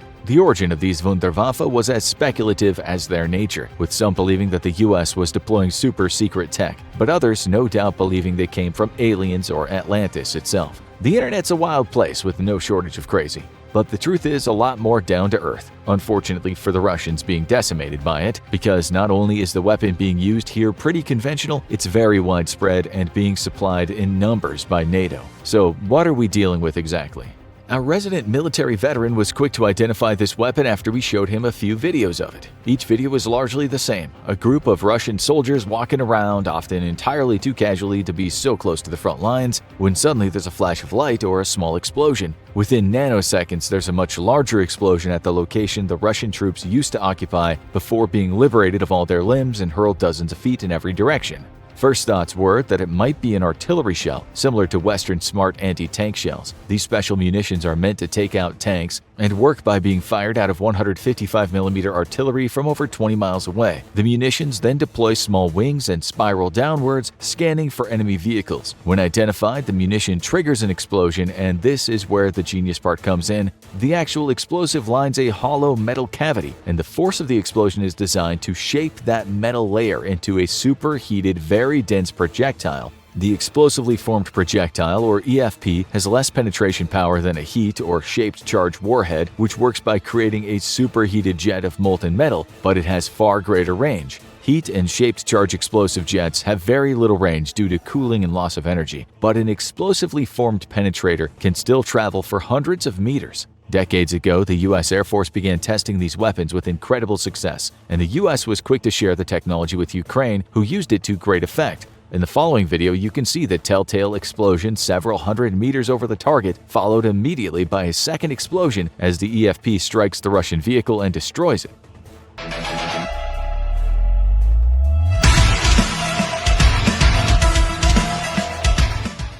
But there's one problem with this theory in regards to our Ukrainian death rays. In each video, the smoke trail created after the initial explosion always leads away from the location of the strike, instead of to the location of the strike. This rules out EFPs, which by themselves don't carry any explosive charge anyway. Because they rely on sheer kinetic energy to destroy enemy vehicles, EFPs can't be responsible for the large explosions we see in the Ukrainian death ray videos. The fact that there is both an explosion and an incriminating smoke trail leading away from the explosion means that this mystery death ray is anything but. In fact, it's a weapon that Ukraine has had quite a lot of, both from its own stockpiles and Western deliveries. All evidence here points to a high-explosive anti-tank warhead being used in a secondary role to strike personnel. Much like an EFP weapon, a heat warhead works by using a shaped charge inside a hollow cone lined with metal, but this time the explosion is far more powerful and meant to produce a superheated stream of liquid metal, perfect for penetrating heavy vehicle armor plating. However, it's not so great as an anti-personnel tool, since the stream is very narrow and the weapon produces very little fragmentation. We can rule out American javelins or European in-laws as the culprits here. While both can be used in a pinch as an anti-personnel weapon, each missile is also incredibly expensive. As one Ukrainian soldier described it, it's like firing a Ferrari every time you pull the trigger on the launch unit. And he's not wrong. Each javelin costs around $100 grand. But Ukraine has another weapon in very large supply, the Stugna P. This is a home-brewed Ukrainian-made anti-tank guided missile developed by Luk Design Bureau. It entered service in 2011, with the weapon seeing very widespread use during the Russian invasion. It's not as sophisticated as Western anti-tank weapons, lacking a fire-and-forget capability, and instead requiring its launcher to keep a target painted with the laser, similar to the American TOW missile. However, that doesn't make it less effective when it actually hits the target. Packing a tandem-charge heat warhead that can slice through 800 millimeters of steel armor and punch right past explosive reactive armor plates, T-72s, T-80s, and even T-90s have been helpless against this weapon, and Ukraine has even used it to shoot down hovering Russian helicopters. Another variant of the missile known as the RK-20F might be what we're looking at in these videos. This missile variant features a high-explosive fragmentation warhead and is designed to take out lightly armored vehicles, small buildings, and field fortifications. With a price of between $10,000 and $20,000 a missile, this is a much more affordable solution if your home, too, is facing infestation by Russian soldiers. And the results speak for themselves, as the Ukrainians are able to strike with pinpoint accuracy well behind enemy lines. What we can see in these videos is likely both variants of the Stugnas missile being used. In some videos, we see tightly packed groups of soldiers being absolutely decimated, while their buddies a little further away are relatively unharmed. This would be telltale evidence of a heat variant being used, with the liquid metal blast atomizing enemy personnel in a very small radius, while leaving everyone else dazed but relatively unharmed. However, other videos clearly show the heat-frag variant with a telltale smoke trail ending with a large explosion. In those videos, typically nobody gets up again. These videos point at a bigger picture though. Why in the world is Ukraine using anti-tank weapons against Russian personnel? Or that question may be better asked, where in the world are Russia's assault vehicles?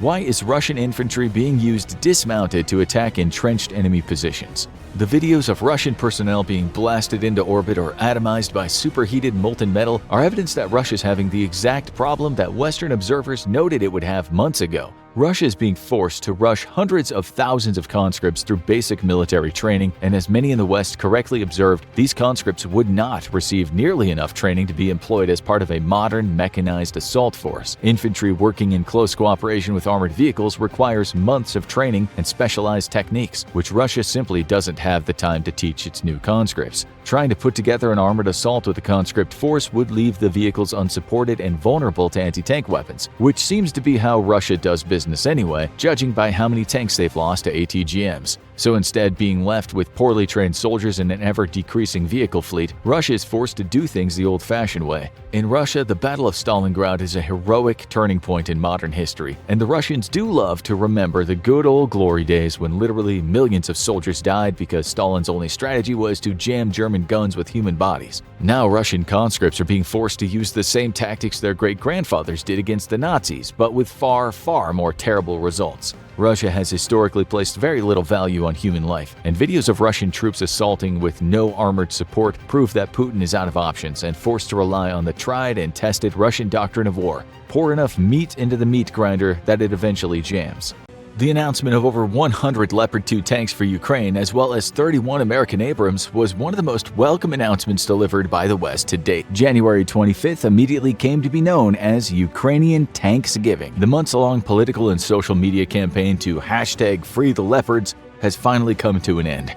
But why can't Ukraine just use its own tanks? And why does it need Western ones? The initial phase of the war was best described as a tank massacre. Both Russian and Ukrainian tanks met in pitched battles, with devastating losses for both sides.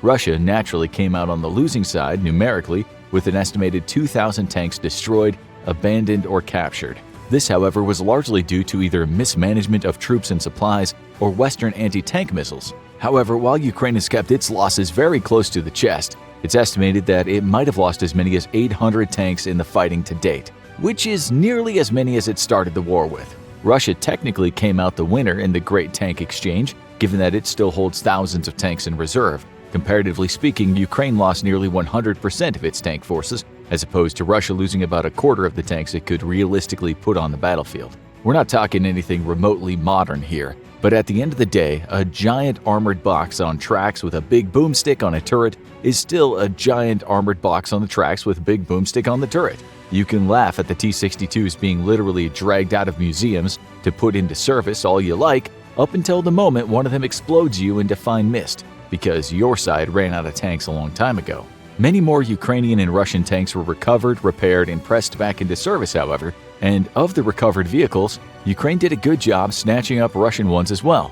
It's estimated that Russia graciously donated around 500 tanks to Ukraine during the course of the fighting, which, as we've pointed out multiple times before, is not a very good way of winning a war. When you've become your enemy's biggest supplier of military equipment by a long shot, you're not exactly on track for victory. It's now estimated that Ukraine has just over 800 tanks back in service. Once more, these numbers are estimated because the last thing Ukraine wants is to give Russia vital intelligence. However, if Ukraine wants to expel Russia from the occupied territories, it's going to need a lot more tanks, and a lot more capable tanks. Currently, the main tank used by Ukrainian forces is the T-72, along with a smattering of T-80s and T-92s, either domestic or captured in combat.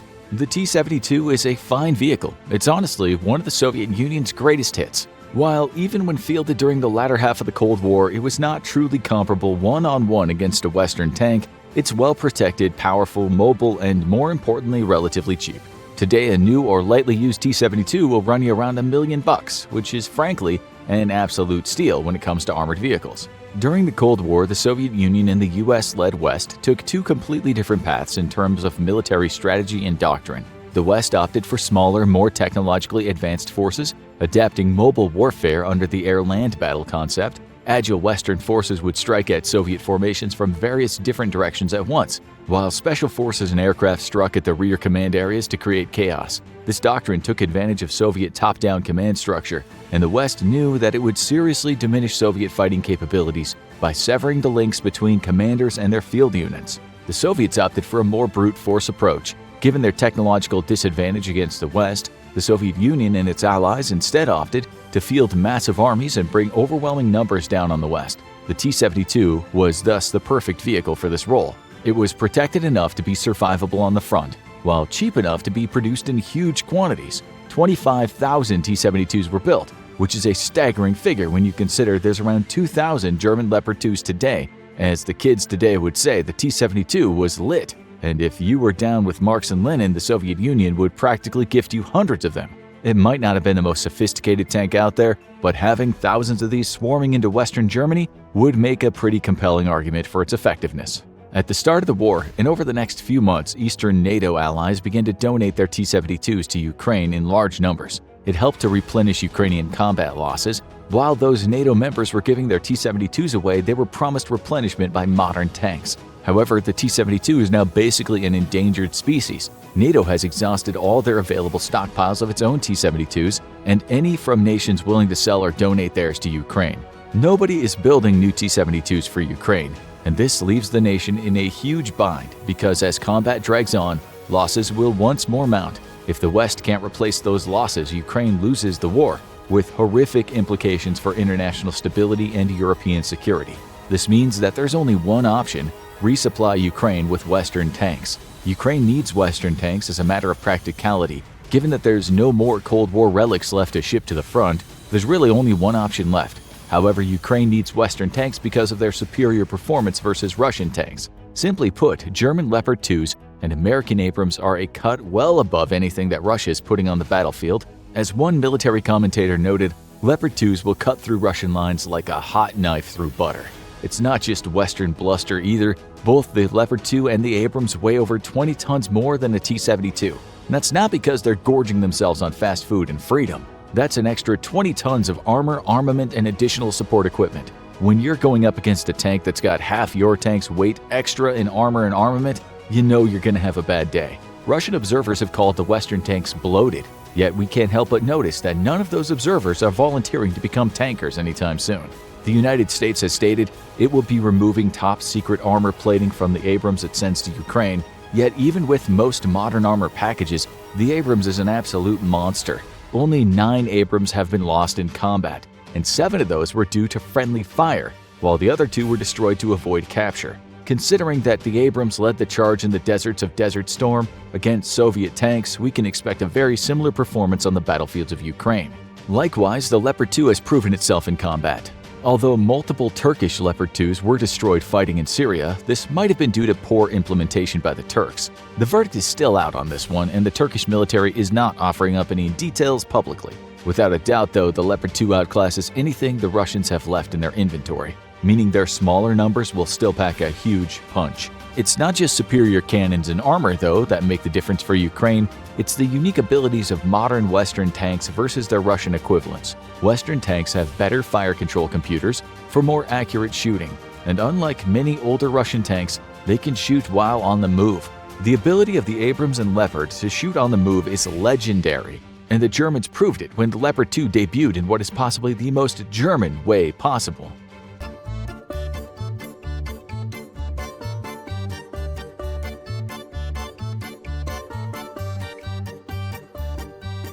With the vastly superior ranges, better fire control computers, and better sensors, Abrams and Leopard 2 tanks won't immediately change the tide of the war, but they will make the situation incredibly difficult for Russia. But the biggest problem is that they're being supplied in such low numbers. Only an estimated 100 Leopard 2s so far have been pledged to Ukraine, while America's Abrams won't be available for months given the logistical difficulties in fielding the world's most prima donna tank.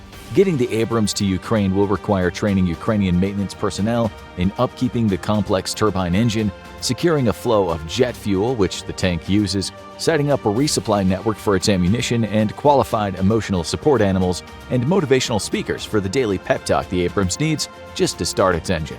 In short, Ukraine's going to be limited in how many Western tanks it gets, which could work to their own disadvantage. While the Leopard and Abrams could both shrug multiple blows from a T-72, if Russia maintains the numbers advantage, it could easily overwhelm the superior Western machines. Granted, Russia is very nervous about conducting large-scale tank operations the way it did at the start of the war, thanks to the proliferation of Western anti-tank missiles. Ukraine's best bet will be to preserve its supply of Western tanks for concentrated offensives, likely toward Crimea. Inevitably, Western tank casualties will mount, requiring an ongoing resupply effort from the West. While very capable machines, Ukraine's Leopard 2s and Abrams tanks simply won't be operating in the same environment that they would as part of a Western combined arms army.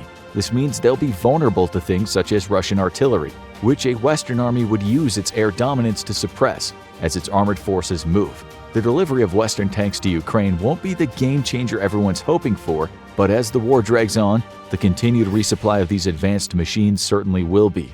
Since Russia invaded Ukraine, the war has not been going in Russia's favor. With over 100,000 casualties, thousands of destroyed vehicles, and punishing sanctions against the Russian economy, it's clear that Putin will not meet his war aim of denazifying Ukraine anytime soon. Either through an outright military defeat or humiliating peace, Russia will probably lose the war in Ukraine. But the question remains, what happens to Putin when he loses? The short answer is probably nothing. And here's why. The main reason why Putin will probably not be removed from power is that he is a ruthless statesman. After the collapse of the Soviet Union, Russia faced a troubling and dramatic time during the 1990s. Marked by record unemployment, superinflation, and a massive crime wave, the fragile government of the 90s was dominated by a select few known as the oligarchs. The oligarchs were not necessarily from one region or family in Russia. Instead, the oligarchs were simply people who used existing Soviet connections to purchase state enterprises at ridiculously low prices or steal them outright. Every type of business you can imagine became private overnight, from oil and natural gas to rail networks, industrial factories, food manufacturers, and so on. These early opportunistic entrepreneurs used brute force, cunning trade relationships, and bribery to build their own monopolies within their respective industries. Because the oligarchs wielded so much power purely due to their money, the government under the leadership of Boris Yeltsin was powerless to oppose them. Instead, the government agreed to the oligarchs' demands as long as they funded campaigns of all of Yeltsin's cronies and helped keep the government afloat financially. One of the campaigns that the oligarchs supported was Putin's first presidential bid. Though famous in St. Petersburg at the time, Putin was an unknown figure on the national stage. With Boris Yeltsin's backing and the money from the oligarchs, Putin swept the 2000 presidential election as a veritable dark horse candidate. Shortly after winning the presidency, despite gleefully taking the oligarchs' money to support his campaign, Putin started his own campaign against the oligarchs as soon as he was sworn into power. Putin detested the power the oligarchs yielded against the government, and he sought to change that. In the summer of 2000, Putin summoned the 21 wealthiest oligarchs to Moscow to give them a personal message from him to tell all the others. During that closed-door meeting, Putin made it abundantly clear that the oligarchs now only existed because he allowed them to do so. Putin allegedly told them that as long as none of them opposed his will, sought any political aspirations, or in no way challenged what he was going to do, he would let them continue living their life of luxury. If they stepped out of line, he would personally see to it that they were made penniless, thrown in jail, or killed. Not long after the meeting, Putin was put to the test when an oligarch that ran the first independent newspaper in Russia started mocking him on a television series he was running. Shortly after airing the first episode, the oligarch was arrested for defrauding the government of $10 million thrown in prison and his company sold to a Putin ally for pennies on the dollar. Putin would continue pursuing oligarchs throughout the next 20 years. Putin has jailed or murdered numerous oligarchs since 2000, but his persecution of them has ramped up exponentially since the invasion. Since February 2022, at least 10 oligarchs have been murdered or found dead under mysterious circumstances. Though each case was different, one commonality linking them was their outspoken criticism of Putin and the war. So if the oligarchs, supposedly people with all the money and power in Russia, can't or won't do anything, then who could? The only other entity that could challenge Putin is a group called the Siloviki. Coined about 10 years ago, the term Siloviki means men of force and refers to the group of Putin allies that help him run the country. Once Putin made it clear that the oligarchs would not lord over him, he created a fiercely loyal group of oligarchs directly answerable to him. Since 2000, Putin has been steadily growing his list of trusted confidants that he personally selects. Each of these hand-picked men is given a lucrative business to run. Most of these businesses have deep ties to state-ordered contracts, and his cronies and their families have become incredibly wealthy from those relationships. Though the Siloviki lord over their own domains in Russia, they have a few commonalities. Firstly, almost all these men have experience either in the military, police forces, or intelligence services of either the USSR or Russia. Those who do not have this experience have been stalwart allies of Putin, who served with him early on in his political career. Regardless of their backgrounds, they each share an undying loyalty to Putin. It is this loyalty that allows them to be close to him. Though the number of Russian oligarchs is around 400 to 1,000, the number of Siloviki is only around a dozen. Because it's such an exclusive club, the barriers to entry are high. People like Ramzan Kadyrov, the leader of the Chechen Republic, and Yevgeny Prigozhin, known as Putin's chef and the de facto leader of the paramilitary Wagner Group, desire to be in this club, but so far haven't made the cut. When news media talks about people like Ramzan Kadyrov and Yevgeny Prigozhin, they often talk about them as if they're vying to set themselves up to be the future president of Russia. But what they don't understand about the Siloviki is that they too only exist because Putin allows them to. Unlike the oligarchs, the Siloviki are granted audiences with Putin where they can advise him and address their concerns. But what they cannot do is ever challenge his authority. Because of this dynamic, the Siloviki would require an almost unanimous consensus among them to overthrow Putin. It could be possible, since with their cumulative connections in the military, police, and business sectors, they could get away with it. However, this would be unlikely given that some have been staunch Putin supporters literally since Putin's childhood. So, even if the Siloviki would not overthrow Putin, what about the Russian people? After all, with almost 150 million residents, the Russian people far outnumber the dozen or so cronies controlling the country. But going back to Putin being a ruthless statesman, even a popular uprising is unlikely. There's been some very vocal public opposition against Putin, from mass demonstrations in the streets to even shootings at recruitment offices, combined with the mass exodus of hundreds of thousands of Russian men avoiding the draft. However, as one activist has put it, Putin's regime is better at cracking down on protests than they are at organizing them. For example, Putin's security forces have arrested thousands of protesters. These protesters have faced indescribably inhumane treatment while in custody. But what is even worse than their treatment is what happens to them afterward. Many arrested protesters reported that instead of court summons, they were handed draft notices and inducted into the army. This forceful conscription has deterred many from protesting. And at the border checkpoints, when Russian men were fleeing by the thousands, the Russian military simply set up enlistment offices and handed out draft notices before men could cross the border. These actions and more have stifled resistance among the minority of people actively opposed to Putin and denied a voice to the silent majority. According to most political analysts, Russia has three distinct groups of people. Some actively resist the war, some are staunchly pro-war, and then there is the silent majority. The silent majority is a holdover from the Soviet era, where their parents and grandparents would tell them that everything would be all right as long as there is no war. This group of people, though research has shown that if given a choice generally do not approve of Putin, would never make these statements publicly, even to their friends and family. Instead, the vast majority of Russia's population chooses to remain apolitical as long as the war does not affect them. Putin is doing everything he can to do just that. For example, Putin called up 300,000 men in his partial mobilization back in September. While the pictures and videos of distraught men being forced to say goodbye to loved ones rippled throughout Russian media, something more tragic has not made any waves at all. The so-called Russian oblasts of the Donetsk People's Republic and Luhansk People's Republic have forcibly mobilized the same number of personnel from a total population of about 41 times smaller than Russia's. Evidence shows that 140,000 men from these two areas have already been drafted by June. By December, it's estimated to now be double that number, and these figures do not even include the thousands of Ukrainians forcibly enlisted in southern Ukraine. In the Donbass, roving patrols of soldiers kidnap all able-bodied men aged 18 to 60 to serve in the army. In fact, the numbers are so huge that the economies in the rear areas no longer function, mostly because no people are left to work. It's this type of all-encompassing general mobilization that Putin does not want Russians to experience because of the huge public backlash he would receive from the silent majority. Another way he's avoiding backlash is by forcibly enlisting immigrants and those from the economically depressed areas. In Russia, there are millions of mostly single Central Asian men who have come to Russia legally to work, and they often send their money home and frequently travel to see their families. Since the war started, Russian army officials have been forcing these men to sign enlistment contracts by telling them that they'd have problems with immigration authorities if they refused. Leaked evidence appears to support this theory. In the spring, documents obtained by an independent news outlet showed the names and home addresses of 120,000 personnel serving in Ukraine. Many of these men had last names and home addresses from Central Asian countries like Uzbekistan, Tajikistan, and Kazakhstan.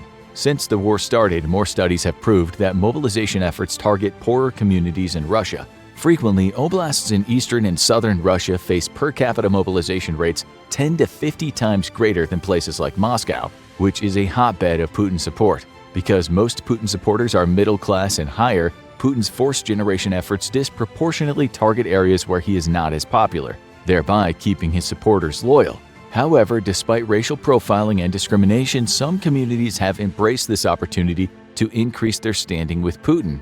Dagestan, the Muslim-majority republic in the Caucasus, has had rocky relations with Moscow due to decades of Islamic extremism in the region.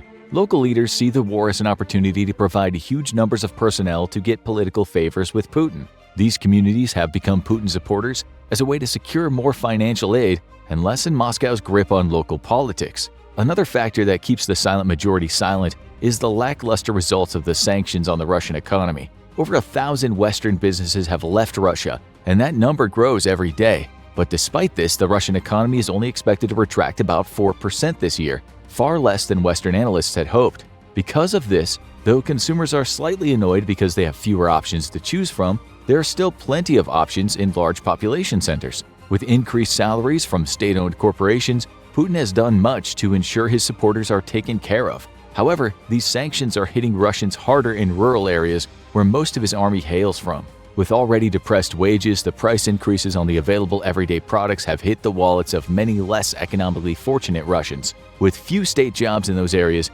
these people have seen their buying power plummet.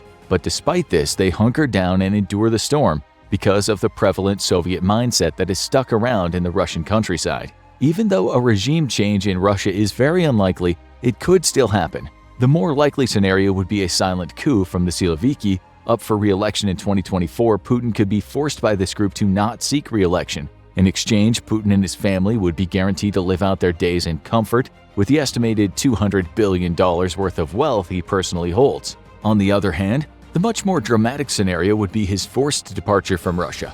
One of his closest political aides, who was also his speechwriter, claims that Putin's bailout plan, should everything go south, is to flee to a country like Venezuela. In a dictatorship, Putin would be guaranteed safety and freedom of movement for the rest of his days, while still enjoying his vast wealth. As far as a bloody revolution or an assassination, chances of this happening are virtually zero, while a silent coup could be possible, especially if Putin escalates the war beyond what it already is. Killing him is out of the question.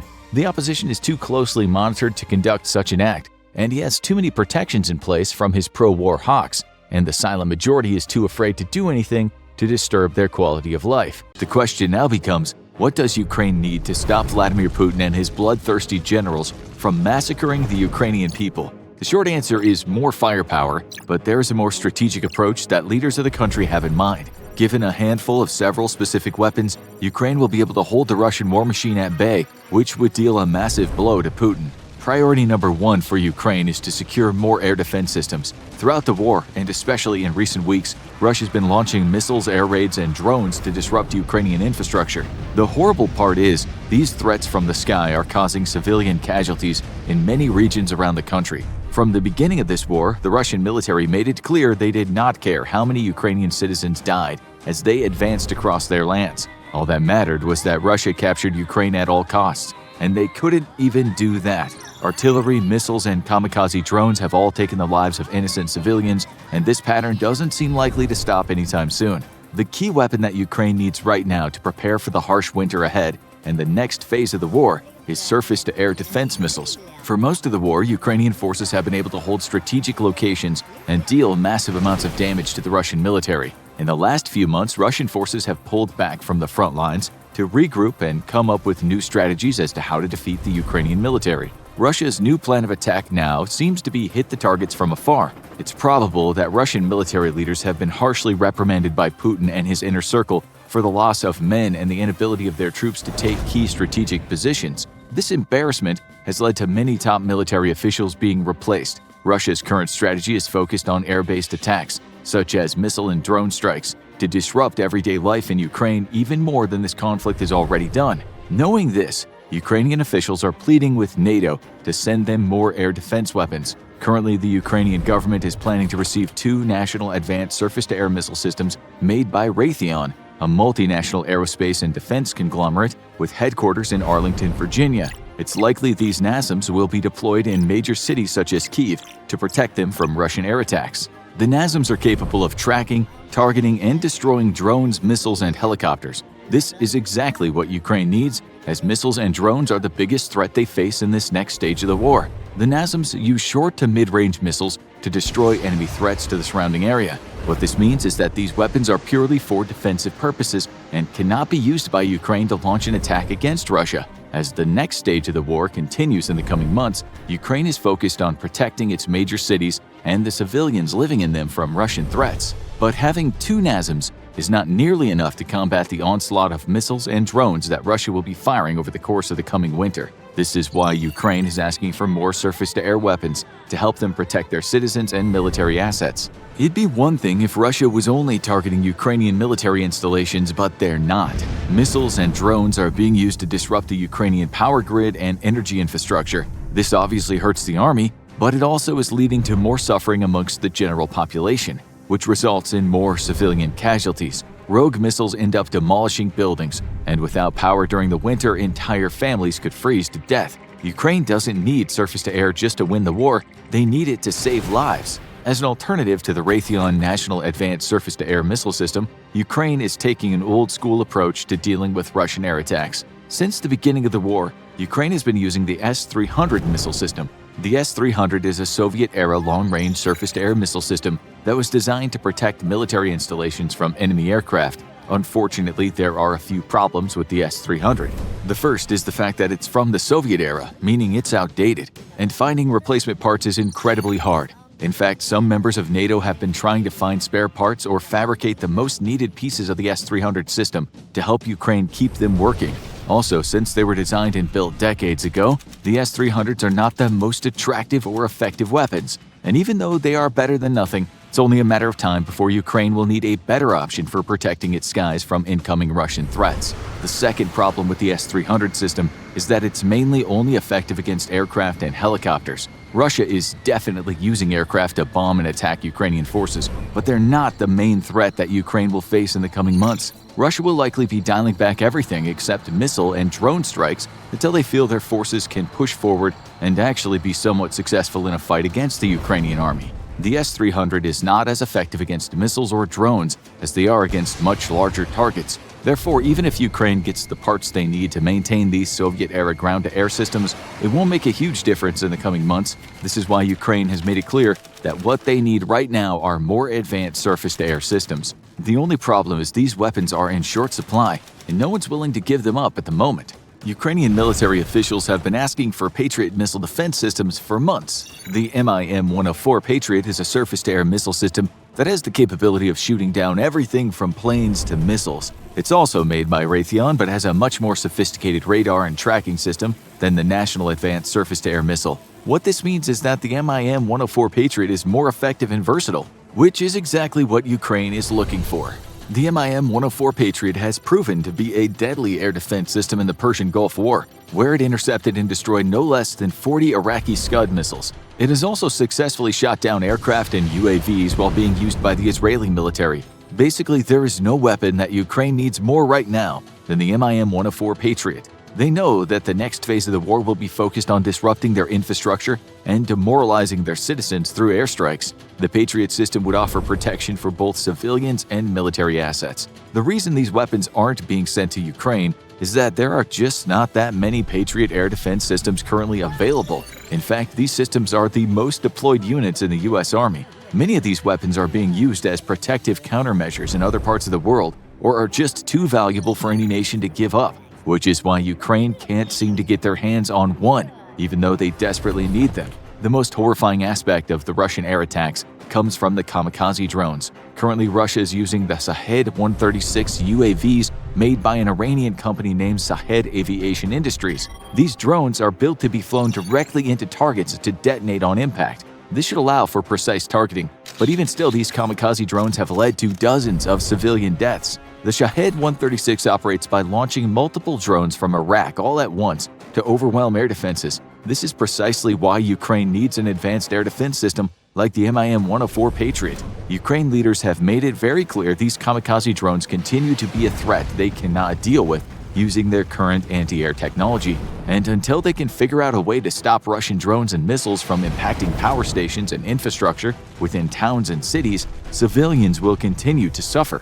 To effectively fight Russia in the next phase of the war, Ukraine needs air defense systems, but that's not all. Air defenses will definitely play a major role in the coming months, but if Ukraine's going to keep Russia from pushing further into their country, they also need more artillery and tanks. Since Russian troops fell back to territory they already had control of in the Donbas region of Ukraine, there's been a lull in ground incursions for the time being. Russia needed to regroup and replenish its losses before beginning a new offensive. However, there's no way that Putin's going to give up his sadistic dream of incorporating Ukraine into a new Russian empire, which means that ground-based fighting will resume eventually. Ukrainian officials know this, which is why they're also asking for more artillery and ammunition from NATO. The amount of artillery shells fired in the war in Ukraine is staggering.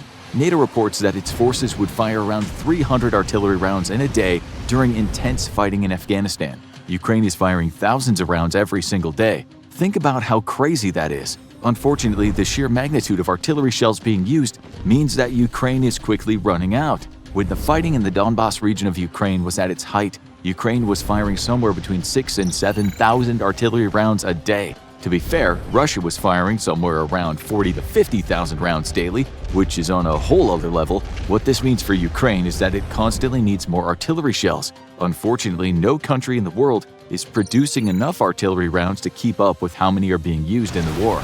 NATO has seriously considered purchasing old factories in the Czech Republic, Slovakia, and Bulgaria to ramp up the production of artillery rounds so they can send them to Ukraine. Like with the other air defense systems, the Ukrainian artillery mostly consists of Soviet-era cannons. This means the factories in countries which were once part of the Soviet Union are perfect for meeting Ukraine's needs. However, getting these facilities up and running would take a lot of time and money, which has led many to dismiss the option. The fact remains Ukraine will need more artillery rounds in the future. Although if they had it their way, they'd ask for something that packs a little more punch. Along with more artillery, Ukraine also needs more tanks. Again, it seems like the strategy right now for Russia is to hang back and fire missiles and drones at Ukrainian forces, but this will not last forever. Eventually, Russia will once again try to capture the rest of Ukraine, and the key to stopping them could be tanks and armored vehicles. For this next phase of the war, Ukraine is hoping to get their hands on German Leopard tanks, or some of the 3,000 M1 Abrams tanks that the United States has in reserve storage. Either one of these tanks would be able to decimate Russian armored divisions, as they're far superior to anything the Russians have in large numbers. But it's not just tanks that Ukrainian forces need, they also require more vehicles to allow for armored mobility. We already know how successful Ukrainian troops have been at repelling and pushing back Russian tanks. Even without having battalions of their own tanks, Ukraine has managed to destroy over 700 Russian tanks, forcing them to bring 50-year-old T-62s out of retirement. This is not only embarrassing for Russia, but also shows just how resilient Ukrainian troops are. Now, imagine if they had armored transports like the Bradley fighting vehicle to rapidly move soldiers from one location to another, while also having state-of-the-art tanks to provide supporting fire. It is this scenario that Ukrainian military leaders are hoping to achieve. They firmly believe that if NATO provides their forces with tanks and armored vehicles, the next stage of the war won't be a Russian advance but a Ukrainian one. Suppose Ukraine is given the right equipment to allow its troops to be protected while also being highly mobile. In that case, some military officials think their forces could push the Russian military out of occupied regions of the country and even secure their border. To be fair, even without the weapons and aid they've been asking for months, Ukraine has still managed to force a Russian retreat. Imagine what they could do if they were properly armed and had the vehicles and defense systems to level the playing field. It may seem unbelievable, but with the way Ukraine has embarrassed the Russian army time and time again, it's not out of the realm of possibility that with a little help from the rest of the world, they could take back their country. Ukraine has a long wish list of weapons that would help them defeat the Russians, but they've made it clear that air defense systems, artillery, ammunition, and tanks, along with armored vehicles, are the key to fighting in the next stage of the war. However, given the option, there are a few other weapons Ukraine would be happy to get their hands on. The Ukrainian military has asked for long-range surface-to-surface missiles called MGM-104 Army Tactical Missile Systems, or ATACMS. NATO is hesitant to deliver these types of missiles because it would allow Ukraine to hit targets within Russia. You might think all's fair in war, and Ukraine should have the option to strike at the heart of its enemy, but even the most staunch supporters of Ukraine are hesitant to give them this capability. The reason why has to do with retaliation by Russia. If Ukraine starts targeting locations within Russia, NATO is afraid it'll escalate the war to a new level. These long-range attacks could lead to Russia doing something drastic, like using nuclear weapons. If this were to happen, it could lead to a global catastrophe. Ukraine also has asked for fighter jets such as the United States F-16 or Sweden's Saab Gripen to combat Russia's current air superiority. Both of these aircraft are incredibly expensive, and neither country is willing to supply the Ukrainian Air Force with them just yet. NATO has made countless excuses as to why they haven't delivered Ukraine the weapons they need. Key deliveries have been delayed, and long wait times for new parts are indirectly leading to more Ukrainian deaths. Even in the face of adversity, the Ukrainian people have remained strong. NATO suggested the best thing they can do for Ukraine is help them build facilities to make their own weapons.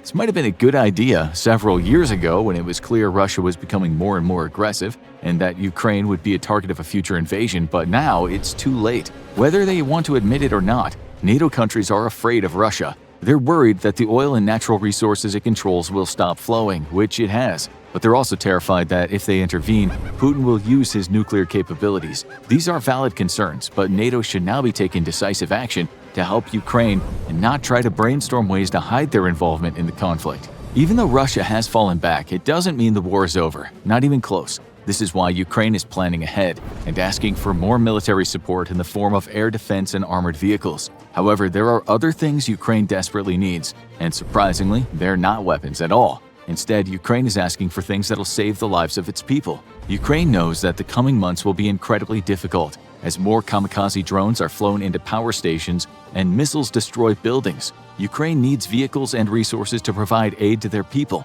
This is why they've asked for ambulances, generators, and medical equipment. Technically, none of these things are weapons, but it should be noted that the more Ukrainian citizens make it through the harsh winter, the more angry people Russia will have to deal with when spring comes around, and the resilience of the general population will only make Ukrainian soldiers fight harder.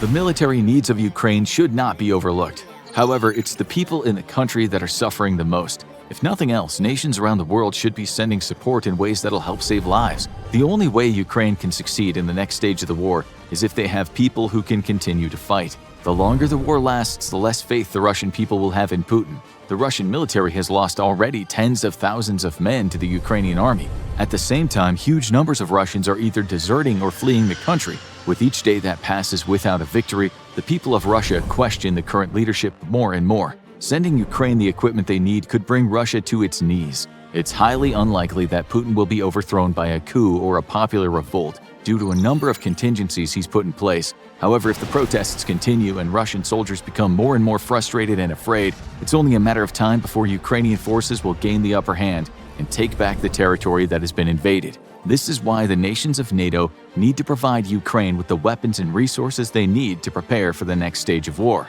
Now watch why Putin is scared to deploy the T-14 Armata tank in Ukraine, or check out Russia's plan to win the war in Ukraine.